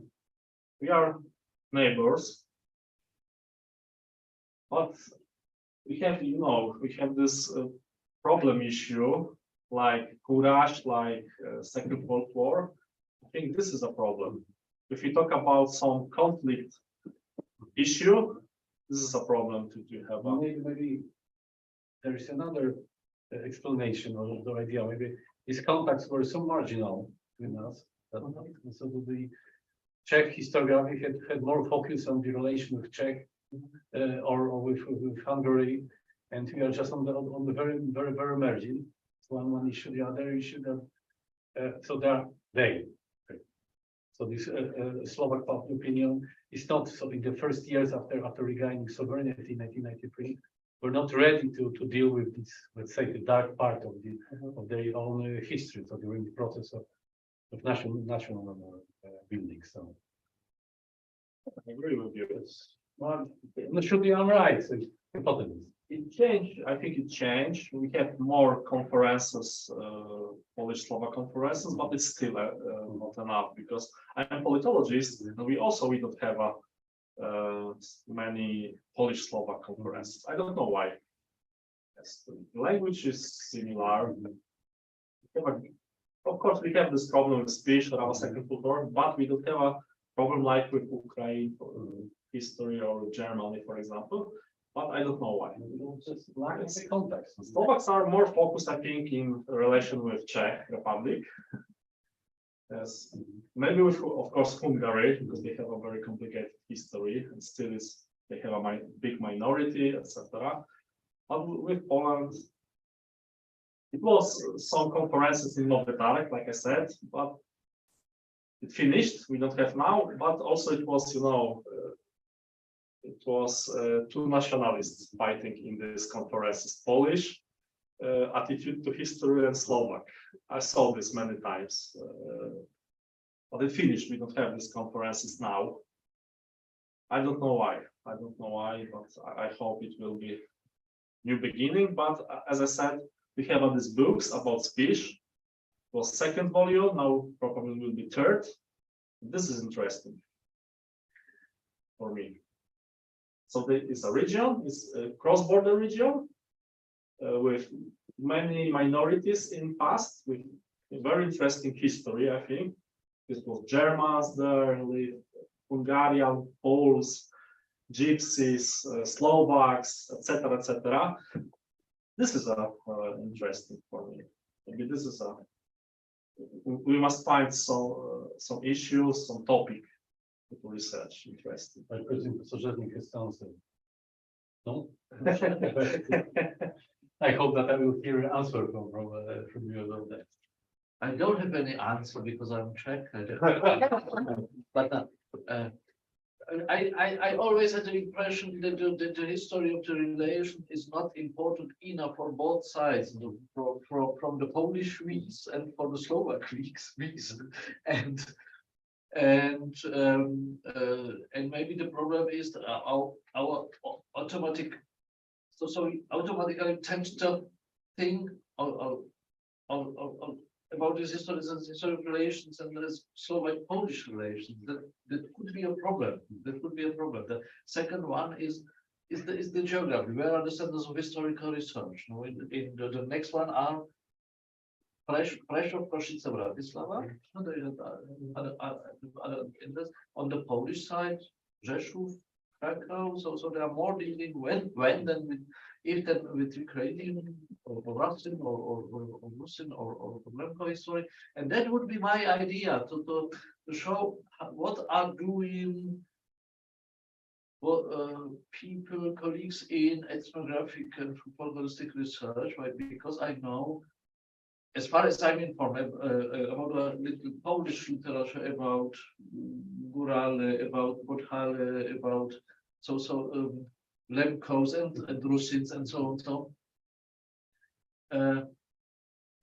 So this context of his folk of ethnography and even history of literature, for literary imagination, they use frequently historical sources and historical arguments. So research into is how it's called in transhumans, how it's called in German, so transhumans settlements, and so on. Maybe that we could find more in this literature, in this research that does not articulate as Slovak Polish or Slovak or research in Slovak Polish relation, but research in these mountain regions, cross-border mountain regions. I only suppose so. I'm not sure. Yeah, I agree. No, one doesn't contradict the other. It could be. No, of course. Put both lenses together. Thank you so much, Łukasz. And we're moving to our next paper by Piotr Eckhart, who is a postdoctoral researcher in a project, and I attempted to translate it, Legal Epistemic Authority in Poland, the dynamic and the development from 1986 to 2020, organized by the Center for Legal Education and Social Theory, Faculty of Law, Administration and Economics, University of Wrocław. In 22, he defended his doctoral dissertation, The Ideology of People's Poland in the legal regulations about building urbanity and I'm not sure what mieszkalnictwo is housing. Oh, you're right. 1944-89. This was my moment of linguistic crisis. Piotr, the floor is yours. Thank you. So I am lawyer, so I will try to not be very boring for you historians. Excuse me, can we? In all countries trying to follow the rule of law, the instrument for implementing any policy is legislation. It's not different in the case of politics of memory. Therefore, in order to investigate the practice of forming social collective memory, it is also to analyze legal tools used for this purpose. The Law and Justice government, soon after taking power in 2015, raised the need to remove symbols of communism from the public space. In this case as well, political will has materialized in a piece of legislation. From April 2016 dates the law on the prohibition on the propagation of communism or another totalitarian system by the names of organizational units, auxiliary units of municipality, buildings, objects, and public utilities and monuments.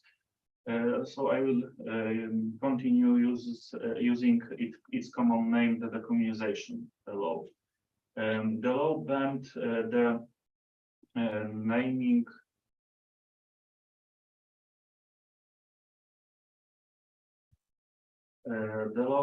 banned naming of streets commemorating persons, organizations, and events or dates symbolizing communism or another totalitarian system or otherwise propagating such a system.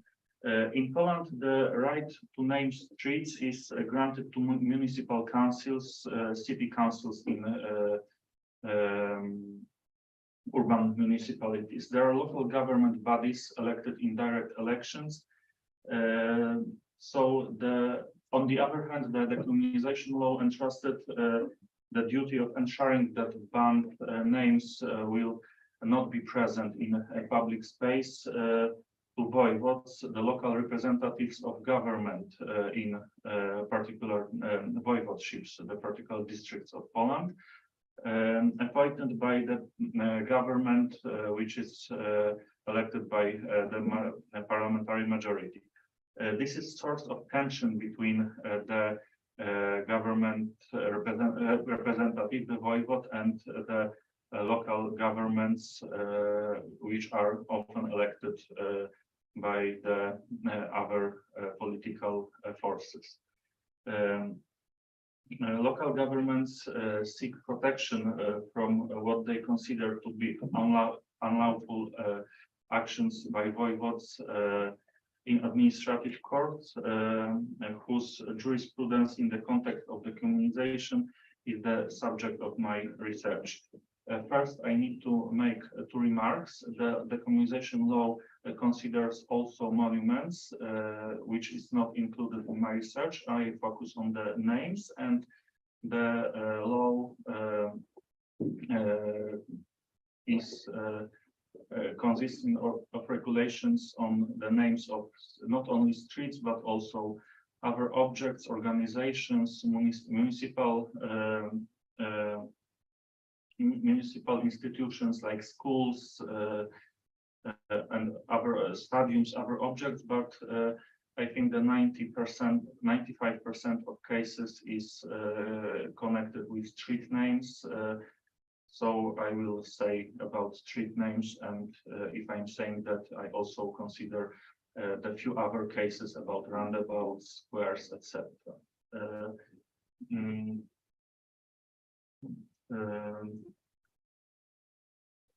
Generally, the law provides a procedure in which a voivode can intervene when the new name, which is prohibited, is given to particular streets, but there were only few cases of that kind. Most of the cases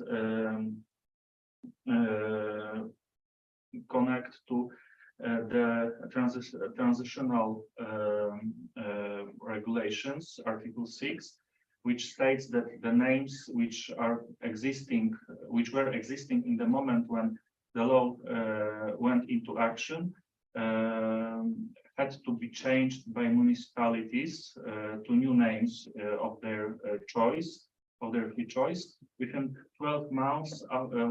Within 12 months. The law is from April 2016.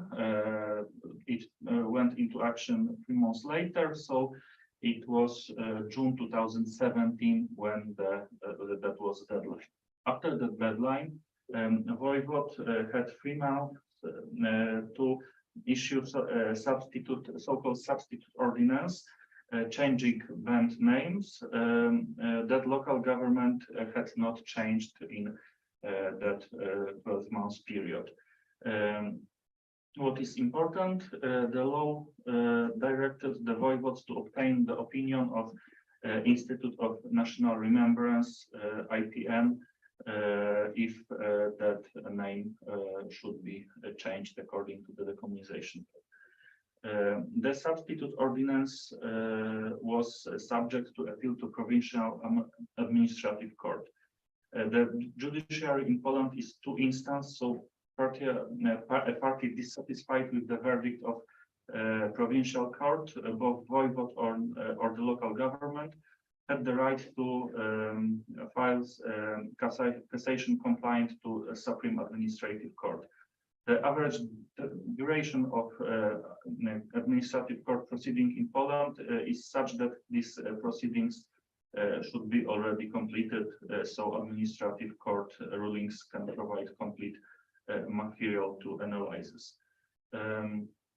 The research consisted of analyzing the content of publicly available database of Supreme Administrative Court rulings. I selected those rulings which indicated the decommunization law as the legal basis for the ruling. The database makes it possible to connect the rulings of provincial court and Supreme Court, so it was possible to analyze the case as a whole. I found 120 cases in database, and 110 of them related to the complaints against substitute ordinances of the voivodes changing the names of the street, which were, in their opinion, subject to the communization, but the local governments not changed that names within those 12 months. Other 10 cases are of different type, inter alia, about the new names given after the decommunization law was adopted. I will start overview with some numbers. Out of 110 cases, provincial administrative courts overturned 98 decisions of on street names. Provincial courts dismissed 12 complaints, that is upheld 12 voivode ordinances changing names. Of these 12, in 4 cases, local governments just accepted the ruling. In 6 cases, they appealed to the Supreme Court, and the ordinance was revoked. So in the end, the old name was stayed. Only in 2 cases, judgments upheld, so the ordinance of voivode upheld, so the name was changed. In the cases where ordinances were revoked by provincial administrative courts, in 5 cases judgment was not appealed, the void was not appealed. There were cases where there were obvious, most of that cases were the obvious mistakes when the voivod thought that the name is the name of the other person, that it was real in particular cities. In 85 cases, judgments upheld, so ordinances were revoked. 19, so the street was the name of the street was not changed. Only in 8 cases, judgment of a provincial administrative court was reversed, and finally the ordinance of voivod was upheld. Summarizing, in 96 of 110 cases, street names were not changed. In 14 cases, the names were changed by voivod. This is generally the number of the cases where the supplementary ordinance of voivod was appealed to the court. It is about 25% of these supplementary ordinances.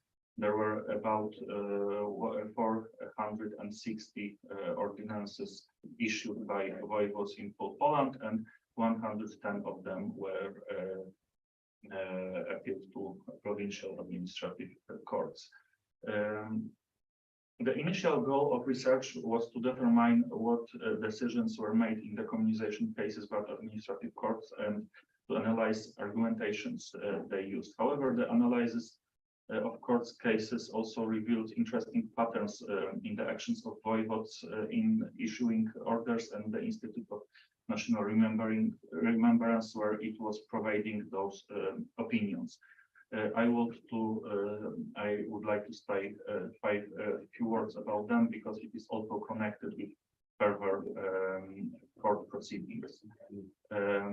The operational practice of Institute of National Remembrance was that it was nationwide list of names in need of change published on the IPN website, and it was a lack of coordination between IPN field branches and headquarters in Warsaw. The example of Karl Marx and Wincenty Piotrowski streets in town of Boguszów-Gorze can be a good example. In that case, the authorities of the town, of their own initiative, requested opinion from the IPN branch in Warsaw about streets in their town, and the IPN in Wrocław said that few streets few names should be changed, but the Karl Marx Street and Wincenty Piotrowski streets are okay.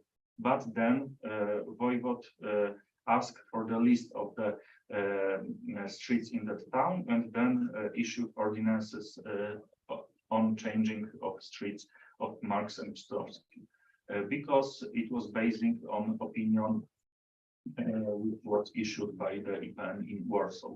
And in that case, administrative court said that the local government was not obliged to change that street because he was supposed to believe that the street name is okay if they already asked IPN if the street is okay. In most of cases, opinions of IPN were very brief. About 40% of cases involved Warsaw. In Warsaw cases, there was generally only the list of the streets which should be changed with very brief opinion, very brief opinion without any proper justification why it should be changed. Another large group of cases were ordinances changing the names of street commemorating particular days of January and February in Eastern Poland. These names were changed as commemorating entry of the army into particular cities, even though the 1945 was not included in the name. Provincial courts said in the subsequent cases that in their experience the EPN opinions in this group of cases were virtually identical.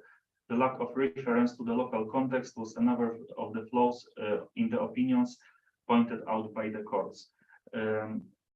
In other cases, the opinions consisted of 5 sentences, where only the one sentence referred to the particular name. As for the actions of voivodes, they were usually basing on the nationwide list of the names required change published by the EPN. Only few substitute ordinances on the name. There were only few substitute ordinances on the names of the local character, which involved local knowledge about local people, and which were seen that it had to be initiative of local voivode. And what is important for the court ruling, voivodes assumed that the EPN opinion is legally binding, so they did not provide substantive justification of the substitute ordinance. There was only reference to the content of the EPN opinion because they believed it will be enough. Know what is connected with that reasoning of the courts of the vast majority of the communization cases. Usually, provincial administrative courts did not analyze whether the given name was actually banned by the decommunization law, as it would have required analysis of both the opinion and of the EPN and the justification of governor's substitute order. Remember that, as I mentioned, the opinions were very brief, extremely laconic. The courts considered them insufficient.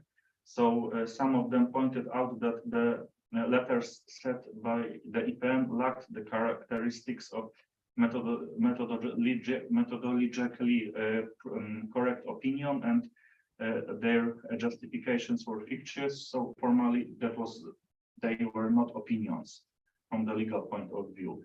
Some courts indicated that in such cases, voivodes should call on the EPN to supplement opinions. So another charge was the lack of justification for substitute orders. Administrative courts indicated that the governors should refer to the content of the opinion, but also make their own findings in individual cases. The very laconic justifications of the order were probably due to the fact that governors across the country assumed that EPN opinion was binding. That is, governor must issue a substantive order only if the opinion determines that the name change is necessary and the voivode has no option to discuss with opinion.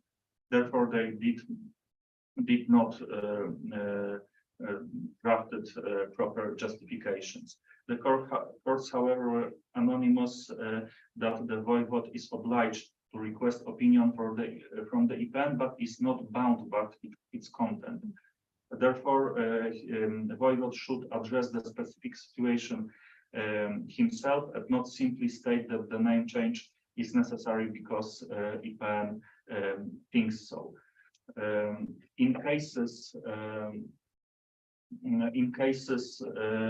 where EPN's opinion were of better quality, for example, in Gdańsk or Krakow cases, courts referred to the content of the opinion, and in some cases they found that opinion was sufficient to decide the street requires the name changed according to the communization law, and that need was sufficiently explained in the justification. So generally, there was the court. Most of the court rulings were based not on that argument that the street name is not has to be changed because of the communization law, but that IPN and Voivod did not justify that need according to the communization law properly, because the communization law is some exemption of the general competence of the local government to give street names. So that exception has to be very well explained in every single decision.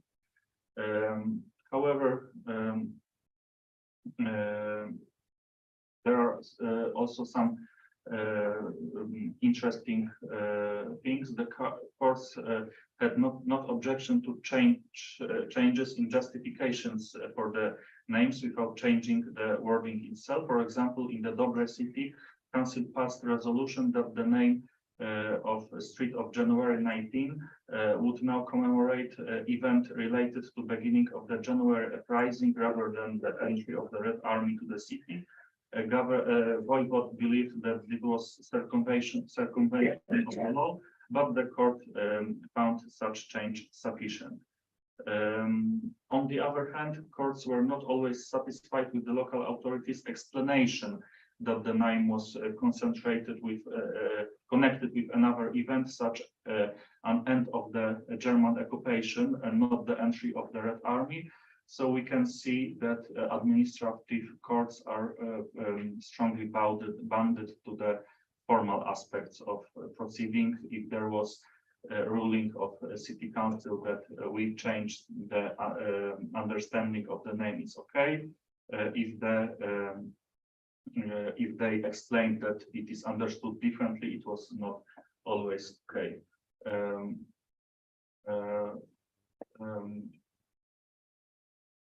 One last important thing, courts disagree on whether the public perception of the name is the key to assessing whether it symbolized communism. Some courts, and even Supreme Court in some cases, because there were differences in rulings of Supreme Administrative Court, say that the public perception in the community is key to assessing it, whether it symbolized communism. In other cases, they said that it's not important. The only important thing is the semantic meaning of a particular name and the official meaning of the name. In the cases where it was like January 19th, if there was documentation from the 1940s that the name was given after the Red Army, the court said the name had to be changed. If there was no that documentation, or it was there was new decision of the city council that the meaning of the name is different, it was okay for the court. So we can see this formalism also in this aspect. Summarizing, most street names have been reversed by administrative courts due to negligence of the IPN and the voivodes. IPN was not drafting the proper opinions.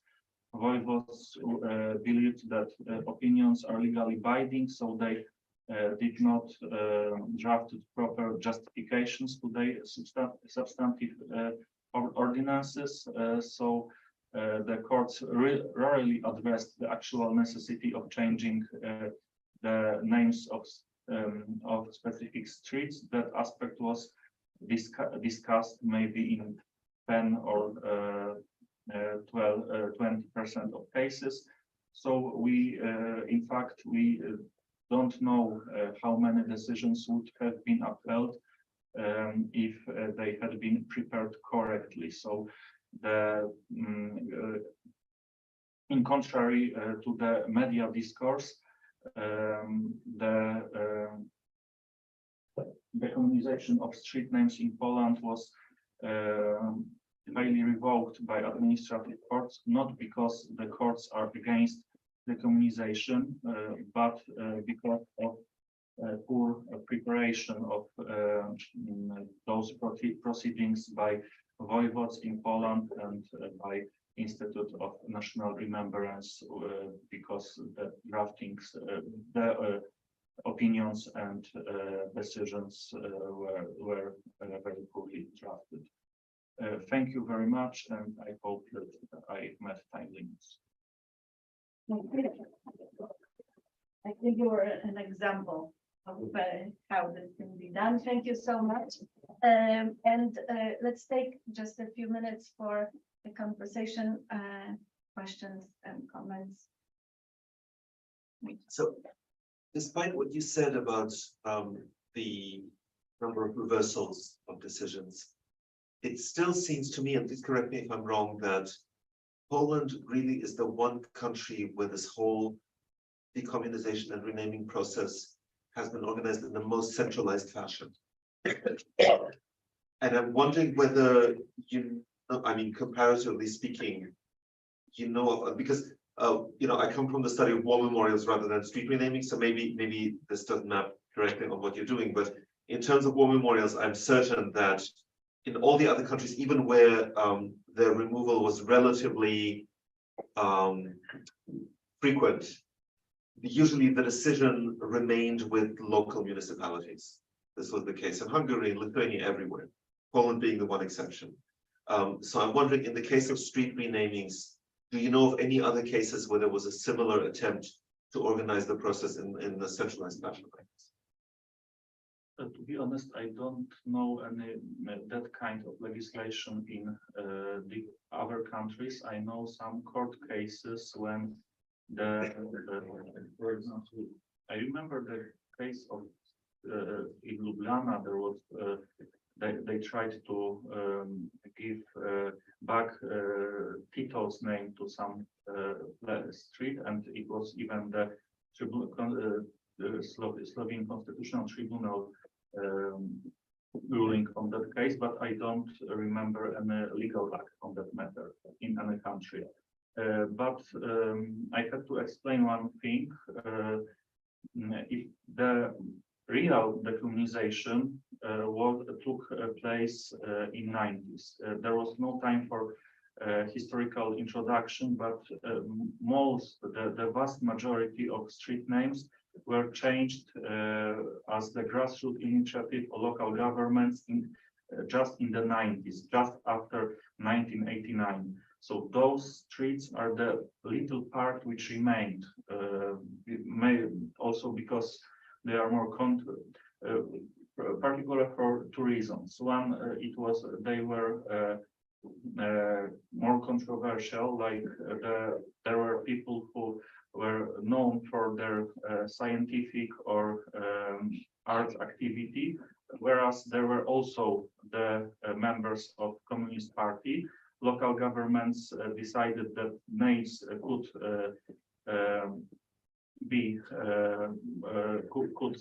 stay because they are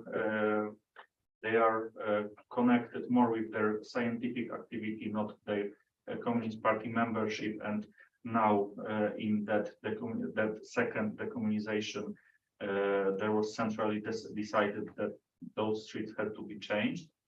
And for example, Kruczkowski Street in many cities, I wrote paper which should be published soon by the Polish Studies Institute in Darmstadt in conference proceedings about cases of Kruczkowski Street in several Polish cities, where I think that at least four cities tried to defend that street name. And the other case was that the name was not connected with the communism, because it was the name of of 10th of February, and no one remembered what happened on 10th of February. So that second decommunization in 2015, 16, 17 was connected only with a small part of the names. Most of the names were changed by the grassroots initiative of local communities just after 1989. And I have a quick question of a social historian. I apologize. Any patterns emerging in how the rulings look like, both in terms of rejection and accepting or not accepting certain authorities? Do you see agency of the judges themselves, or this was not at all of interest for you? It was of my interest, but I have not seen the patterns. I think that the one pattern which can be seen is strict formalism of the administrative courts. I think they try to avoid discussing the material facts of particular cases. They are doing everything they can to find some formal reason to revoke a decision, not to analyze the material part of the case. As I said, the most popular argumentation was that the decision of voivode and the opinion of IPN were not sufficient and in some cases, particularly Warsaw cases, the provincial administrative court in Warsaw decided that they even cannot analyze if that ruling was proper, because there is no justification to analyze. The justification is too brief to be analyzed. I have only a comment. I'm historian, and I'd like to underline that in the 20th century, we had some 4 big campaigns erasing the names of the streets, of the cities, of the localities, of the different monuments, for example. The first in the 20s, this was the Russification, simply, and very, very orthodoxly managed by the governments. Secondly, after the Second World War, the same with the German names, etc. The third time, after the fall of communism, it was one more after 50s after Stalin's death. Yes. So 4. Yes, I abandoned this one. Yes, 4 times. 4 times. So this is sort of pattern, and I'm very interested if in this case there was some role of the legal institutions like the tribunals. I absolutely, I don't know. I presume that yes, especially in the 20s, extremely interesting subject, fruitful for the historians to compare. I'm not very into the interwar period. I can say that there were no court rulings after 1989 because it was grassroots initiative of local municipalities, and no one protested. The communism has fallen, and no one dared to protest. After the Second World War, that was legal framework, but that was the time of building communism, so there were no contradictory proceedings in courts. There were only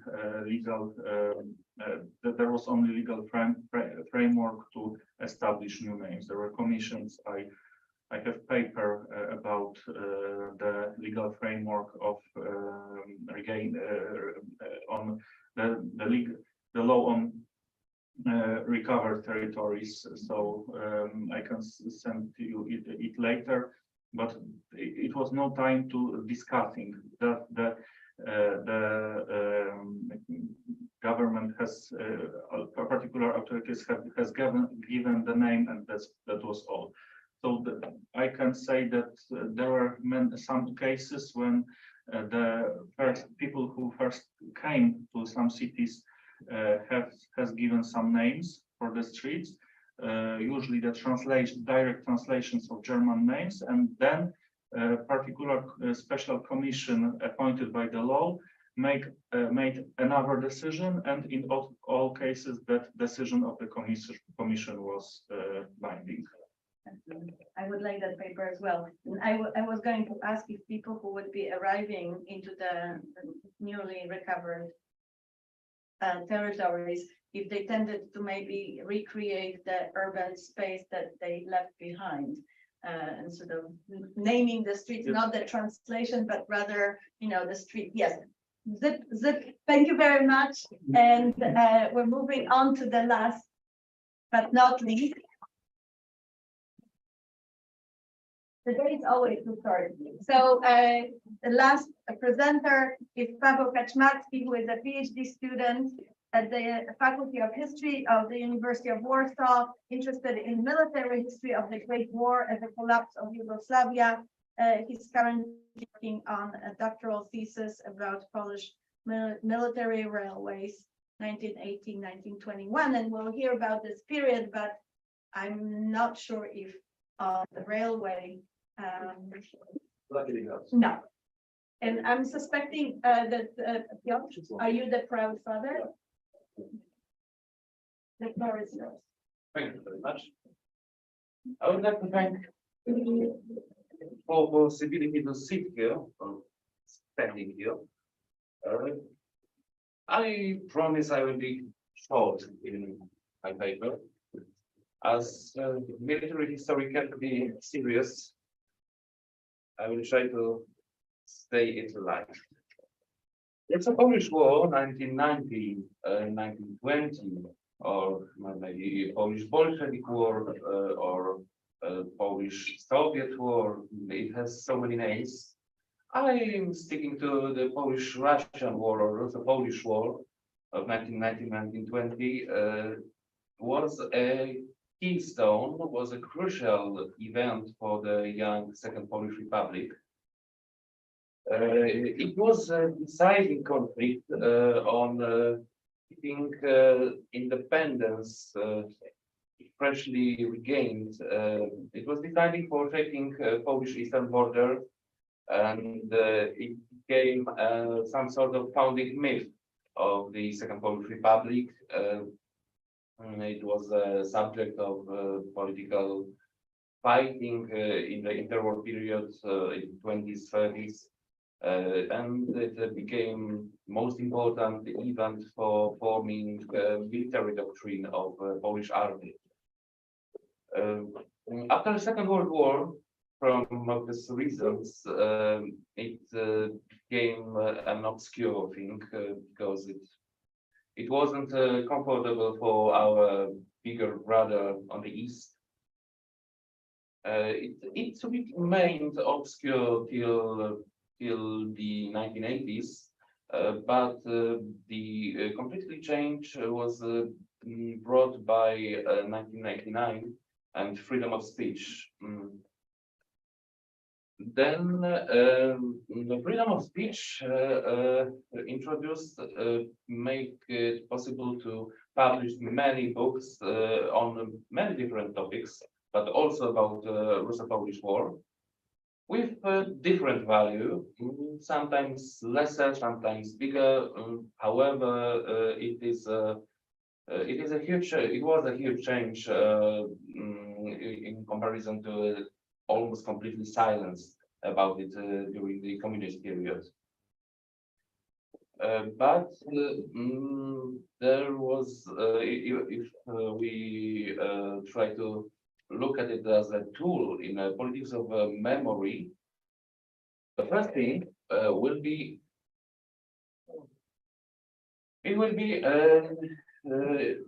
changing in law or changing brought in 1992 when there was regained a previous date of the festivity of Polish army from the Battle of Lenina. It was brought back 15th of August. This feast was created in 1925 to to honor Battle of Warsaw in 1920. And it's the subject for military historians. In 15th August was really that crucial, maybe 14th, maybe 16th. But it was a real change in the 90s. This coming back to the previous state brought military parades like on the picture from 2018.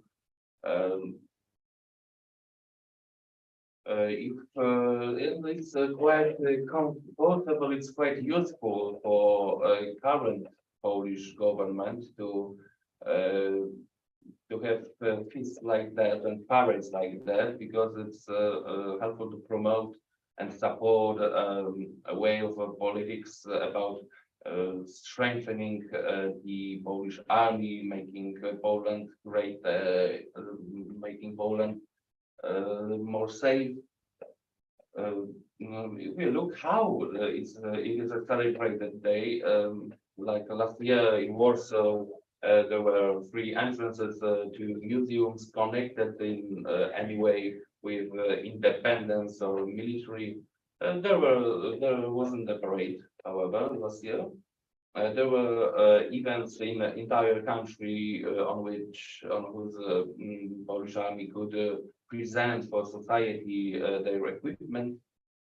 And Warsaw battle wasn't the only battle of the entire war. But if we would like to speak that, we need to come back to Warsaw again, to the tomb of the unknown soldier and the history of changes. It's the most important, I think, monument connected to fighting for independence or fighting in Polish history. When it was built in 1925, it commemorated the battles of the First World War and Polish-Ukrainian War, Russo-Polish War, naturally. It was demolished during the Second World War and rebuilt quickly after. And there was the start for changing plates with names of battle. Those with battles from Russo-Polish War were kept in the basement of a museum of Polish Army. Those from the First World War would reversed with new names, with battles from the Second World War. There were added new one with battles from the mostly Polish communist resistance struggles, or the battles of the Polish army in the east. Nowadays, after 1999, from 5 tables or plates, or however we call it, there are nowadays 70. On 17 tables on the 2024, these 2 with battles from the Russo-Polish War are still hiding due to the inflation, as I would say. However, if we are talking about the tomb of the unknown soldier, we can easily go to the entire topic of monuments and museums and mostly ambitions. As every more complicated plan is getting more complicated, it is easily to be broken and became a failure. And museums about Russo-Polish War is some sort of example of that statement, because that war is rather badly used in the political memory. Of course, there are more topics like the Second World War or anti-communist opposition, but that doesn't mean that there are no actions about it. The most ambitious think most ambitious initiative from the government side was the Museum of the Battle of Warsaw, which is placed in Ossów, near the Warsaw. It was one of the most famous points of contest during the battle. But after it was said that it will be completed for the centennial anniversary of the battle, but after spending a few millions and wasting time, there is only a tiny chamber of memory. And there are still huge plans to build up a huge museum just for our possibilities, as we could say with classic quote. But it's a failure. It's a failure. There were other initiatives like Arc de Triomphe from Paris, but the Arc de Triomphe in Warsaw was rather even not in plan. It was an idea which was thought about on 2017, and there were different visions of that. It would be tiny arc in the middle of the Vistula River, or it could be a giant arc connecting both sides of the river, both banks of the river, like a monument in St. Louis in USA. But such huge initiatives that I thought about plans easier to become failure, and such lesser initiatives like this small arc in Tomaszów Lubelski could be successful despite the delays, despite all the problems. The government could build accidentally. There were some protests of local inhabitants of the Tomaszów about placing this arc due to the architectural reasons, because it's makes it affected quite well built architecture high school, I think. But there is another problem about who should be honored. Who should be honored? Like on that Arc de Triomphe. On the other side, there is a huge writing battle of miracle of Vistula. It's another matter, another subject about military history. But on the front, there is the chief of state, Józef Piłsudski. Who should be honored? Józef Piłsudski, but who else? All right, the natural idea is soldiers, fallen soldiers, heroes of the war, but is it enough? There are even events from the 100 years ago, more than 100 years ago. So maybe let's honor the society and efforts of the entire society who struggle for independence and freedom. It's unknown.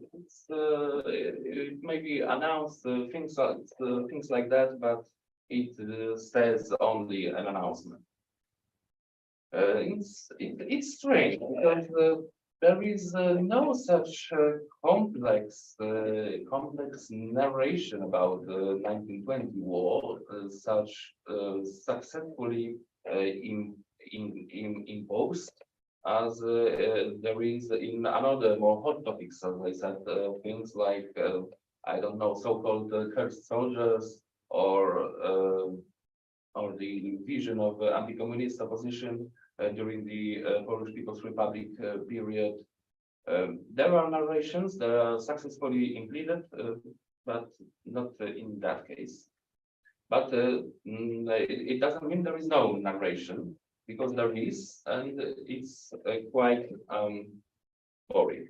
Because that carte blanche is not my laziness, because the vision of the conflict and all conflicts about regaining the independence are really black and white. there are soldiers with no sin. The Bolshevik from the Russian side is taken from propaganda poster, and nothing wrong was happening. Soldiers didn't commit any crimes. Ethnic minorities didn't suffer, of course not. And of course, there was a genius. There was a single man who won entire war, like Józef Piłsudski. That's one side. In the other side, there could be narration, which we clearly see during the next anniversaries of the Warsaw Battle. Another narration, mostly connected with far right, that the Piłsudski was a deserter, traitor, Satanist, because why not? He was, to be honest, Bolshevik, and the Poland won despite him as a leader. That's nothing new. It's a continuity of the political struggles from 1920s and 1930s. But if there are any new interpretations proposed by historians, they've got no broader audience, because there is no interest. There is no interest in that war and in these conflicts.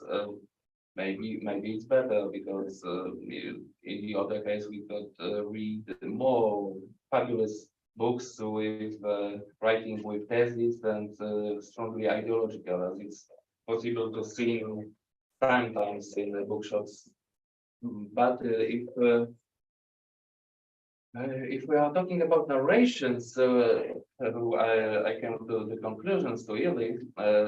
If we could talk about narrations, there are two examples when the Russo-Polish War of 1920 is used. In one case, it's in the defense, because in just last month we could regain our knowledge about something called anti-Katyn.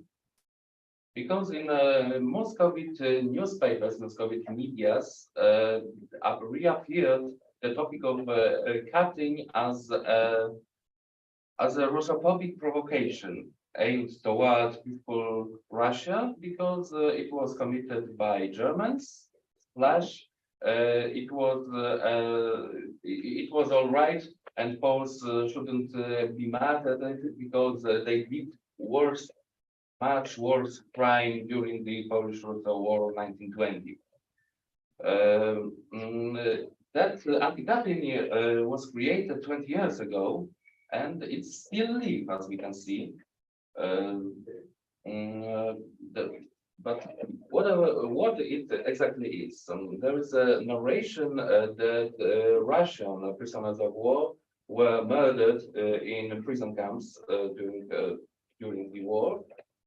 And despite the works of joint Polish-Russian historians committee in 2004, where there were published documents, archival documents about it, there is still live, and could be used as a weapon.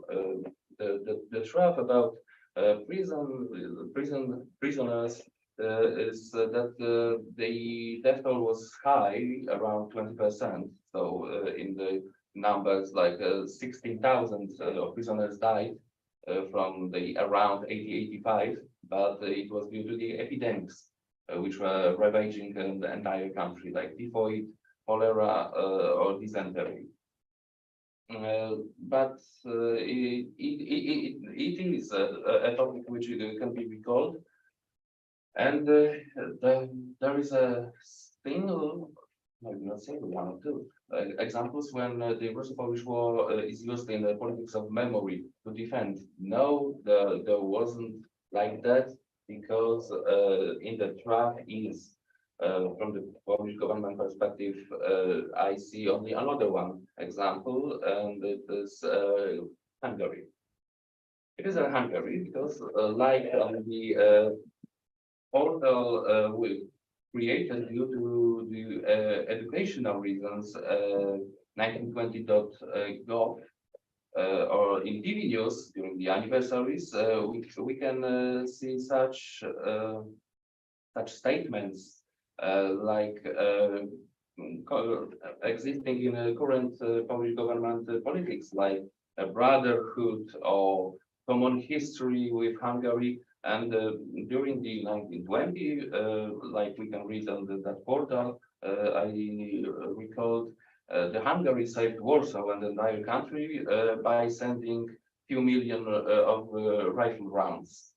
And that ammunition saved the entire country. And it would be surprising that a few countries later we can read about France and the France which sent hundreds of thousands rifles, machine guns, 120 tanks, helped to organize and almost entire army and send a military mission which was helpful during this war planning. It's not that important as that rounds from Hungary. And it's a few using to the common politics.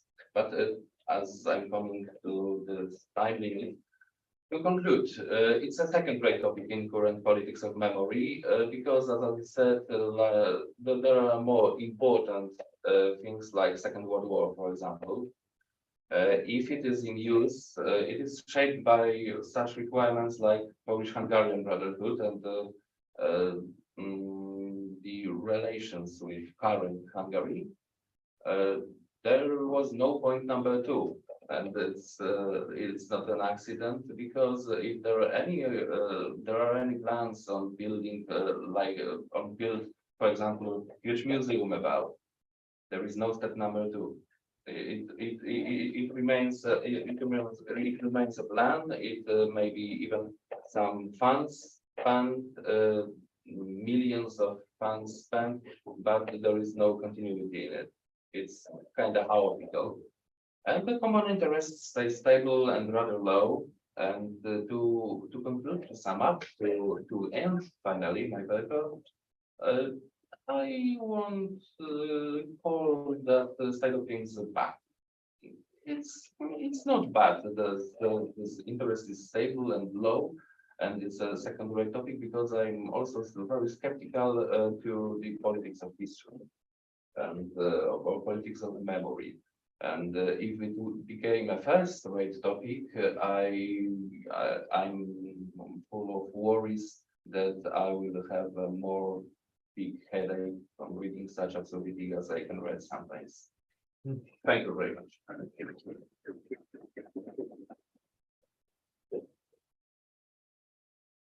So I have a quick question, sort of following the question that was asked to the keynote, which is, isn't there some kind of revival of the story following the invasion and the threat of modern day Yes. Tukhachevsky on the bank of? Yes. No, I don't mean. I was shortly, so I forgot to make after such conclusion. There is a way, probably positive way, to look up that war as a war in which we had allies, allies like Ukrainian People's Republic. Just last year, there was celebrations about a common fighting rank in rank with Ukrainians against Russian imperialism in 1920. So maybe in next years we will see more initiatives like that. It will be more hearable in entire discourse. And but it wasn't truly answer for your question. There is, because there is another example of Russian imperialism nowadays. The pattern is same. Last month on in Graz on the conference I talked about that, and it was striking for some people, even for me, when I was preparing the paper. how some slogans didn't change for 100 years. The Poland was also warmonger, the sending weapons and ammunition and military equipment at all was prolonging the war. It didn't bring back peace closer. So yeah, some things didn't change at all.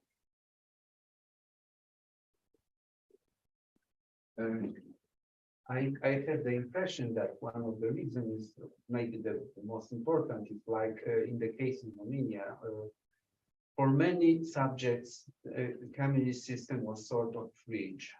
And question of this war was a very controversial one during the interwar period.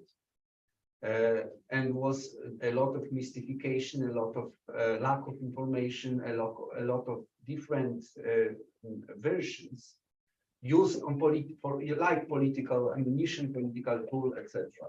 Especially, I have the impression that in the 20s, maybe I'm wrong, but after the Second World War, there is simply impossible to discuss in any form this important war. After, I don't know, 68, for example, the space for discussion about the independent state of Poland for the reason of the growing nationalist tendency was bigger and bigger and bigger. But, for example, the books about Piłsudski from the 70s. But the war against Soviet Russia was a sort of impossible subject. And I think that after this speech, we are still in the situation of very deformed debates, public debate, or very deformed public remembrance.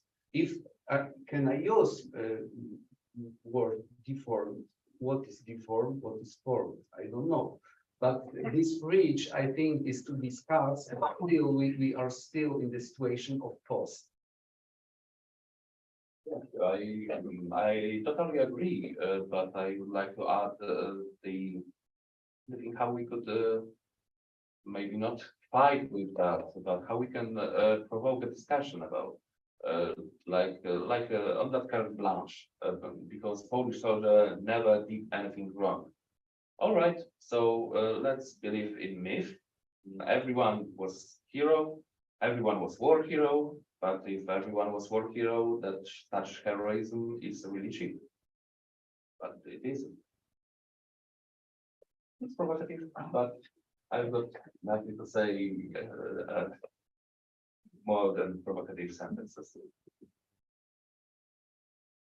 It's our rhetoric question. So what sense would make? And I what should be the motivation for open discussions on so who would have interest? I agree with you that there is a mythology, there are topics that has been hardly touched in the revision of the war, but I don't see the actors, the potential actors of such a debate. My question would be, what was the impact of this film by Jerzy Hoffman 7 years ago? 12. The times. Nothing so big. What was the impact?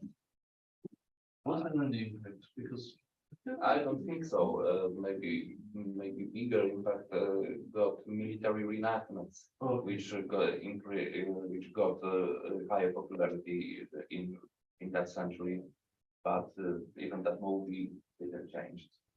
I don't know if you have mentioned it, but you have me, apropos this Strassen from the expressway from Wrocław till S8, from Wrocław till Białystok is called, it's been called since. As I'm from Białystok, I assure you that nobody almost used that. Yeah, but almost nobody used that name because everyone says at 8. Hey, but you have now.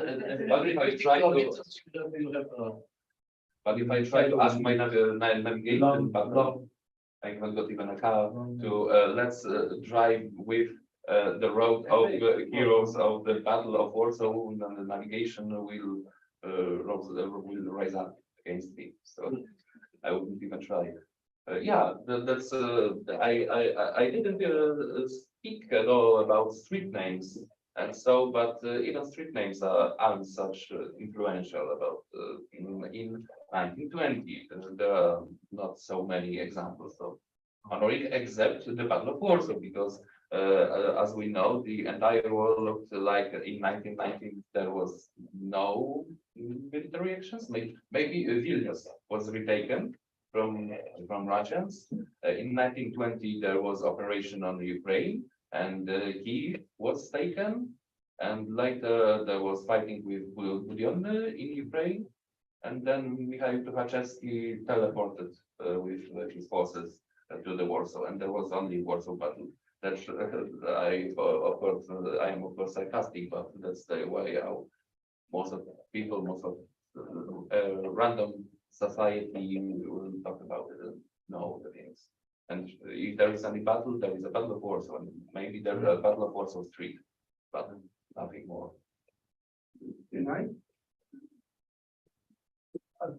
Firstly, the last generation of the participants of this war is gone in the 80s.